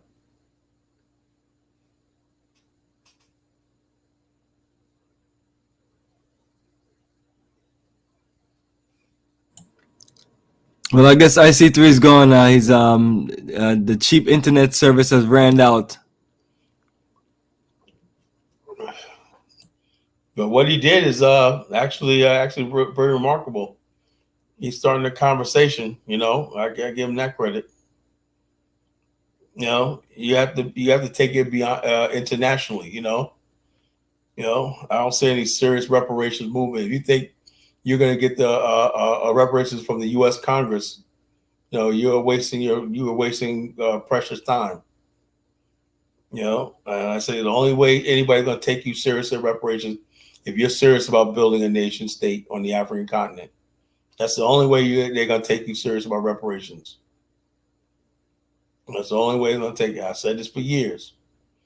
You know, and like I said, sometimes I hope I was wrong. You know, but that's the way it's going to be. Pan-Africanism towards nationhood, right? If our end game is nationhood and whatnot, you'll see heaven, earth move and to make that happen. Yeah. So watch this. Watch the move. They use the word repatriation. Repatriation and reparation is two different words. So they're writing back. and mentioning repatriation. But I never talked about in the letter about repatriation. Repatriation is an aspect of reparation. But see, so I don't know if it's a trick they were trying. So they're talking about repatriation. So I wrote back again. This is the first letter. I wrote back again, and so what's the move? Because I'm talking to power now, right? When you're talking to power, when you're talking to the king, right? You can't say that they made an error. You say that. So I wrote back and I apologize. I said, "Oh, I'm sorry for the misunderstanding. It could be, you know, my poor English. That you mentioned repatriation. I never mentioned repatriation. The letter I wrote to you was about reparation, not repatriation. So I apologize for the misunderstanding, for my poor communication." Yeah. So because you know, you don't want to say to the king or say to the power, "You're in error." If any mistakes, it must be me, must be my fault, the humble, you know, citizen or whatever, or servant. So I wrote that letter back to them. Then the Bank of England come with a second letter. We've got 2 letters now from the Bank of England. And this is the second letter. It says, "Thank you for your letter dated the 11th October, 2023. That's my second letter. "I would like to apologize for the error in my letter dated the 3rd of October. That's this letter. To the Bank of England, the representative of the Bank of England, because don't forget, the letter went to the governor, and the governor got Jane Catherall, the executive director of the People Directorate, to reply to me. So it's not a reply written by the governor. The governor got the director, executive director, to reply to me. So the error was in the reply was not an error of the governor. It was an error of the servant of the governor. Because don't forget, it's not the governor who signed this. so she has made the mistake, not the governor. So I would like to apologize for the error in my letter dated the 3rd of October. That's the executive director. It's her error, not the governor. I would like to apologize for the error in my letter dated 3rd of October. Decisions pertaining to matters of reparations, and she underlined it and put it in bold, so that means that she got the word correct this time, are matters for the UK government to address. We regret. So now she's saying we. So the error was her, my, but now she's speaking, now she uses the word we, as if she's speaking for the whole of the Bank of England and the governor. We regret to inform you that we are unable to provide our endorsement. Many thanks for your correspondence on this initiative. Yours sincerely, Jane Catherall, Executive Director, People Directorate. So what's the movement of power? First of all, the governor of the Bank of England has received your letter. Step 2, the governor appoints this woman, an executive director, to write a letter to me. The executive director of the Bank of England, not the governor, makes a mistake, or could be accidentally on purpose, mentioning repatriation rather than reparations, which is an error. Yeah. So then the apology comes from the individual, from the woman. Yes. Oh, it was my error. She says, I would like to apologize for the error in my letter. So she's saying as an individual,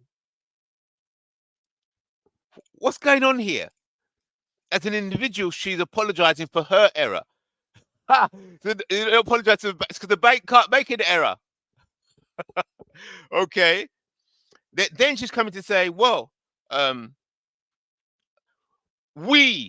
I'm talking for the bank. But so therefore I wrote, so there's a third letter to come back now, because this is the second letter. There's a third letter to come because I replied to this saying,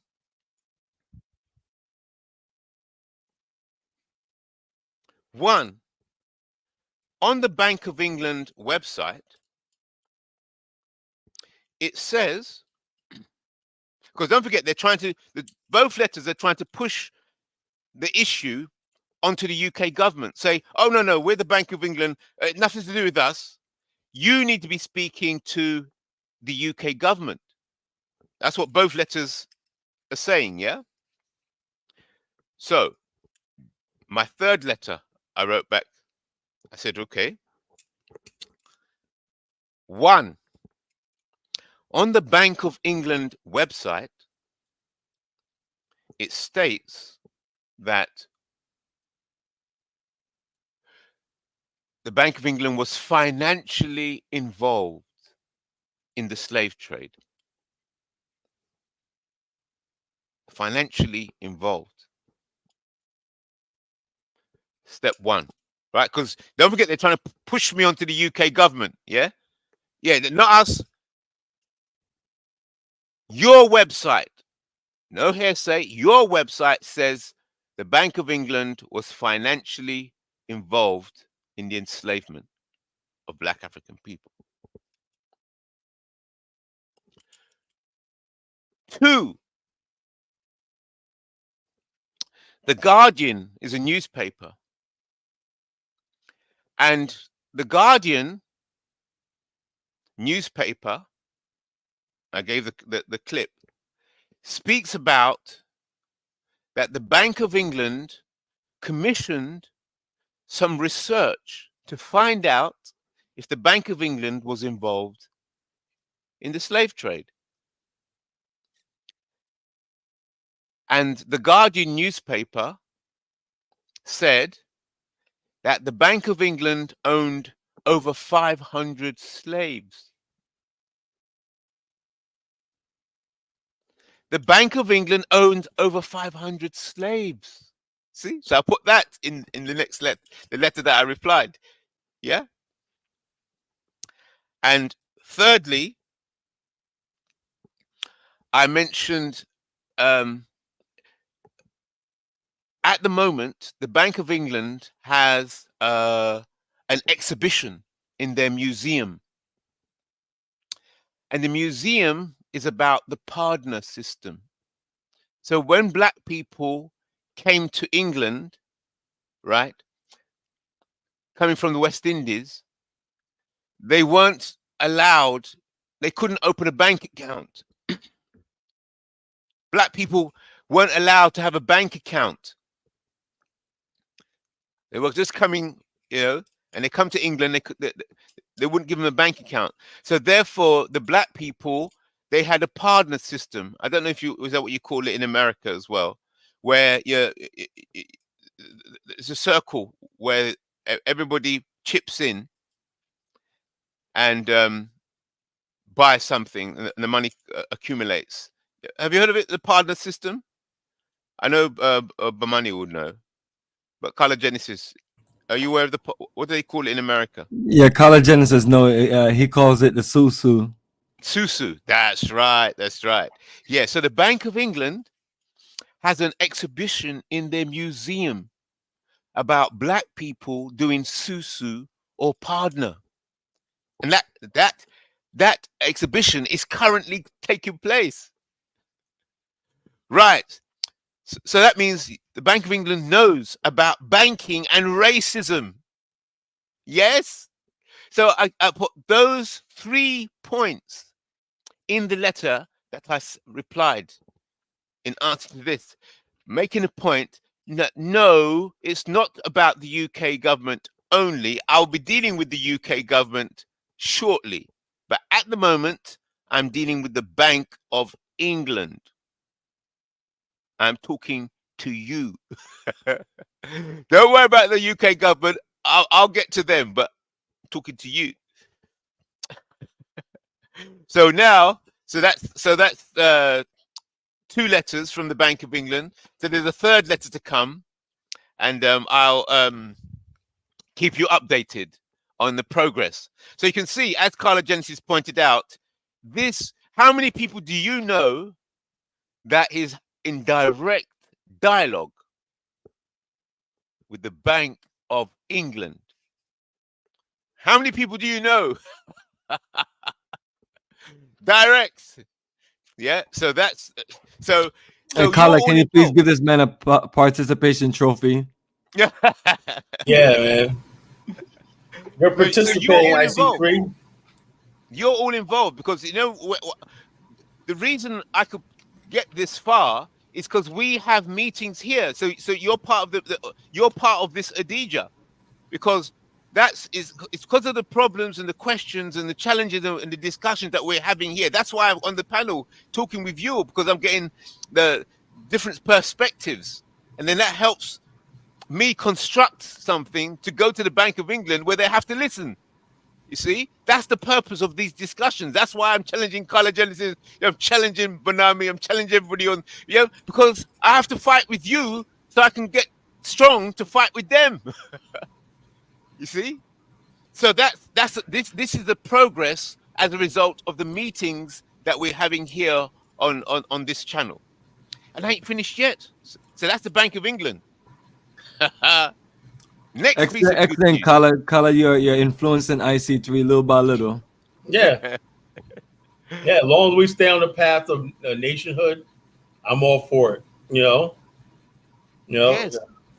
Because that's the only way we're gonna ever have anything. We have sovereign, autonomous territory where you can concentrate the wealth. Because other than that, it means absolutely nothing. Yes, and it goes back to what you're saying. And it goes back to what you're saying. You said earlier on, we have to get the power to take, what is ours. You've got no power, they're not going to give you. So everything starts in a temple. It's the same thing going on here, right? This is the move where we're taking. Don't forget, they're saying, it's nothing to do with us. Talk to the UK government. Yes, but I'm saying, no, it is to do with you. Yes, but they're making an effort. The Bank of England is trying to palm us off by saying, you're speaking to the wrong people. Don't speak to us. We've got nothing to do with it. But so the power comes by saying, no. Here's the facts. Yes.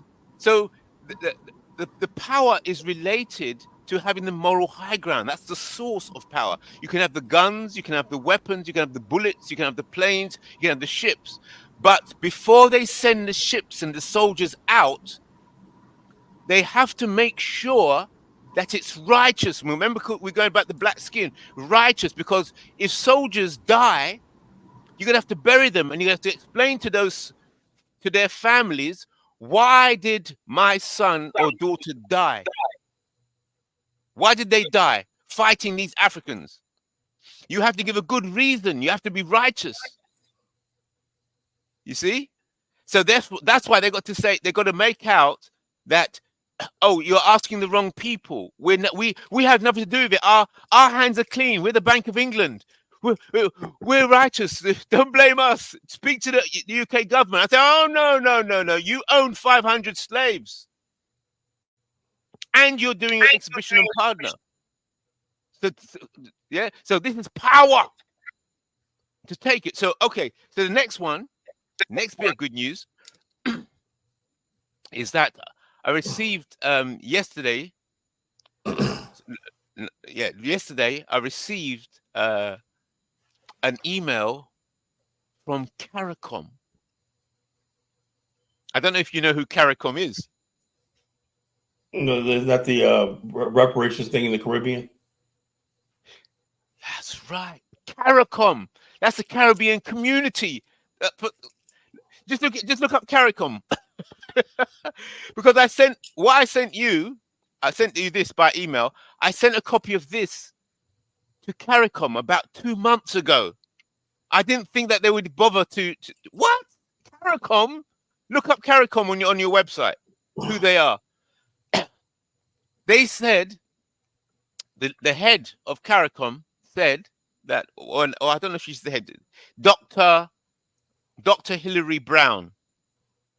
I got an email from Dr. Hilary Brown. Look up that, Dr. Hilary Brown of CARICOM. Look up who she is. She just sent me an email confirming that CARICOM has received this information and that they're distributing it amongst themselves, and that they will contact me if they need any further information. So in other words, it's gone around CARICOM. This same plan has gone around CARICOM, and they're considering it. They're having discussions. And in their discussions, if there's any questions CARICOM has, they will contact. Yeah, I think they're gonna steal your idea and kick you out of the program. Ah, I know. That's what everybody was saying. Bomani is quick on that, you know. Yeah, the days of the internet, people can do that. I know. Well, what should they say? There's. Don't forget. This idea, right? It seems simple, but it goes deep. And if those people don't understand how deep it goes, right, they're going to crash. And all I'm going to do is I'm going to sit by the side, let them steal it, and they're going to crash. Because if you steal the idea, not understanding the foundation, how deep it goes, right, you're going to get blown up. Because they don't know. It may seem light. Oh, yeah, it's easy. They don't understand what. Remember, those who try and steal this idea, they're going to look at it from business. They're going to be thinking business. Yes? Logic, reason, education. But remember, it's deeper than that. Remember, the solution is you have to move into the spiritual realm. So all those who don't know about Judaism's impact, Christianity's impact, Islam, if you don't understand that, you don't understand what you're fighting, and you're going to get crushed. They're going to destroy you. So yes, you steal the idea and go ahead, and I'm going to sit in the back and I'm going to wait. I'm going to see who is going to be the last man standing. It's going to be us. Because let them steal and run away, but they don't know what they're dealing with. They don't know the magnitude. They don't know how deep this goes. So if you steal this and run away, steal the idea and run away with it, you see how far you get. In fact, let them go ahead. Yeah, this has been decades. I've been working on this just to get this letter. It seems like anybody could write to the Bank of England, but they don't realize how deep this goes. Years I've been on this. Yeah, but you're right, but Bomani, it's like, wow, that's an easy idea. Let's steal that. No way. Yeah, steal it. Go ahead. Yeah, so it's gone to they're going to have their meetings, CARICOM, and then they if they've got any questions, they're going to ask me. But you see what? Just like we're having these discussions, sooner or later, in the end of when they've crashed, they'll want a delegation of people to go and sit and talk to them on the plan. So you can maybe send Carla Genesis and Bomani. You're nearer, so you can fly on the budget. Because if they say that, they want us there, they'll probably be offering hotel and flights and all stuff like that. So maybe you can fly from where you are, and then you go to answer any questions. Because really, they just want to any organization is going to want to see a face, because all the questions can be answered by email. I mean, you don't need a person to go there in person, to fly to the Caribbean to see them in person to answer questions. All the questions can be answered by email. But what they'll do eventually, they'll want to sit at a table with a representative of a DJ, and at that point,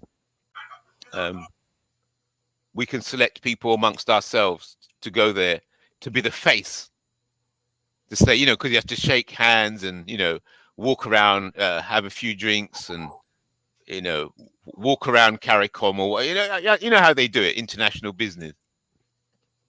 Yeah. So that's three bits of good news. Yeah. Positive, constructive. Yeah. One, I explained, giving you some information about the construction, why the world is against Black Africans and how that came about. So I'll still give you more information and updates as that comes through. I'll give you some more information. So I'm reporting to the council. I see this place as the council. Yeah, so I've got to give a report. So I'm giving you a report. So that's the first one. The second one, I gave you reports on the Bank of England, communications with the Bank of England, direct communications. So we are in direct communications with the Bank of England, because if I get any problems, I'm going to bring it here and say, oh, the Bank of England has said this. What do you recommend? I think I'm stuck. Okay, that's the second point, Bank of England. And the third one is CARICOM. We are now in contact, negotiation, talking with CARICOM. 3 positives. So that's a solution. So I've written to the African Union, the same stuff. So who knows? If I get a reply from the African Union, I'll tell you. I'll tell you. Yeah, so I think that's all good news for us. Well, keep it up. Somebody got to do the work. Yeah, we're all doing the work together.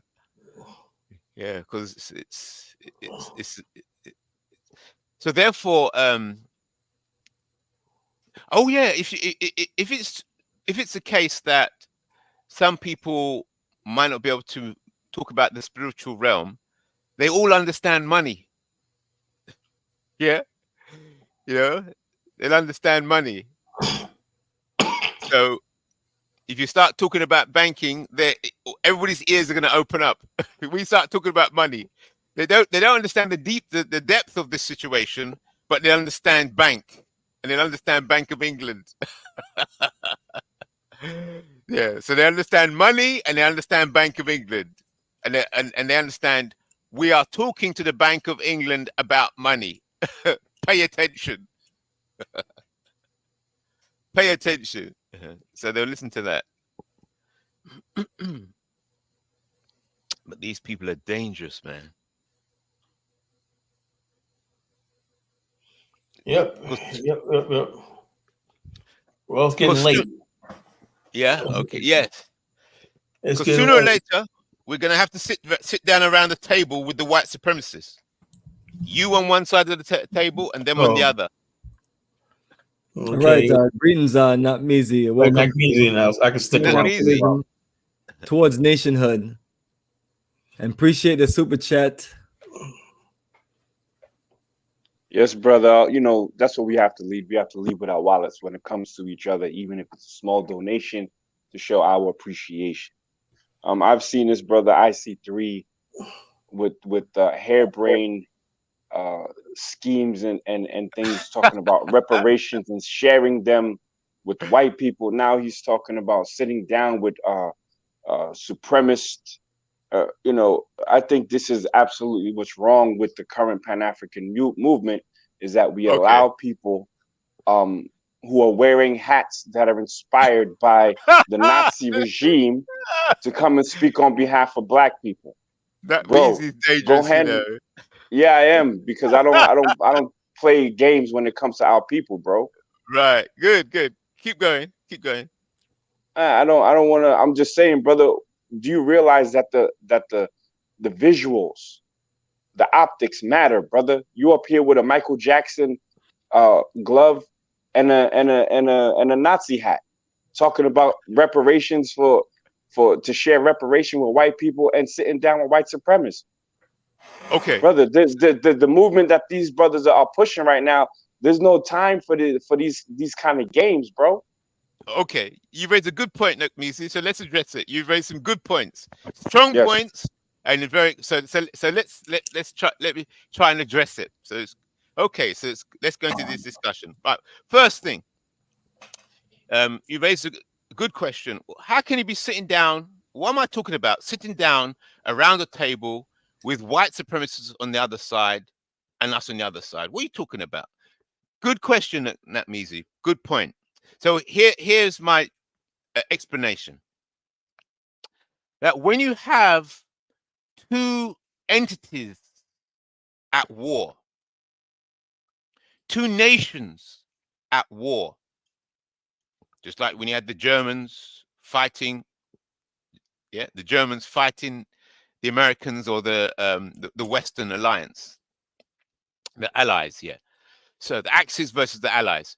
You see, even in war, there has to be a route of communication where you can discuss, where the two entities at war discuss peace talks,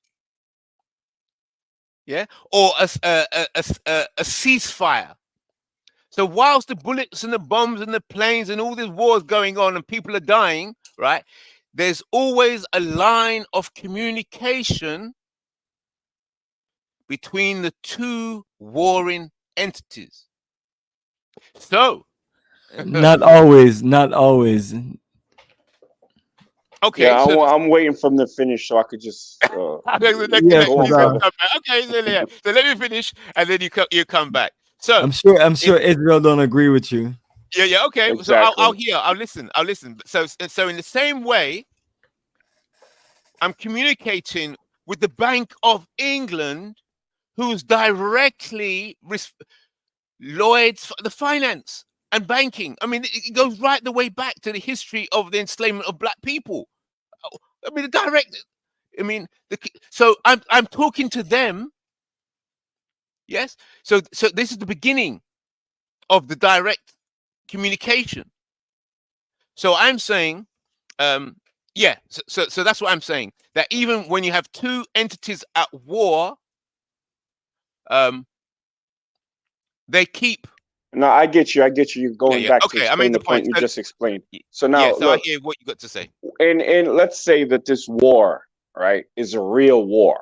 Are you saying that this is a war with violence? Is this an economic war? What kind of war are you speaking of? All wars. So like Germany. No, I'm talking about specifically the one black people against white people. What kind of war is this? Oh, right. This war is a war on three levels. It's a spiritual, as we discussed earlier, or as I was sharing earlier. All right, throw the spiritual to the side. I need tangibles. Spirituality is subjective. Give me the war that we can go and sit and have a talk with them about. I need that war. Which one is it? It's on all three levels because the bank is right, just we can't go and speak to any sort of white supremacist council about a spiritual war, brother. What war is gonna give us the leverage or the means or the reason to go and sit down and talk to this imaginary white supremacist council? Which war is? Oh, right. Okay. So here's the angle. Right. Good. Okay. Yeah. So the premise is that the power, because as you know, you're the top businessman, and Color Genesis, you all know as business people, it's all about leverage. You got to get that leverage. Yes, you got the power and leverage. Right. So having the moral high ground is crucial. Brother, you're not answering my question. I asked you, what war are we speaking of? You already mentioned spiritual. I said throw that away because that's not something that's tangible. It's subjective. What war are we having? What business? Okay. Yeah. Racism, racism and economics in business. Yeah, that's right. Okay. That's right. Perfect. So now where do we have this conversation and how do we contact this white supremacist council? Well, how they're contacted is that we put out, just like this, the project. Yeah. Nope. I asked for contact details. I didn't ask for an explanation. How do we contact them? That's what I did. I sent this to the Bank of England. Yeah, you sent information about our intent, what we intend, and what we want. Right? That goes out, and then they reply or decide not to reply. This is the move. That's the counter move. 1, 2. It's going back and forth, back and forth. All right, so that's the economic aspect of it. What I call cap on this whole like war that you can sit down and have a conversation with. If I humor you and say that we are at a war, you don't sit down and speak with your enemies to negotiate if you're on the losing side. There's no reason for the winners to be negotiating with the losers, especially if it's about economics, if it's going to be against their interest. Good point. The only way you win a war or you get someone to negotiate with you is if you start winning the war and you bring them to their knees and you bring them to their knees where they're in a point where they have to negotiate with you and say, look, if you can't beat them, join them. We're not even close to that. There's no catalyst for the winners, air quotes, to negotiate with the ones that are losing. Right. For what? There's no so that whole concept is flawed. And here's the thing. I'd rather die as a man than live as a begging coward. Please let us live. No, like the brother mentioned about Israel and Palestine, right? And I don't really care about either one of them. But what I can say is I do respect the gangster of one certain side that say, we ain't talking with you. We ain't doing none of that. Let's get the rockets to shooting. Go out on your sword. And until black people realize that the only way is if we're gonna have to fight our way out or cooperate with each other our way out of our situation and not negotiate with someone who already has demonstrated that they don't care about our own existence. Yes. I want to pivot real quick to this whole slavery thing, right? Where do you start the slavery conversation in terms of reparations? Okay. So let's do the first one, then we go into the second one. Okay, good points. You're making very strong points. Yeah, I have to agree. So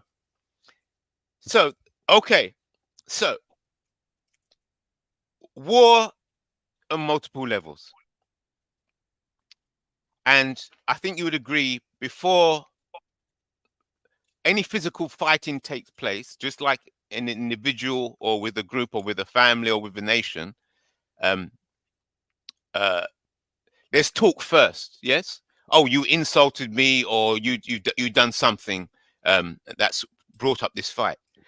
So the mere fact that the Bank of England has chosen to engage with me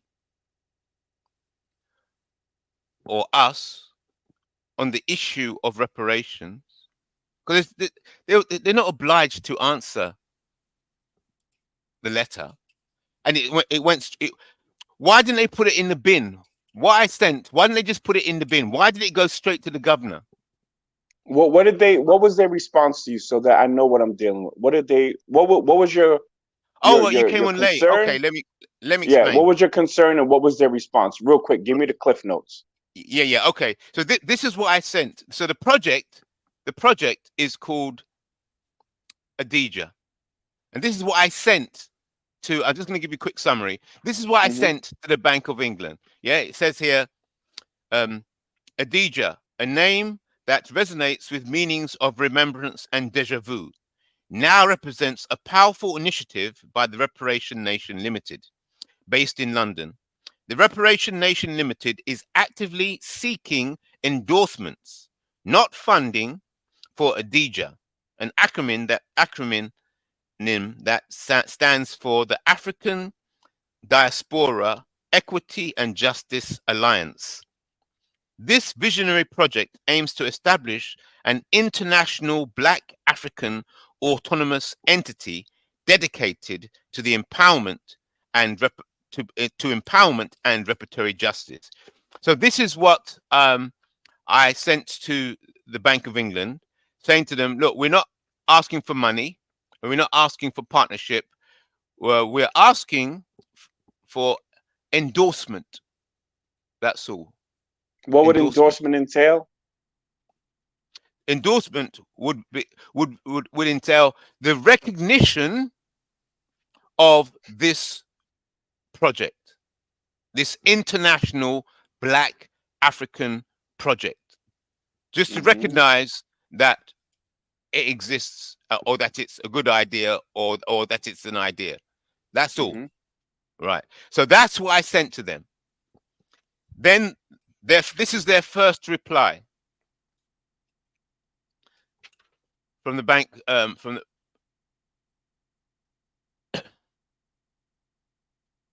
Yeah. So yeah. Could you read it to me, brother, please? Yeah. Okay. So this is it. It says,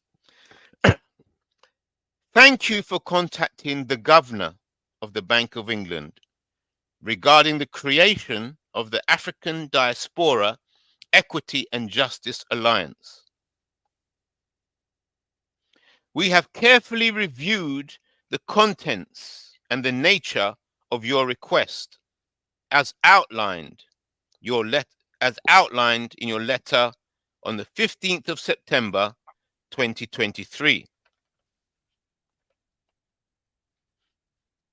As decisions pertaining to matters of repatriation are matters for the UK government to address, we regret to inform you that we are unable to provide our endorsement. Many thanks for your correspondence on this initiative. Yours sincerely. Okay, thank you. James. Thank you. That's how I figured it was going to go. Of course. And you're booty clapping respectfully that they even answered you. And that right there is at the core of the problem of Black men specifically, that we just want to get recognized. The Bank of England, they read my email and then they contacted me. You're totally ignoring the fact that some person, some intern probably, all right, is paid literally just to deal with these things, and they let you down slowly, which is a perfect example of why you can't negotiate with people from a place of weakness. You're asking them for an endorsement when we're talking about reparations. Yes. How will the person who would ultimately be responsible for paying out reparations endorse the people who are asking for reparations? Beautiful question. Wait, brother, I'm not finished though. When you speak, I'm quiet. Please give me the same respect. So they're not going to do that because it'd be against what? Their own interest. So the question of reparations, okay, yes, they would have to pay. I get it. But they're not going to endorse your place or your group to try to get it from them. You're going to have to go about it another way. So the only negotiations we should be talking about should be legal. There should be a lawyer sending that, and a lawyer doing research onto their culpability and then taking them to the international courts or whatever they have to do, but not just please endorse me and then being happy when you get rejected. This is my point. This is why when we have a subject like reparations, only qualified individuals should be speaking on it, which is why I don't speak on it except to say that we are due reparations for the unpaid work that our ancestors have done. That's it. That's all I can say. And then I defer anything deeper than that to those who are smarter than me and who specialize in this, because it's a serious issue. But when you are rolling willy-nilly and talking about, yeah, we should give them a cut. You said you wanted to give them a cut of the reparations for them helping us. Like, that's insane to me. You see, so what I think you want to get up here and speak, and a lot of people are quiet and they give you, you know, the pass to air out your things, because you do have certain points where I see that you could kind of make sense, but until they're refined and until you at least clean up your image, brother, no one is going to take you seriously.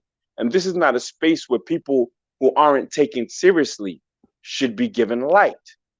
You have to, number one, get rid of that Nazi hat, get rid of that Michael Jackson glove, get rid of all that symbolism behind you.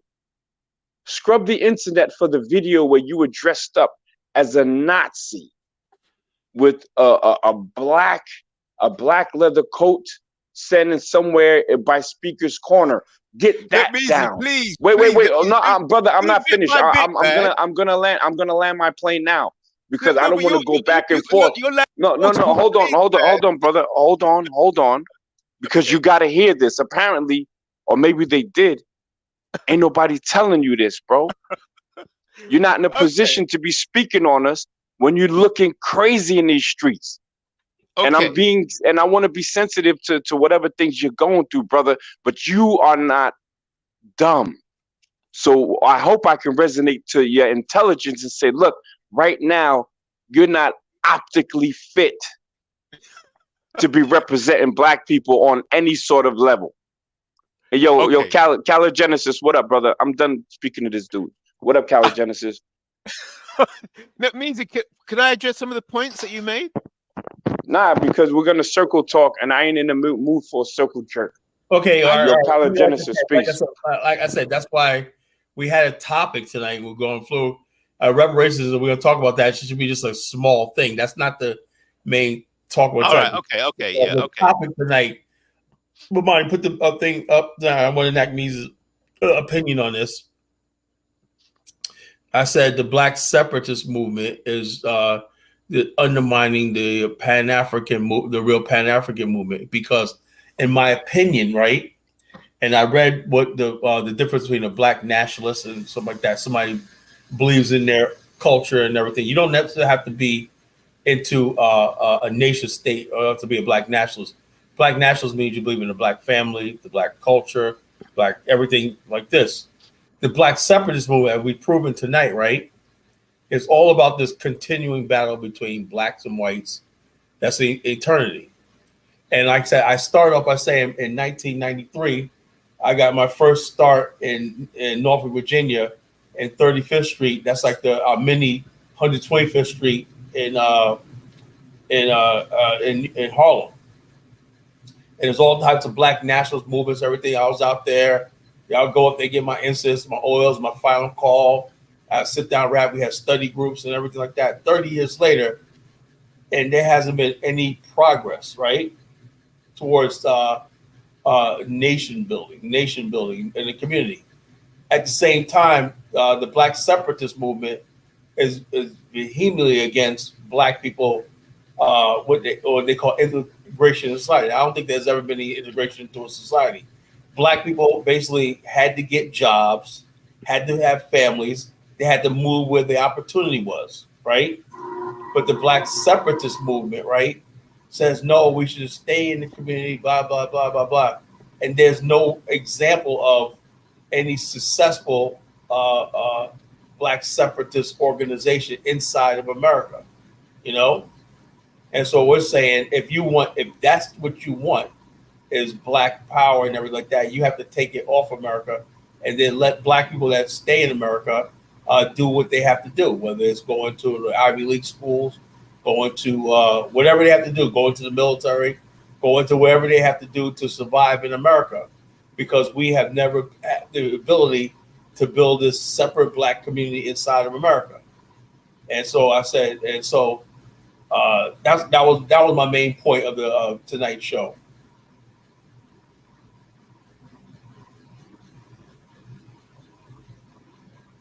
So what's your opinion on that? All right, brother. Yeah, I was speaking without my mic on, but I'm glad it was muted because you weren't finished. Look, I tend to agree with you. I don't think that black separatism in 2023 is logistically possible.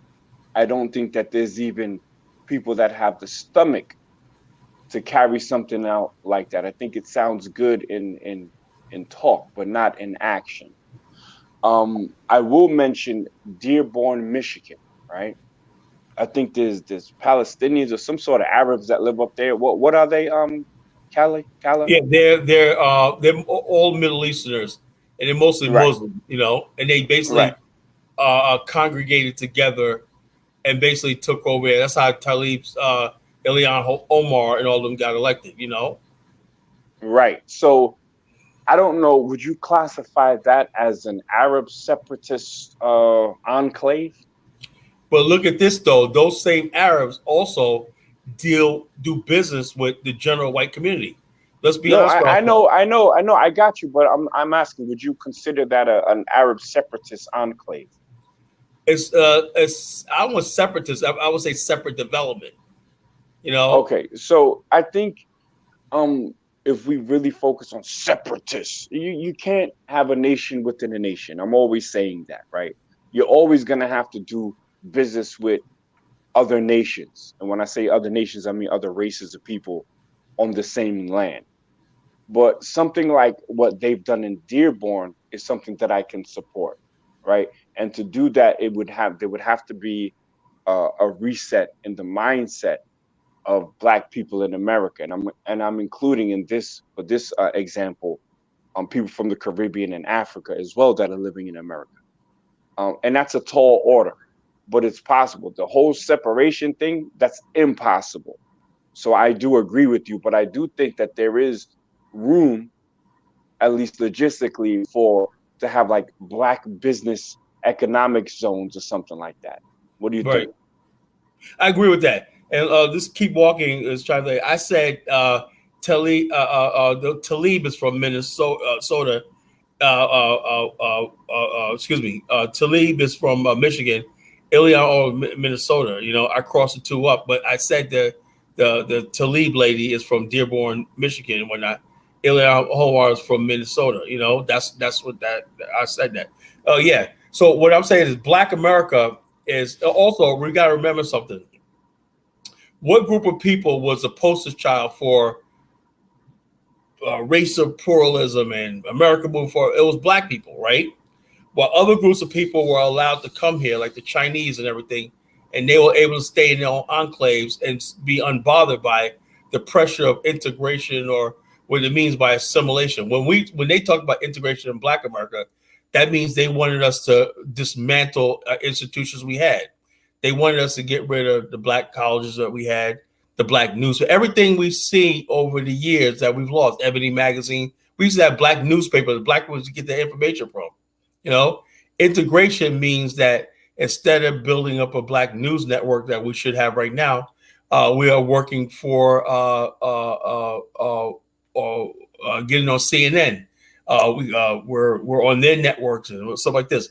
And right now, to the point where when we look at Black America and everything, there's no real Black identity. When you talk, every last single Black politician, and watch what I'm saying, every last single Black politician, right, goes has either conservative talking points or they have white liberal talking points. You know, so therefore the Black separatist is left in a limbo, because the mainstream Black America, right? Either when you look at the thing, everybody, we got to let Joe Biden. We got to let Joe Biden. Then you got Black people who support Trump or the right wing. We got to support this. There's no Black agenda anymore in Black America. You know, while these other groups of people, they basically come out, they're evenly divided. Some of the Mexicans are very conservative, some are very liberal and everything.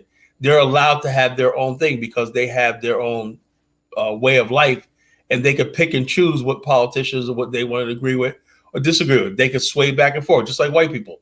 1 minute you see in a white district, they flip districts all the time, right? The black districts in America, right? The politicians got a lifetime jobs because no one votes them up because we have the lowest voter participation of any group in America. And so, like I said, as far as the black separatist movement in America, right? I think black America is just way too mainstream and too large. All these other groups of people, the Muslims and Dearborn, they're very smart. They stay to themselves. And also, if they're connected, they're more nationalists than separatists because they basically are still tethered to their homeland. They're still talking about things that go on. I watch African groups in America, right? They're all involved in the politics in their home country and everything like this, while they congregate in different areas. Where Black America, we're not like that. You know, we're basically into the mainstream of America, and we're not really, we don't have anything outside of America that we're involved in. So we don't really have a real political agenda. There's nobody. Now, back in the 80s, you remember when black people were all for the anti-apartheid movement. Remember that? That was, I think, the last time we ever came together as a group of people, and we was talking about divesting us from South Africa. And every city, we were shut down South Africa, the artists, everything like that. Everything was about boycotting South Africa, divesting in South Africa. Remember even the movie School Days, they talked about, that was a theme of School Days. We must divest from South Africa, you know? No, and that's the problem, brother, is that we have been caping for black nations that have not returned the favor for us. I agree with that. So when those people in Dearborn have their home countries that they invest in, they actually funnel money back to these countries. They're involved politically. We don't have the historical connection to these countries. We don't even come from South Africa, to keep it 100, you know. But we've always had this whole, since you look like us and you have similar struggles, we are going to support you. And I think all this flat black support, there has been no ROI on it. Okay, so that's why I say we need to focus on ourselves in America to start building everything that you're talking about, the political conscious, the economic zones. We don't have time to be worried about what's going on in Swaziland or wherever, because we got shit that's going on in our own backyards. I agree. You know what? What do you think? That's my point. Yeah. What do you think about black people now saying that they must? Well, it's like I said earlier in the show. You weren't on at the earlier show. I said I told my brother Jay Lyon. I said we can't basically keep using oppressed as our identity. So right away, we're led to believe that the Palestinians are oppressed. So we're oppressed here, so we got to identify with oppressed. And the Palestinians don't give two shits about us, you know? Nothing. So anybody that's oppressed, we just gravitate towards them. I mean, it's heartening for me. And also, people are saying, well, that's our good name. No, it's not, because let me say something, right? You know, it said the man who loves all loves no one. You know, he ends up being a fool. At some point in time, you got to basically draw lines and draw a thing and say, hey, look, this is as far as my love goes. Black people, we get so emotional when we hear about somebody suffering and everything. We feel we got to jump into the mix. And I tell people, even the Pan-African world right now, look, I'm not going to be the one that basically tell you that everything in Africa's problems is the Europeans and everybody else. Africans have to take some responsibility for these bad trade deals and bad policies that they're inflicting on the continent. And we could be our brother's keeper from that standpoint of view. But I don't agree with, we got to jump into the mix and whatnot, you know, and put ourselves out there and whatnot and damage what could be future. Who knows? We might have to deal with French companies that are opening businesses in America that want to hire us and everything like that. And we're out in the French. How is that going to help us? You see what I mean? So I said like this. So we have to look at it, take this thing measured, you know. if no one right now, we have Black America has no voice on the international stage. There's no African country that represents us in the UN. There's no at the World Bank and stuff like this. If all these institutions that loan all these billions of dollars around the world and whatnot, and you have Black people in America, and we don't have access to any of this stuff like this and everything like that, no one's helping us. No one's advocating for us. No one's doing stuff with us. So we have to start pulling our support back for the situation. Start worrying about ourselves, and then basically people come to the table as equals. Say, okay, let's Black America supports us in this. This is what you're gonna get from us right here. We got gold, we got land, we got oil, whatever like that. We like to see Black businessmen in America. We're gonna give you 20 oil blocks on the West African coast. How if that's where our ancestors came from? How come we don't have any oil blocks? Why is a country of something like Equatorial Guinea got all these oil blocks? Our ancestors come from Atlanta too. Why don't we have some of that? Because we don't ask. So I think the new Pan-African movement is not going to be us just jumping up and down and praise singing everything African. So we're going to say, look, if you want this thing to continue, right? Because we got our own problems in America, right? You guys got to stop stepping up and everything. And you guys can't keep walking off with the bag and everything like that and expect us to, be your praise singers in America. And let's be honest with ourselves, right? When you got Black people in America or with the Congressional Black Caucus and making waves in the media and everything like that, that gives African countries, I think, undeserved strength in America. We're not getting any reciprocation from it. Take the example of the Arabs and everything. They're basically benefiting back and forth. You think those Arabs in Dearborn, Michigan, they got money and interest and everything back in their continent. So they're benefiting from whatever the political situation they have in America. We're not benefiting from anything we do globally anymore. No, I mean, I agree. I think we need to stop looking at the world through a lens of kumbaya and start looking at it through a lens of reality and business. You understand what I'm saying? Look, if y'all not getting behind us instead of just using our slogans, because we've been fighting, white people on the front line since we got here, so to speak. Y'all just using our slogans, but that's it. Y'all not getting together, ECOWAS ain't getting together and saying, look, what are we going to do about police brutality against Black Americans in America? They don't do that. And you know why? I tell you, because they don't give a shit.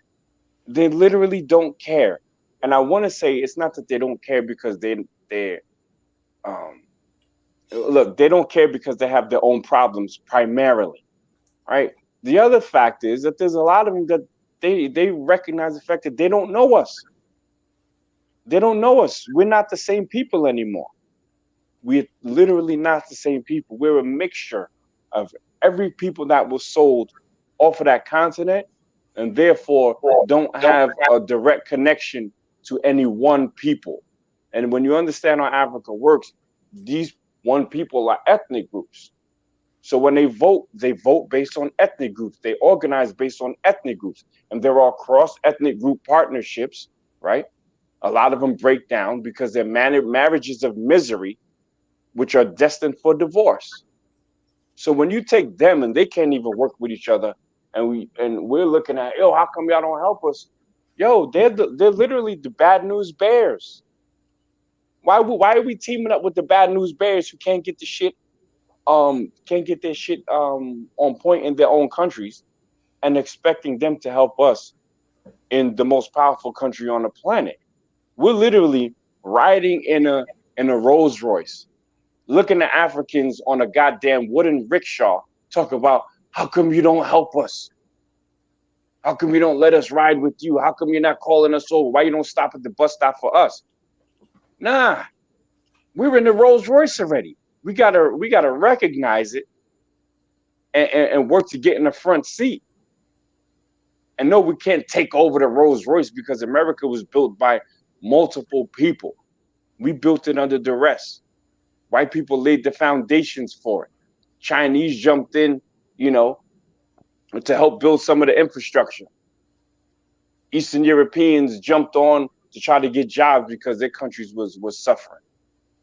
So we don't have a singular claim to America, but we have one of the oldest claims to America. And we need to start taking advantage of that instead of caping for people who are not in a position to help themselves, much less us. What's your solution then, Nat Easy? To My solution. Yeah, go on. Go on, What's your brother. I'm solution? sorry. You didn't finish asking. Sorry. Go on. Yeah, so I understand. First of all, let me see if I'm lining the question up properly. From what you're saying, the impression I'm getting is that Black America should focus on doing better, concentrate on getting the best out of America rather than get involved in other international Black affairs. Black America should concentrate on Black America. And if my understanding of what you're saying is correct, what is the solution, or why aren't Black America concentrating on Black America, and how do you propose to get Black Americans to concentrate on Black America? Well, yeah, that's exactly what I'm saying, brother, is that we need to stop focusing on other people's affairs, right?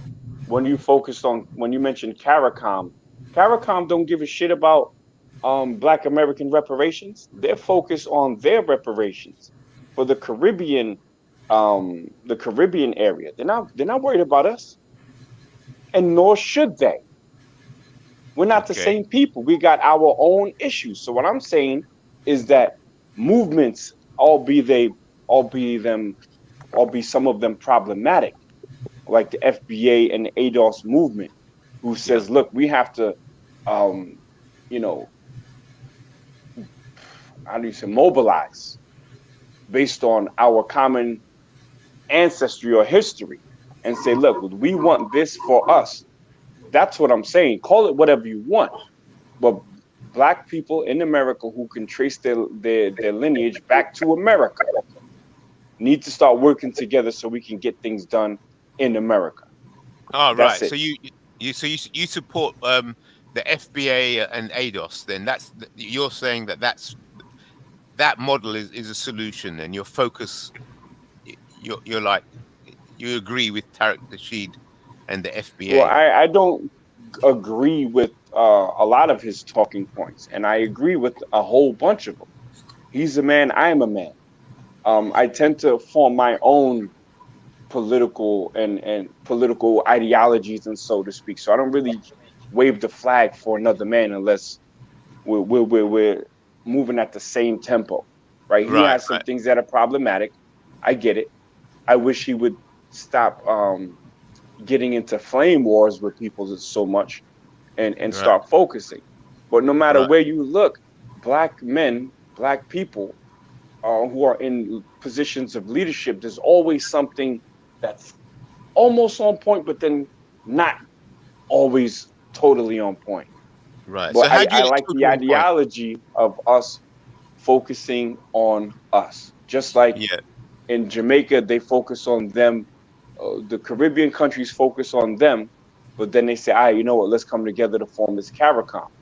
We need to do that in America. The ADOS from the Midwest, ADOS from the West Coast and the South need to band together and say, look, this is what we got going on.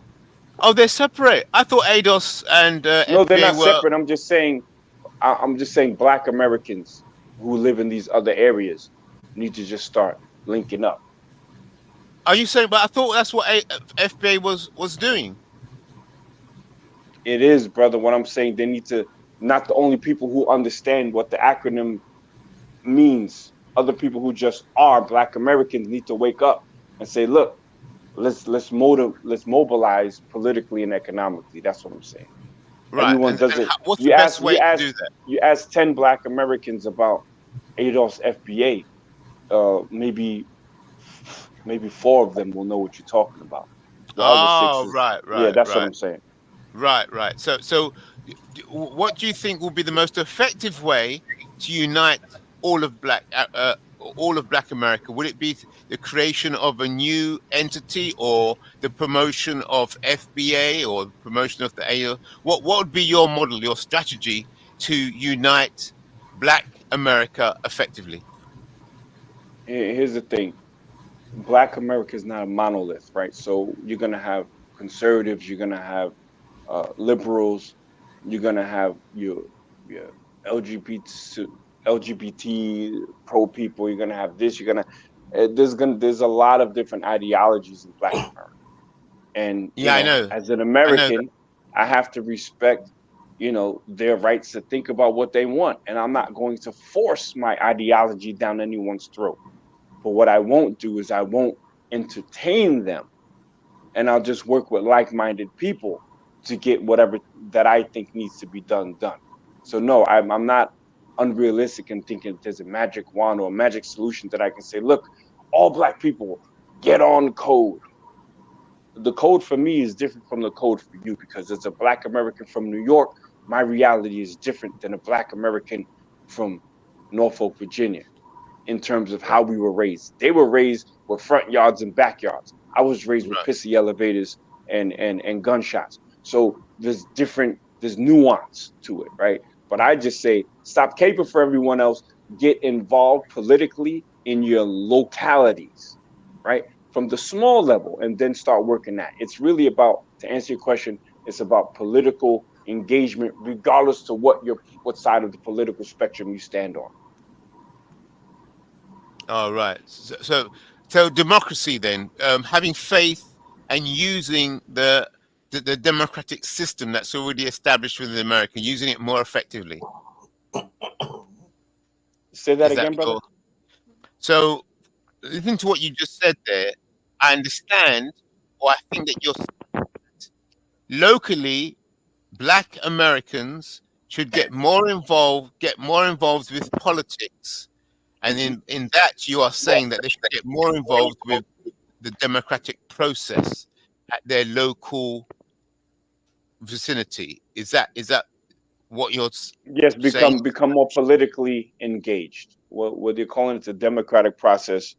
I don't want to fall for what may be a loaded question from you, so I'm going to say it like this: Black Americans need to be more politically connected and active. And well, the thing is, in my opinion, Black politics in America, it cannot always be reactionary. Other groups of people, when I'm watching them, whatnot, they basically they'll say they have us running around talking about defund the police and everything like that, while they're going out there making deals and getting the bag. They're going out there doing something, getting stuff done and whatnot, and Black people in America, right? And I honestly, man, I really do believe Black America was better off before Barack Obama became president. I think we were better off after Obama became president and everything like that, right? All people are gonna say, we got a Black man in office, and we just look at somebody getting in office that they're Black and everything like that, and that's all it is. And then, like I said, not to cut my brothers and sisters from the Caribbean off and everything, but a lot of people get in office and they promote their particular country they come from. They promote the LGBTQ. They promote integration, all stuff like this, all stuff that we Black people in America are saying, well, wait a minute here. What about our issues and everything that we're still dealing with for hundreds of years in America?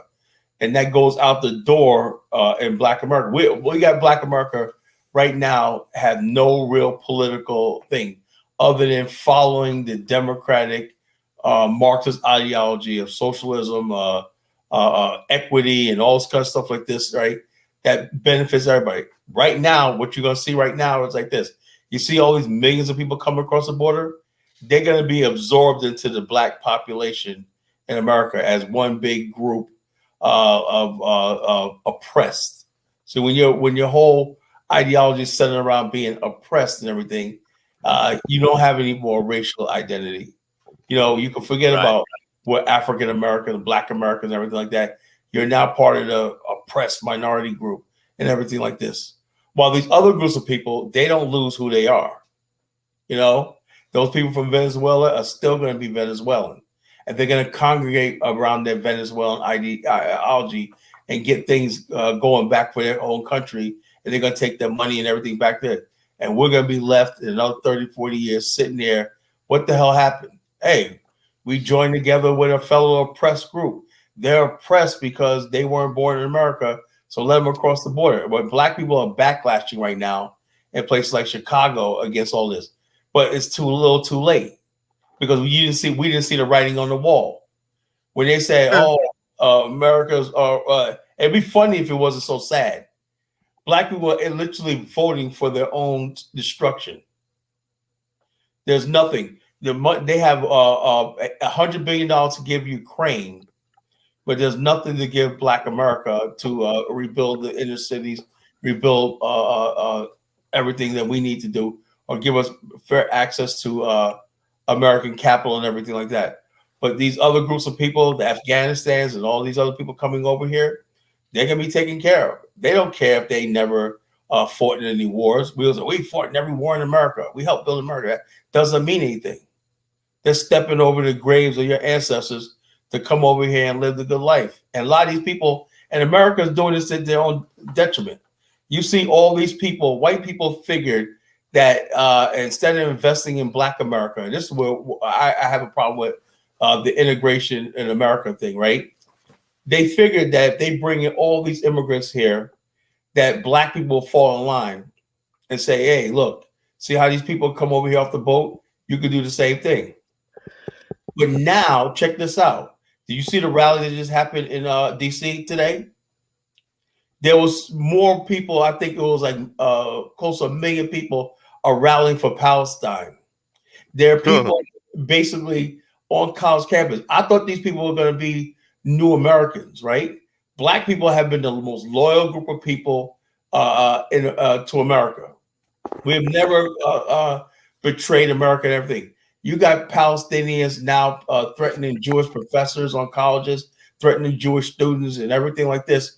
And you got a freaking congresswoman, what's the name? Tadi, whatever her name is, right? Basically calling Hamas heroes.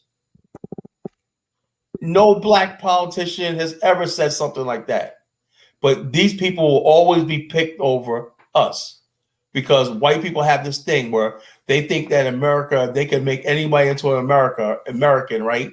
And these people don't still got strong feelings towards their home country. And so, and I said to myself, you listen to these people talk, they don't give a shit about America.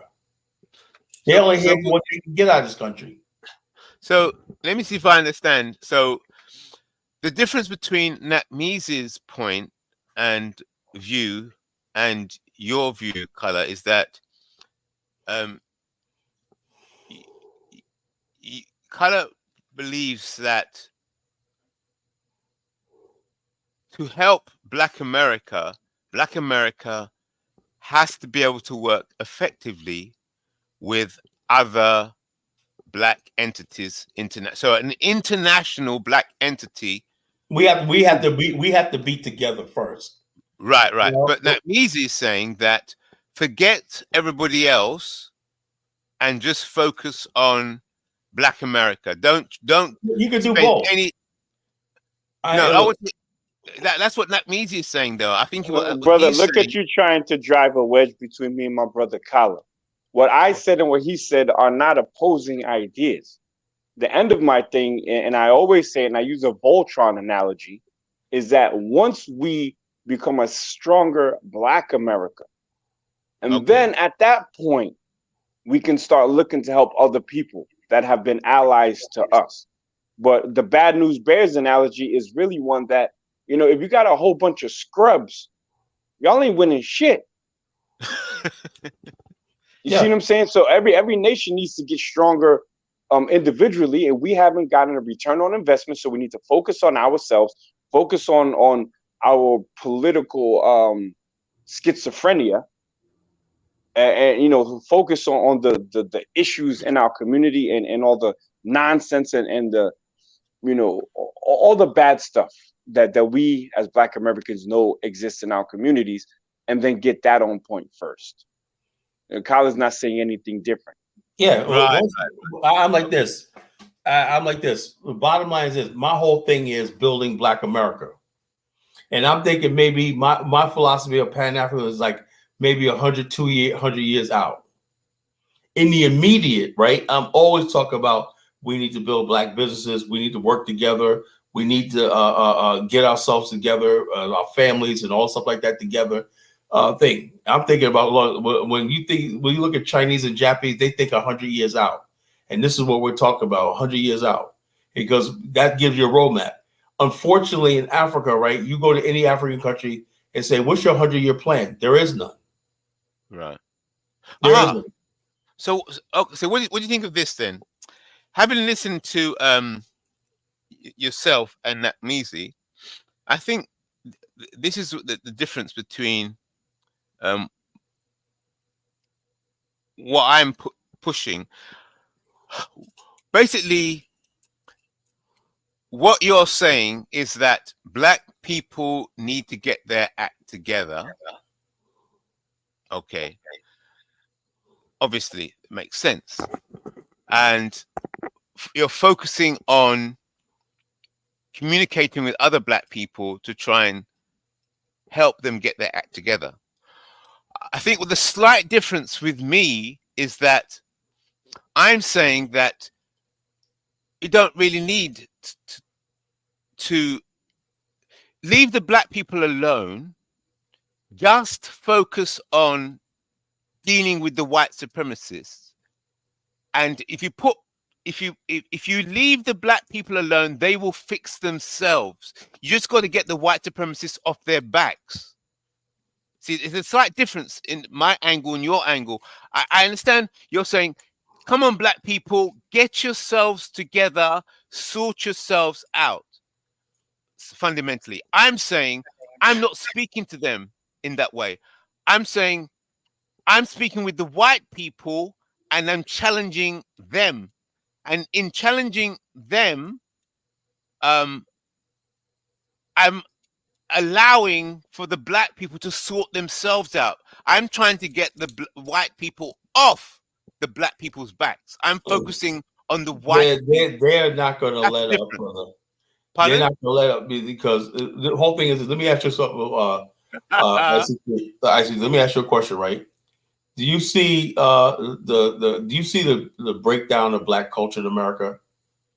You say it like this. You see all the denigration on it.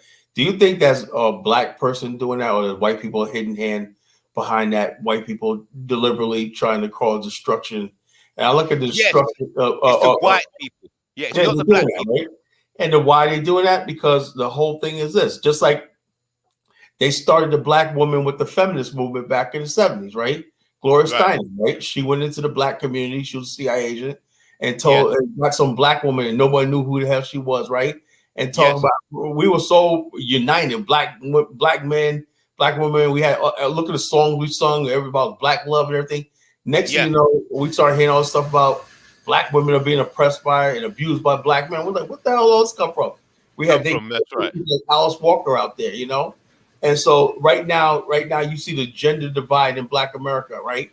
Where women were celebrating Kevin Samuel's death and whatnot. You know, you got Cynthia G being oh yeah, and all stuff like this, you know. So there's utter chaos in Black America right now. We're not a people that's together like we were like 50, 60 years ago and everything. So we're no help for everyone. We have to heal and build ourselves back up again, where we're a people again, and once we have that, then we can start talking about building institutions and stuff like this, and then maybe in the way, decades down the road and everything, it'll all come together as far as like a global Black family. But Black America, right? We all when we do talk about politics, look, I look at this. Black people in America, what do we get out of our vote? You have a president of the United States who's probably the most crooked president that the world's ever seen. And this guy's family's worth $50 million. They can't justify how they got their money. They got their money through it by being corrupt. And so you have all this going on. And who put them in office? Black people. Every time we go and put these white people in the office and everything like that, they're coming away with billions of dollars and everything like that. We get nothing for our vote. We get nothing. We get no exchange anything for our vote. And it's to the point we don't even care. We're so sick as a people. We don't even care that our communities are being neglected and everything. Let me go That's back how to this sick earlier. Black Wait, America. hold on. Before you jump on this IC3, I like to because y'all been going back and forth. I'd like to weigh in on it since I'm actually a Black American IC3. I don't think that all of our problems can be related currently to the white man. To keep it 100, you're from Queens. I was born in Queens, brother. Like, we've seen the nice basketball courts built back in the day. Oh yeah, you know what I'm saying. As soon as they build up the nice basketball court with the colors around the 3-point line and all of that, what's the first thing that goes? The net. After 1 week, there's no net on there. You ever peep that? Yeah. People always stealing the goddamn nets. Mm-hmm.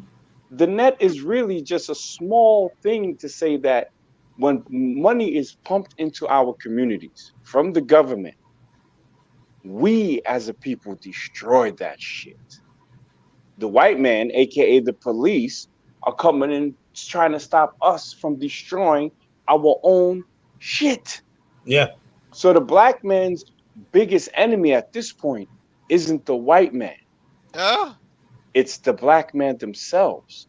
The black man's biggest enemy, as it related to slavery, wasn't the white man.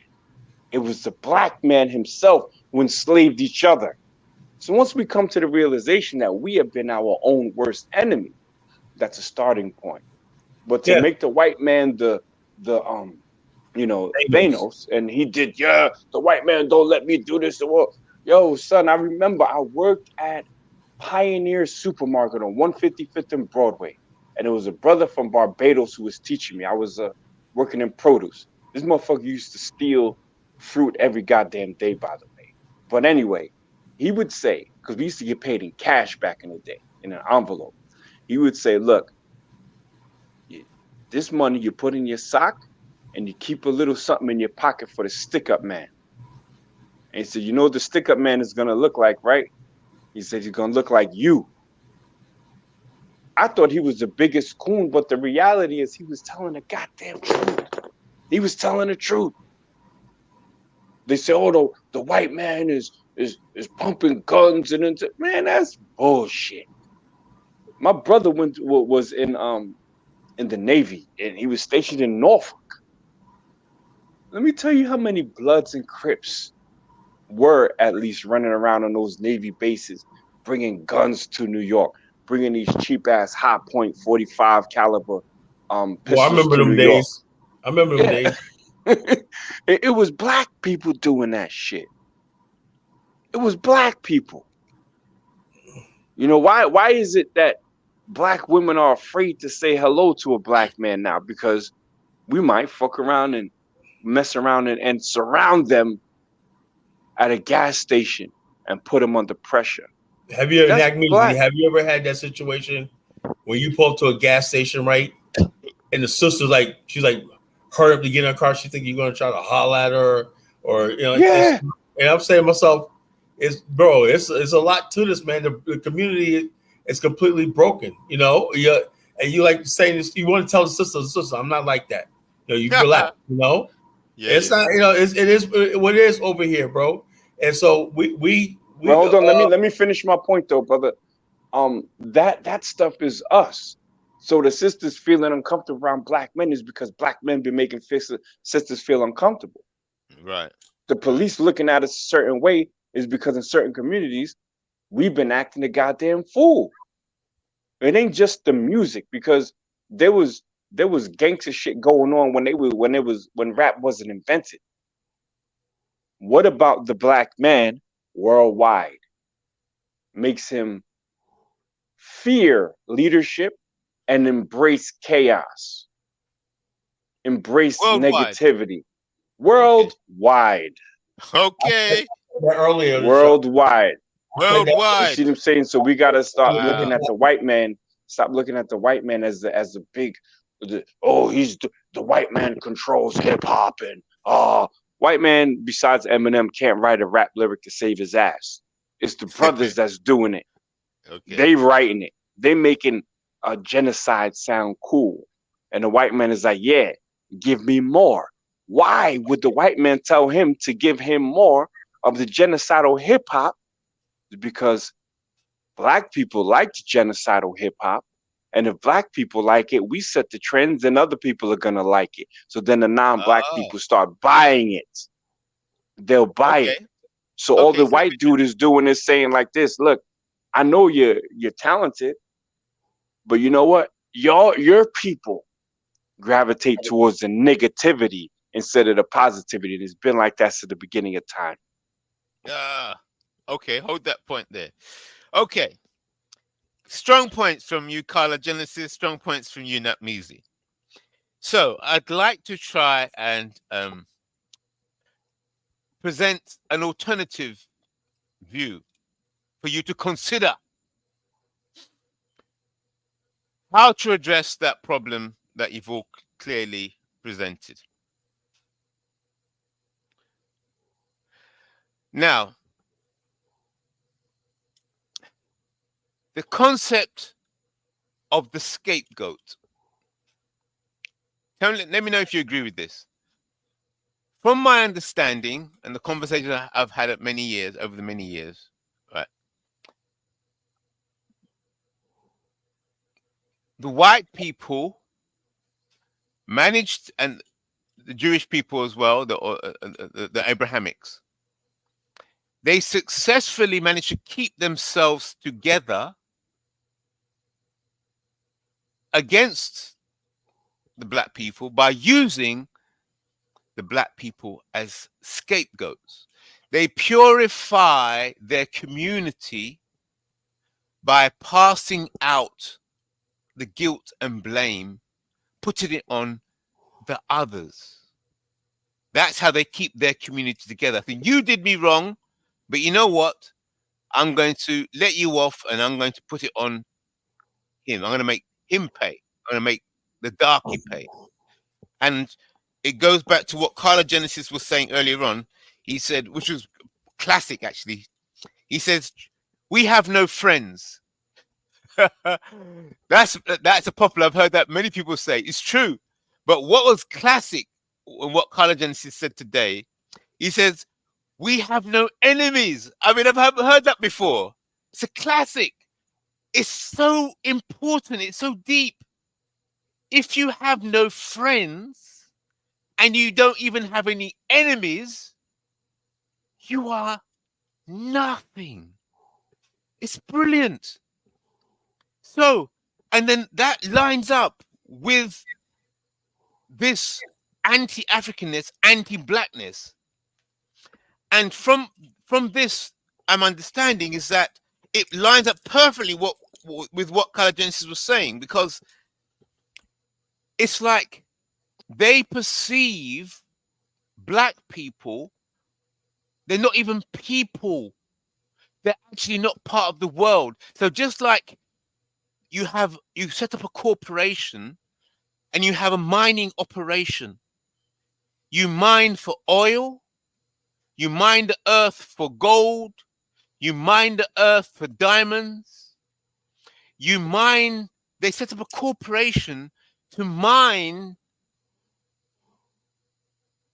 the earth for flesh and for mines. So they perceive the black people and African people are outside of their worldview. Therefore, you are the same as the soil.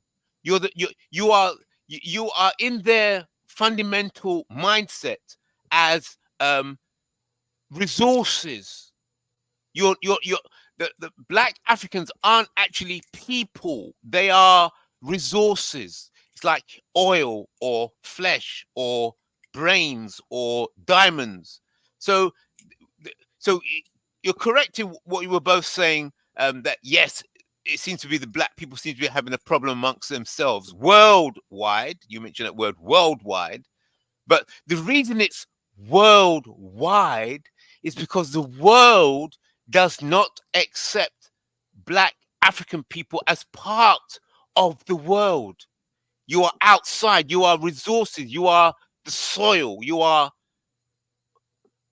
they see you as inanimate. That's how deep this goes. That is why, as you said, worldwide, is because the world itself is built on the abuse of people classified as Black African. Therefore, the solution is stop blaming each other. We have to put the blame on the world in order to unify ourselves. Guilt. Let me push back on that, brother. You I was with you until you said that. Look, so let's start on a positive note. If you don't have friends and you don't have enemies, it's because you're insignificant. Yes. You don't bring anything of value that the world would say, well, we got to get these people because they're competition and they're so good in what they do that they're destroying our profit margin. That doesn't happen with Black people worldwide. So like you said, we've been reduced to just the muscle to get things done in terms of like literally digging in mines or shaking our asses or jumping high and entertaining people. I mean, globally, right? So like when people talk this race war talk and the white man wants to wipe us out, bro, the white man ain't got to do shit to wipe us out. We're wiping each other out. We're that insignificant on a global scale, which is why the whole war against Black people doesn't make sense. Black people are doing the work of the white man for the white man. And I'm talking about stupid white people that really care about that race shit. The smart ones care about money.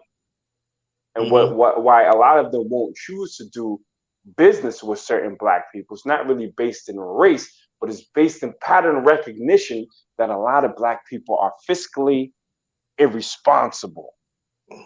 Okay? Fiscally. So, yeah, fiscally irresponsible, economically irresponsible, worldwide. It's a serious statement, worldwide.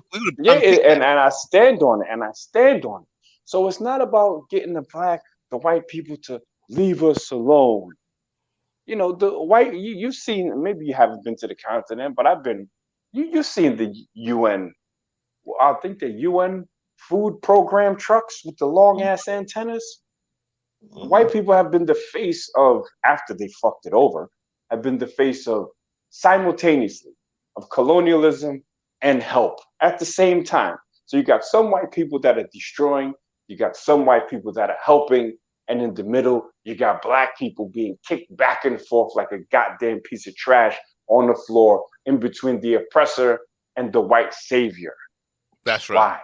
Because we haven't done anything to take ourselves out of that situation. You see what I'm saying? Right. So back to the race war talk, we get washed in a race war because we don't create our own weapons. We're not a factor. Yeah. We're not a factor. So to ask white people to, would you please just leave us alone and the Negroes will figure it out themselves. White dude's like, huh? You're not even on my agenda, bro.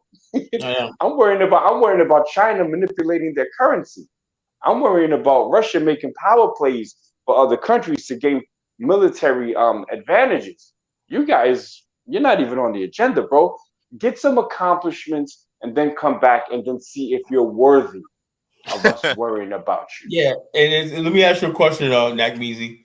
So all these years, right, we've been taught by our sucker, and I got to get off the line in a minute.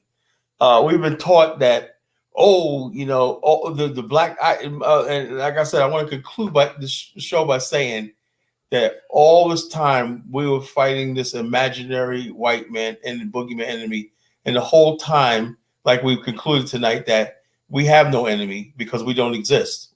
It's the sad part when you don't have friends. The worst part when you don't have enemy. That means you have no significance, no power, know anything. The Chinese people, the Taiwanese are making semiconductors. The Japanese are advancing technologies. The white people, the Indians got the Silicon Valley and technology and everything like that. You know, you got countries like Qatar with the natural gas supply line. We played the video a couple months ago, Bomani and I, right? How the natural gas supply line running the world or not. And I said to myself, when you look at the African continent, look at Black America, we're not even in the equation. They don't even have to freaking go around Africa like before because they got the Suez Canal to get most of the world's goods and services through the world to trade with each other. So we're completely insignificant as a whole entire race, you know. So it's all talk about the white people don't have to do it. That's in our imagination. They don't give a damn about us and whatnot. You know what we decide to do, whatever like that. They don't care because we have no power. We're not significant. All we are is consumers. Now, one thing that we did have one time was the boycott. Remember back in the days? Oh, we're gonna boycott. I remember. Do you guys remember when Texaco and Denny's, we boycotted Texaco and Denny's back in the 90s? Remember that? You know, that got their attention, you know. But that doesn't even happen anymore. You know, because why? We're living in the age of social media. There's no concentrated Black thing talking to millions of Black people at one time anymore. They said that at one time the Cosby Show used to have 60 million people in America watching that live. You know. Now, so do you understand power, Color? And Nakmizi, what is your understanding of power and how to get it? Let's talk about power. Just briefly. My understanding of power is letting my brother finish his point about the Cosby Show. Sorry. Yeah, my point I'm trying to make is this, right? We're living in a world where we're so splintered and everything like that. Everybody got their own agenda, whatever like that. So we're like black people are the weakest we've ever been. We're the wealthiest we've ever been. We're politically. We're the weakest we've ever been in our history, you know, because we're so fractured and divided and everything like that. We feel powerless, you know. I do believe, right? Like I said, wherever there's a will, there's a way. There's a way out of this, and I do believe that if we ever got back to common sense stuff like this, social engagement among Black people. I watched a movie. Go back. You know what a lot of Black people are doing now? They're watching. We're going back and revisiting movies from the 50s and the 60s and stuff like that. Watch the movie "Do the Right Thing" with Bill Cosby and Sidney Poitier. I love that movie, right? And it was just basically a movie because they had their own fraternity lodge, their own lodge, the Zulu, whatever like that, you know. And I'm saying to myself, Black people started to look back and saying, you know something, you know, they told us that back in the days we weren't happy, but Black men were marrying women. We had on social gatherings and stuff like this. So it's something that Black people want to get back into, you know. We want to get back into building a community again. And we cannot build a community if we tolerate all the crime, the murder, and all the stuff like that we think is normal now, you know. So once we get back to that thing and we start building communities and everything, and then the people we elect and send to Congress and stuff like that are basically speaking to us, right? Don't let anybody basically get elected, right? If they can't give you a Black agenda and what they're going to do in your community and everything, and then hold them accountable for what they do. Right now, you don't have to do it. All you have to do is basically say a couple of words about the Orange Man or police brutality, everything like that. And you have to be a social justice warrior. I don't give a damn about social justice anymore, right? What are we going to do to build our own communities back up again, how we once were? When that happens and everything like that, and we have to be willing to walk away from the vote.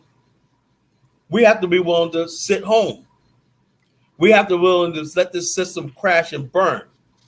Because right now, Joe Biden has not elected a new committee to reach out to the Black vote. Now, in 4 years, this man has not done one thing. But basically, what they're going to do is browbeat Black people back into and the bottom line, no matter what Black people say, remember that they'll say we want tangibles, We want this, one, that, and still Negroes went out there and voted in massive numbers because they know they don't have to give anything to you. Everything. The Asians got something. The Arabs got something. The illegal aliens got something. Everybody got something. But the people who actually went out there in large numbers for Joe Biden got absolutely nothing. And they're gearing up to do the same thing. Now, if they do this again, and black people go out there after 4 years of doing absolutely nothing, black people, besides putting a black woman on the Supreme Court and giving us Juneteenth as a holiday, if that's going to be the thing, then Black America's finished. Because know why we're finished? Not because we have given into foolishness. You know, we become a foolish people. And then, like I said, we're going to be the laughing stock when all these illegal aliens, millions of them, you think they're going to deport these people? No. These people are going to move into once black neighborhoods and everything like that. They're going to be given, they're going to have to find the billions of dollars to set them up in schools and everything like that. And the Black America problem, as they see, is going to be gone forever because they don't have to do anything for us, you know? And so that's why I do agree with that part of delineation. We have to separate ourselves from people who are coming here, you know, under different auspices. Just because you're a person of color, just because you're so-called oppressed, don't mean we're the same thing. You know, I have my own issues as African American, Black American. Whatnot. Your issues are, I wish you the best of luck.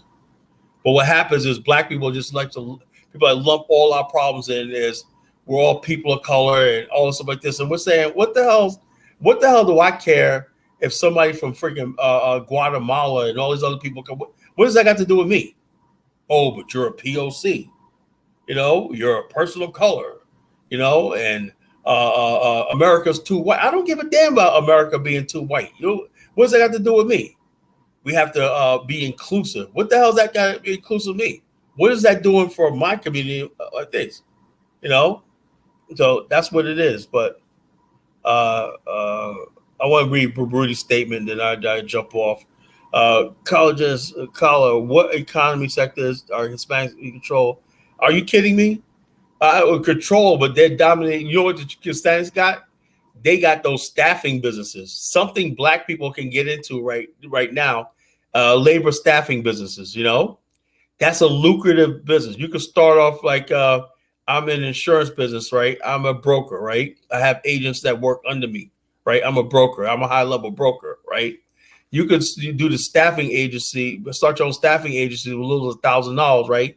And basically have a whole book, have a list of people that sign up for your agency, and you get the override on because more and more companies are using staffing companies to staff their stuff. Like I would say about 30% of labor force is staffing or temporary staffing businesses, right? The Mexicans and the Hispanics are dominating those fields because they sign all their people up that speak Spanish and everything like that. And they got Spanish friendly things. And now the other immigrants do it too. So they're supplying labor to market. Black people, we haven't gotten into that business. You know, Mexicans, as far as like the labor supply and the staffing business and stuff like that, they're really dominating in construction and stuff like that. Yes, they're really dominating in many areas in Texas and California and stuff like that. You know, they're doing all kinds of things from roofing and intricate stuff. They're coming up from different countries and everything like that. You see them with their own vans and everything like that, and they're doing a thing. So don't sleep on the Mexicans or what they're not the Hispanics are doing. And now in Texas, right, the Hispanics, right, look at this, right, and this just upsets me, it angers me. They lobbied for themselves, right, to get Tesla to open up a plant, right? It's going to give high-paying jobs, right, to their own people. When you have a congressman in your district and he cannot bring the bacon home to your district to bring high-level jobs, high-paying jobs, with those high-paying jobs goes back into the community and everything like that, and you wonder why black people are gentrifying your communities. Not because white people are coming there, right? Because they are coming there, right? Because you're coming there because we have to move constantly out of our area because there's nobody there. But if that's the case, then how do you justify electing the same congressman year after year, year after year? Because all they have to do is do the oppression Olympics. oh yeah, the white talk sassy to white people, say white people, white supremacy. That's why I say this white supremacy talk and stuff like that is so dangerous in 2023, because it allows people that's not going to do a damn thing for us. We're not to keep riding that wave and everything, and we don't hold them accountable for why you was in office for 20 years and you didn't bring home the bacon to the community. That's a new age of thinking I want to talk about in Black America. Go ahead, you mentioned insurance, that you're a specialist, you're high level insurance, and I think that's really important actually, because the solution is somewhere to do with finance, banking, and insurance, risk management, perception. How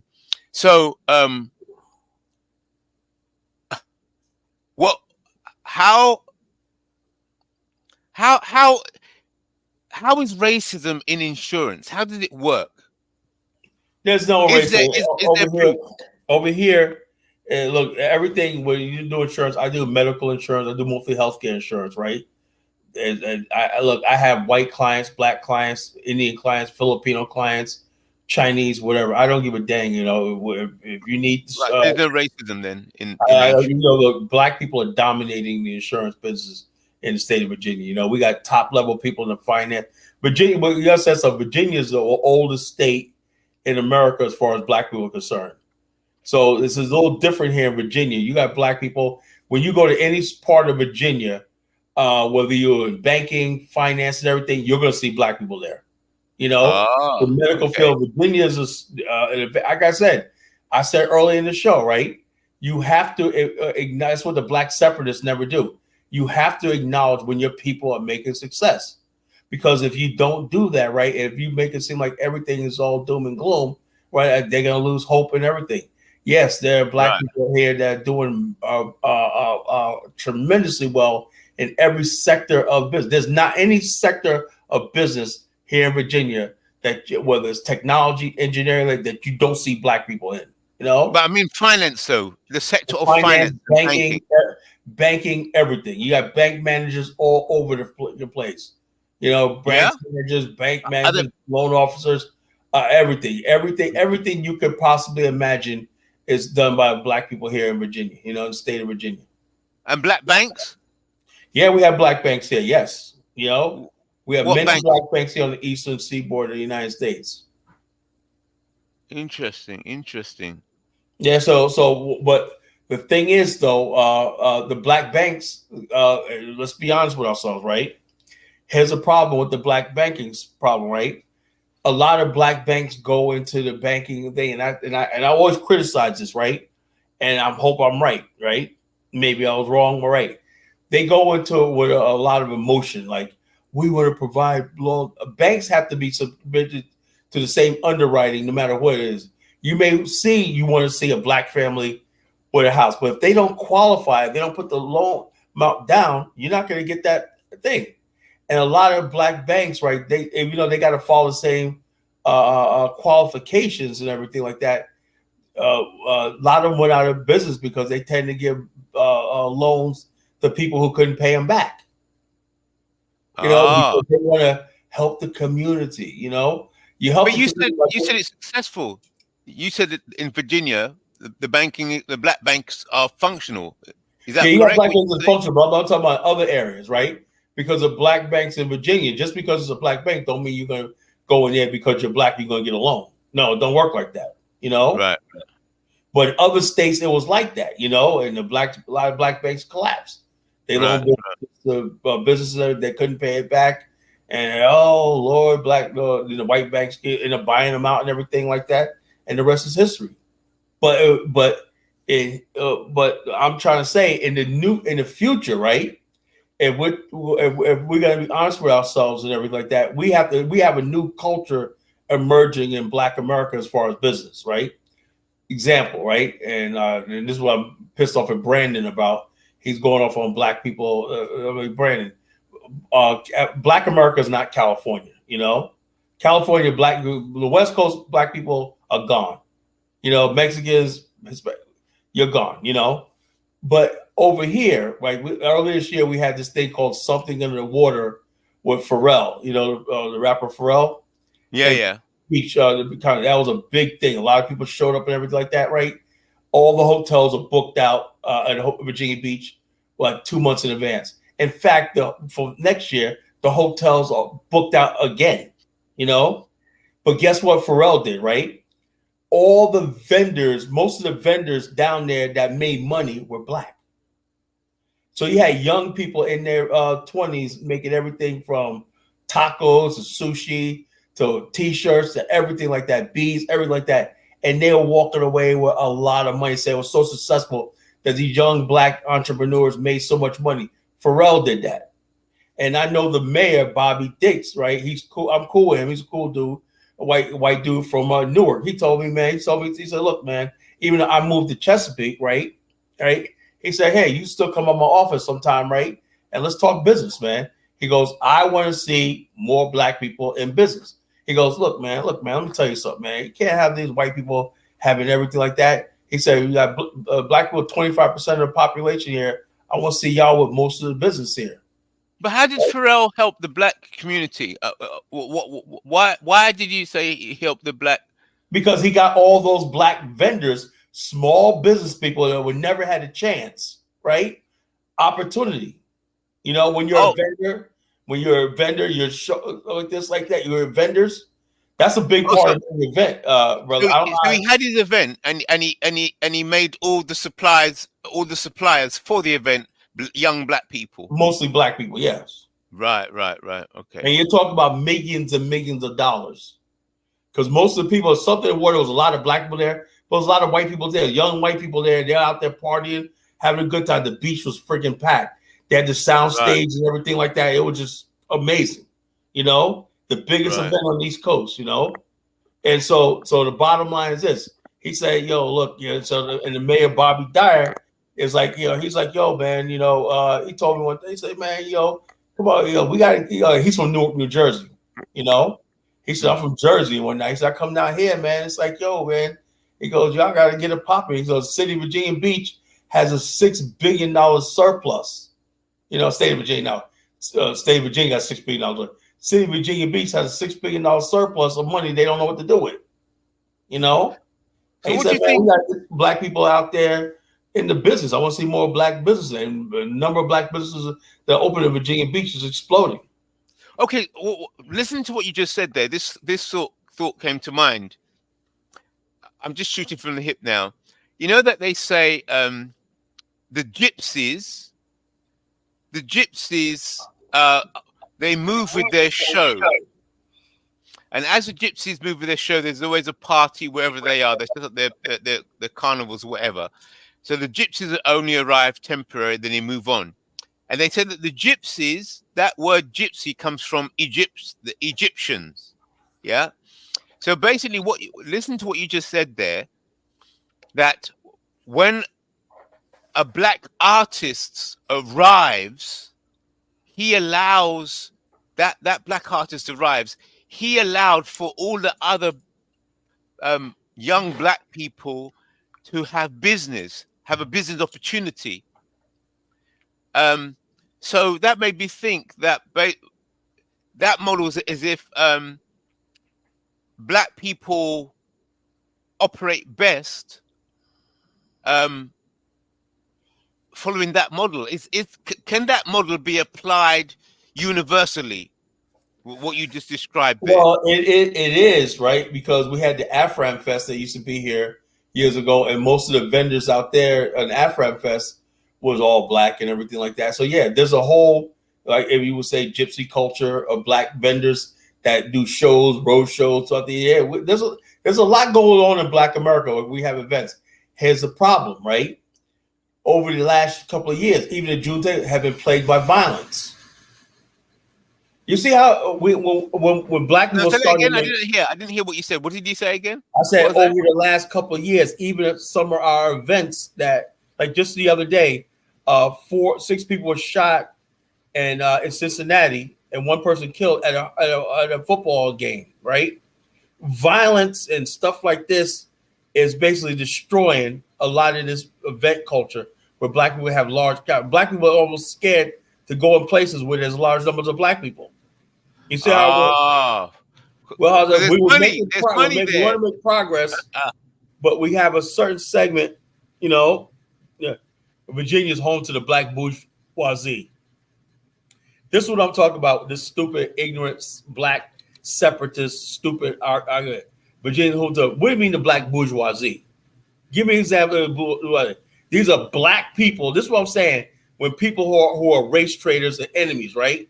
They always find a reason how to attack other black people who just mind their business. This is another thing I'm getting tired of, right? And people always say, call your Pan-Africanism, but I love my people, Black America, right? I do not like seeing my people attacked. Most black people out there are good people, right? They just want to send their kids to college. They just want a nice house. They want a peace of mind. Is that too much to ask for? You know, why are you going to label them a bourgeoisie, a boule, just because they want to have something or they want to do better? That's a sick mind, that's thing that we're in Black America. If you don't like something, whatever like that, then a bourgeoisie. What do you mean bourgeoisie? There's no damn bourgeoisie. There's no damn boule. There's black people struggling, right? And trying to make it to the next level, right? And trying to like this. And you got other black people sitting back instead of joining and seeing how we could build together when it casts explosions on them, you know? Right. Interesting. It said college some of people attack black churches are useless and tired. Look, the bottom line is I know a lot of black churches that do so much work in the community. Let me give you an example. This one church that I do events for, like when we do pantries, right? There's one church, or a beautiful church, beautiful congregation, right? They have pantries where they have turkey giveaways on Thanksgiving, right? 1,000 people show up and they give turkeys, right? These are turkeys that the supermarkets can't sell, like that, in a bag of groceries. They have a turkey in a bag of groceries, right? In a food pantry, right? And they have it all, like they have little Chromebooks like I have here, right here. Boom, boom, boom, boom, boom. They come in. Some white people will come in there too, right? It's so well organized, right? And I go in there and I set up my events, and they want to learn about healthcare. I get my business card out. They want to enroll in a plan. I help them out too. So it's a win-win situation, you know? This was right before COVID, right? So my point I'm trying to make is I talked to one of the brothers. I said, yeah, I like your church. They're like, you come around and say, hey, you know, me, I'm like, I'm not really going to church nowadays. I said, I might come by one day, right? I might come by. And guess what? You know what this one brother said he does, right? He says that, for the congregation members, right, who may have plumbing issues, carpentry issues, everything, you have laymen and kinsmen in the church, right, will go around to these houses, right, and see if you need a roof repaired on your house. See if you got like this. These are people in the church who are going out there as servants in the community and whatnot, and like that. If you need a ride home and whatnot, these people say, okay, we're gonna this such is going through this and whatnot. We're gonna make sure that she has. So when people who don't even know what's going on make these assumptions that the black church and whatnot, because you're looking at Creflo Dollar and all these other people and whatnot, that's not the real black church. So if you were in the black community and whatnot, if people in the black community, they would know what's going on. That's right. Definitely.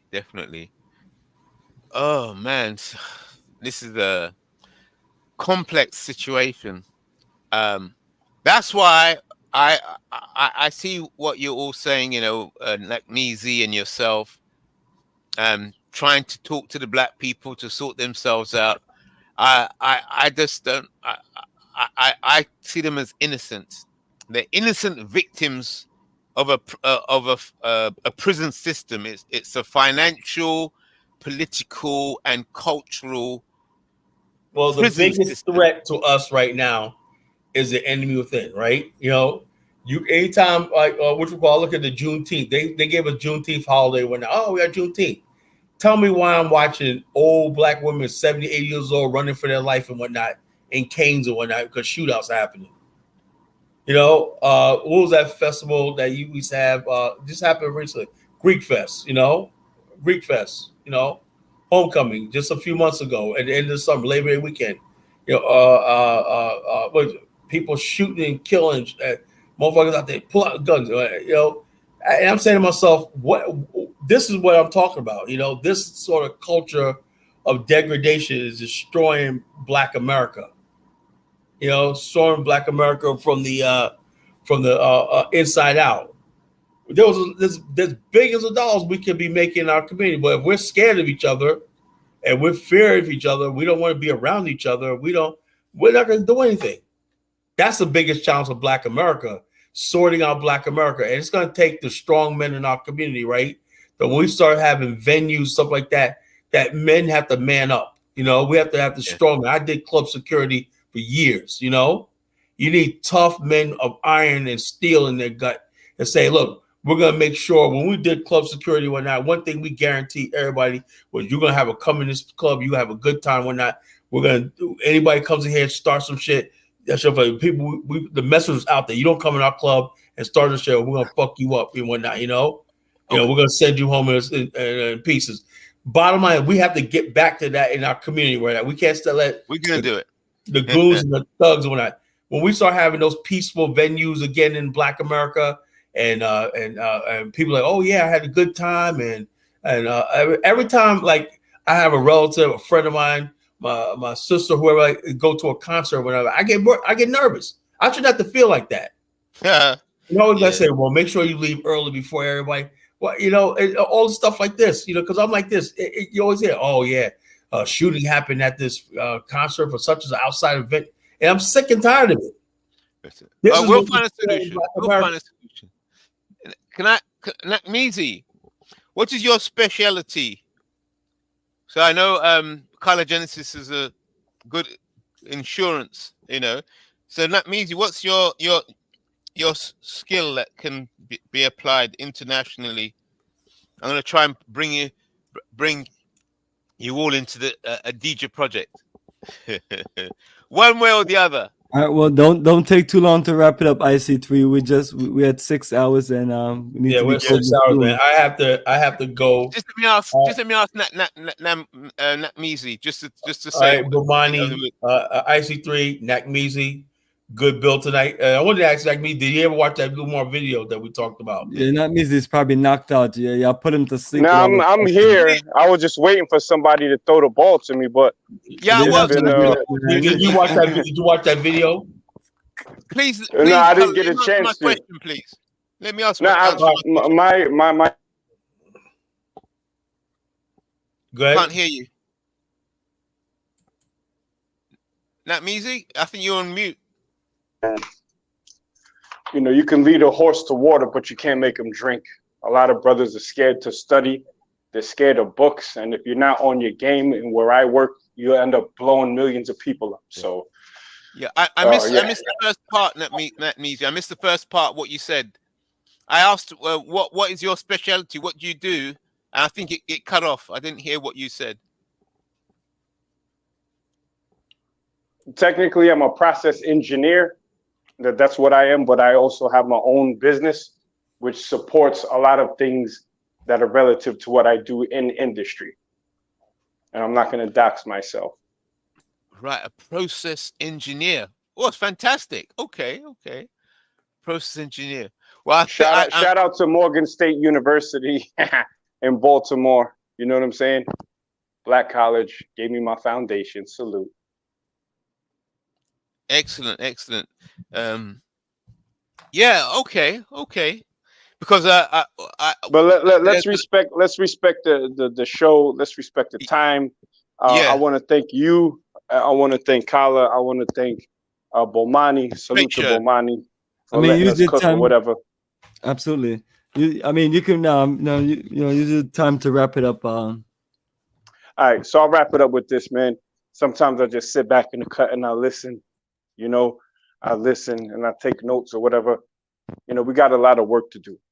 And I would say that to make it happen, if you look at how long you've been on this stream, you need to multiply that by 4.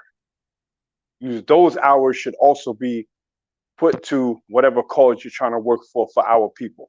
All right? Because if we're just sitting on here yapping our gums, looking for solutions, but then not hitting the streets, then we got the game twisted. All right, peace. All right. Take care. See you all again soon. Take care, brother. All right then. Yes, IC3. Take care also, brother. So family, appreciate everybody joining us. We are closing out.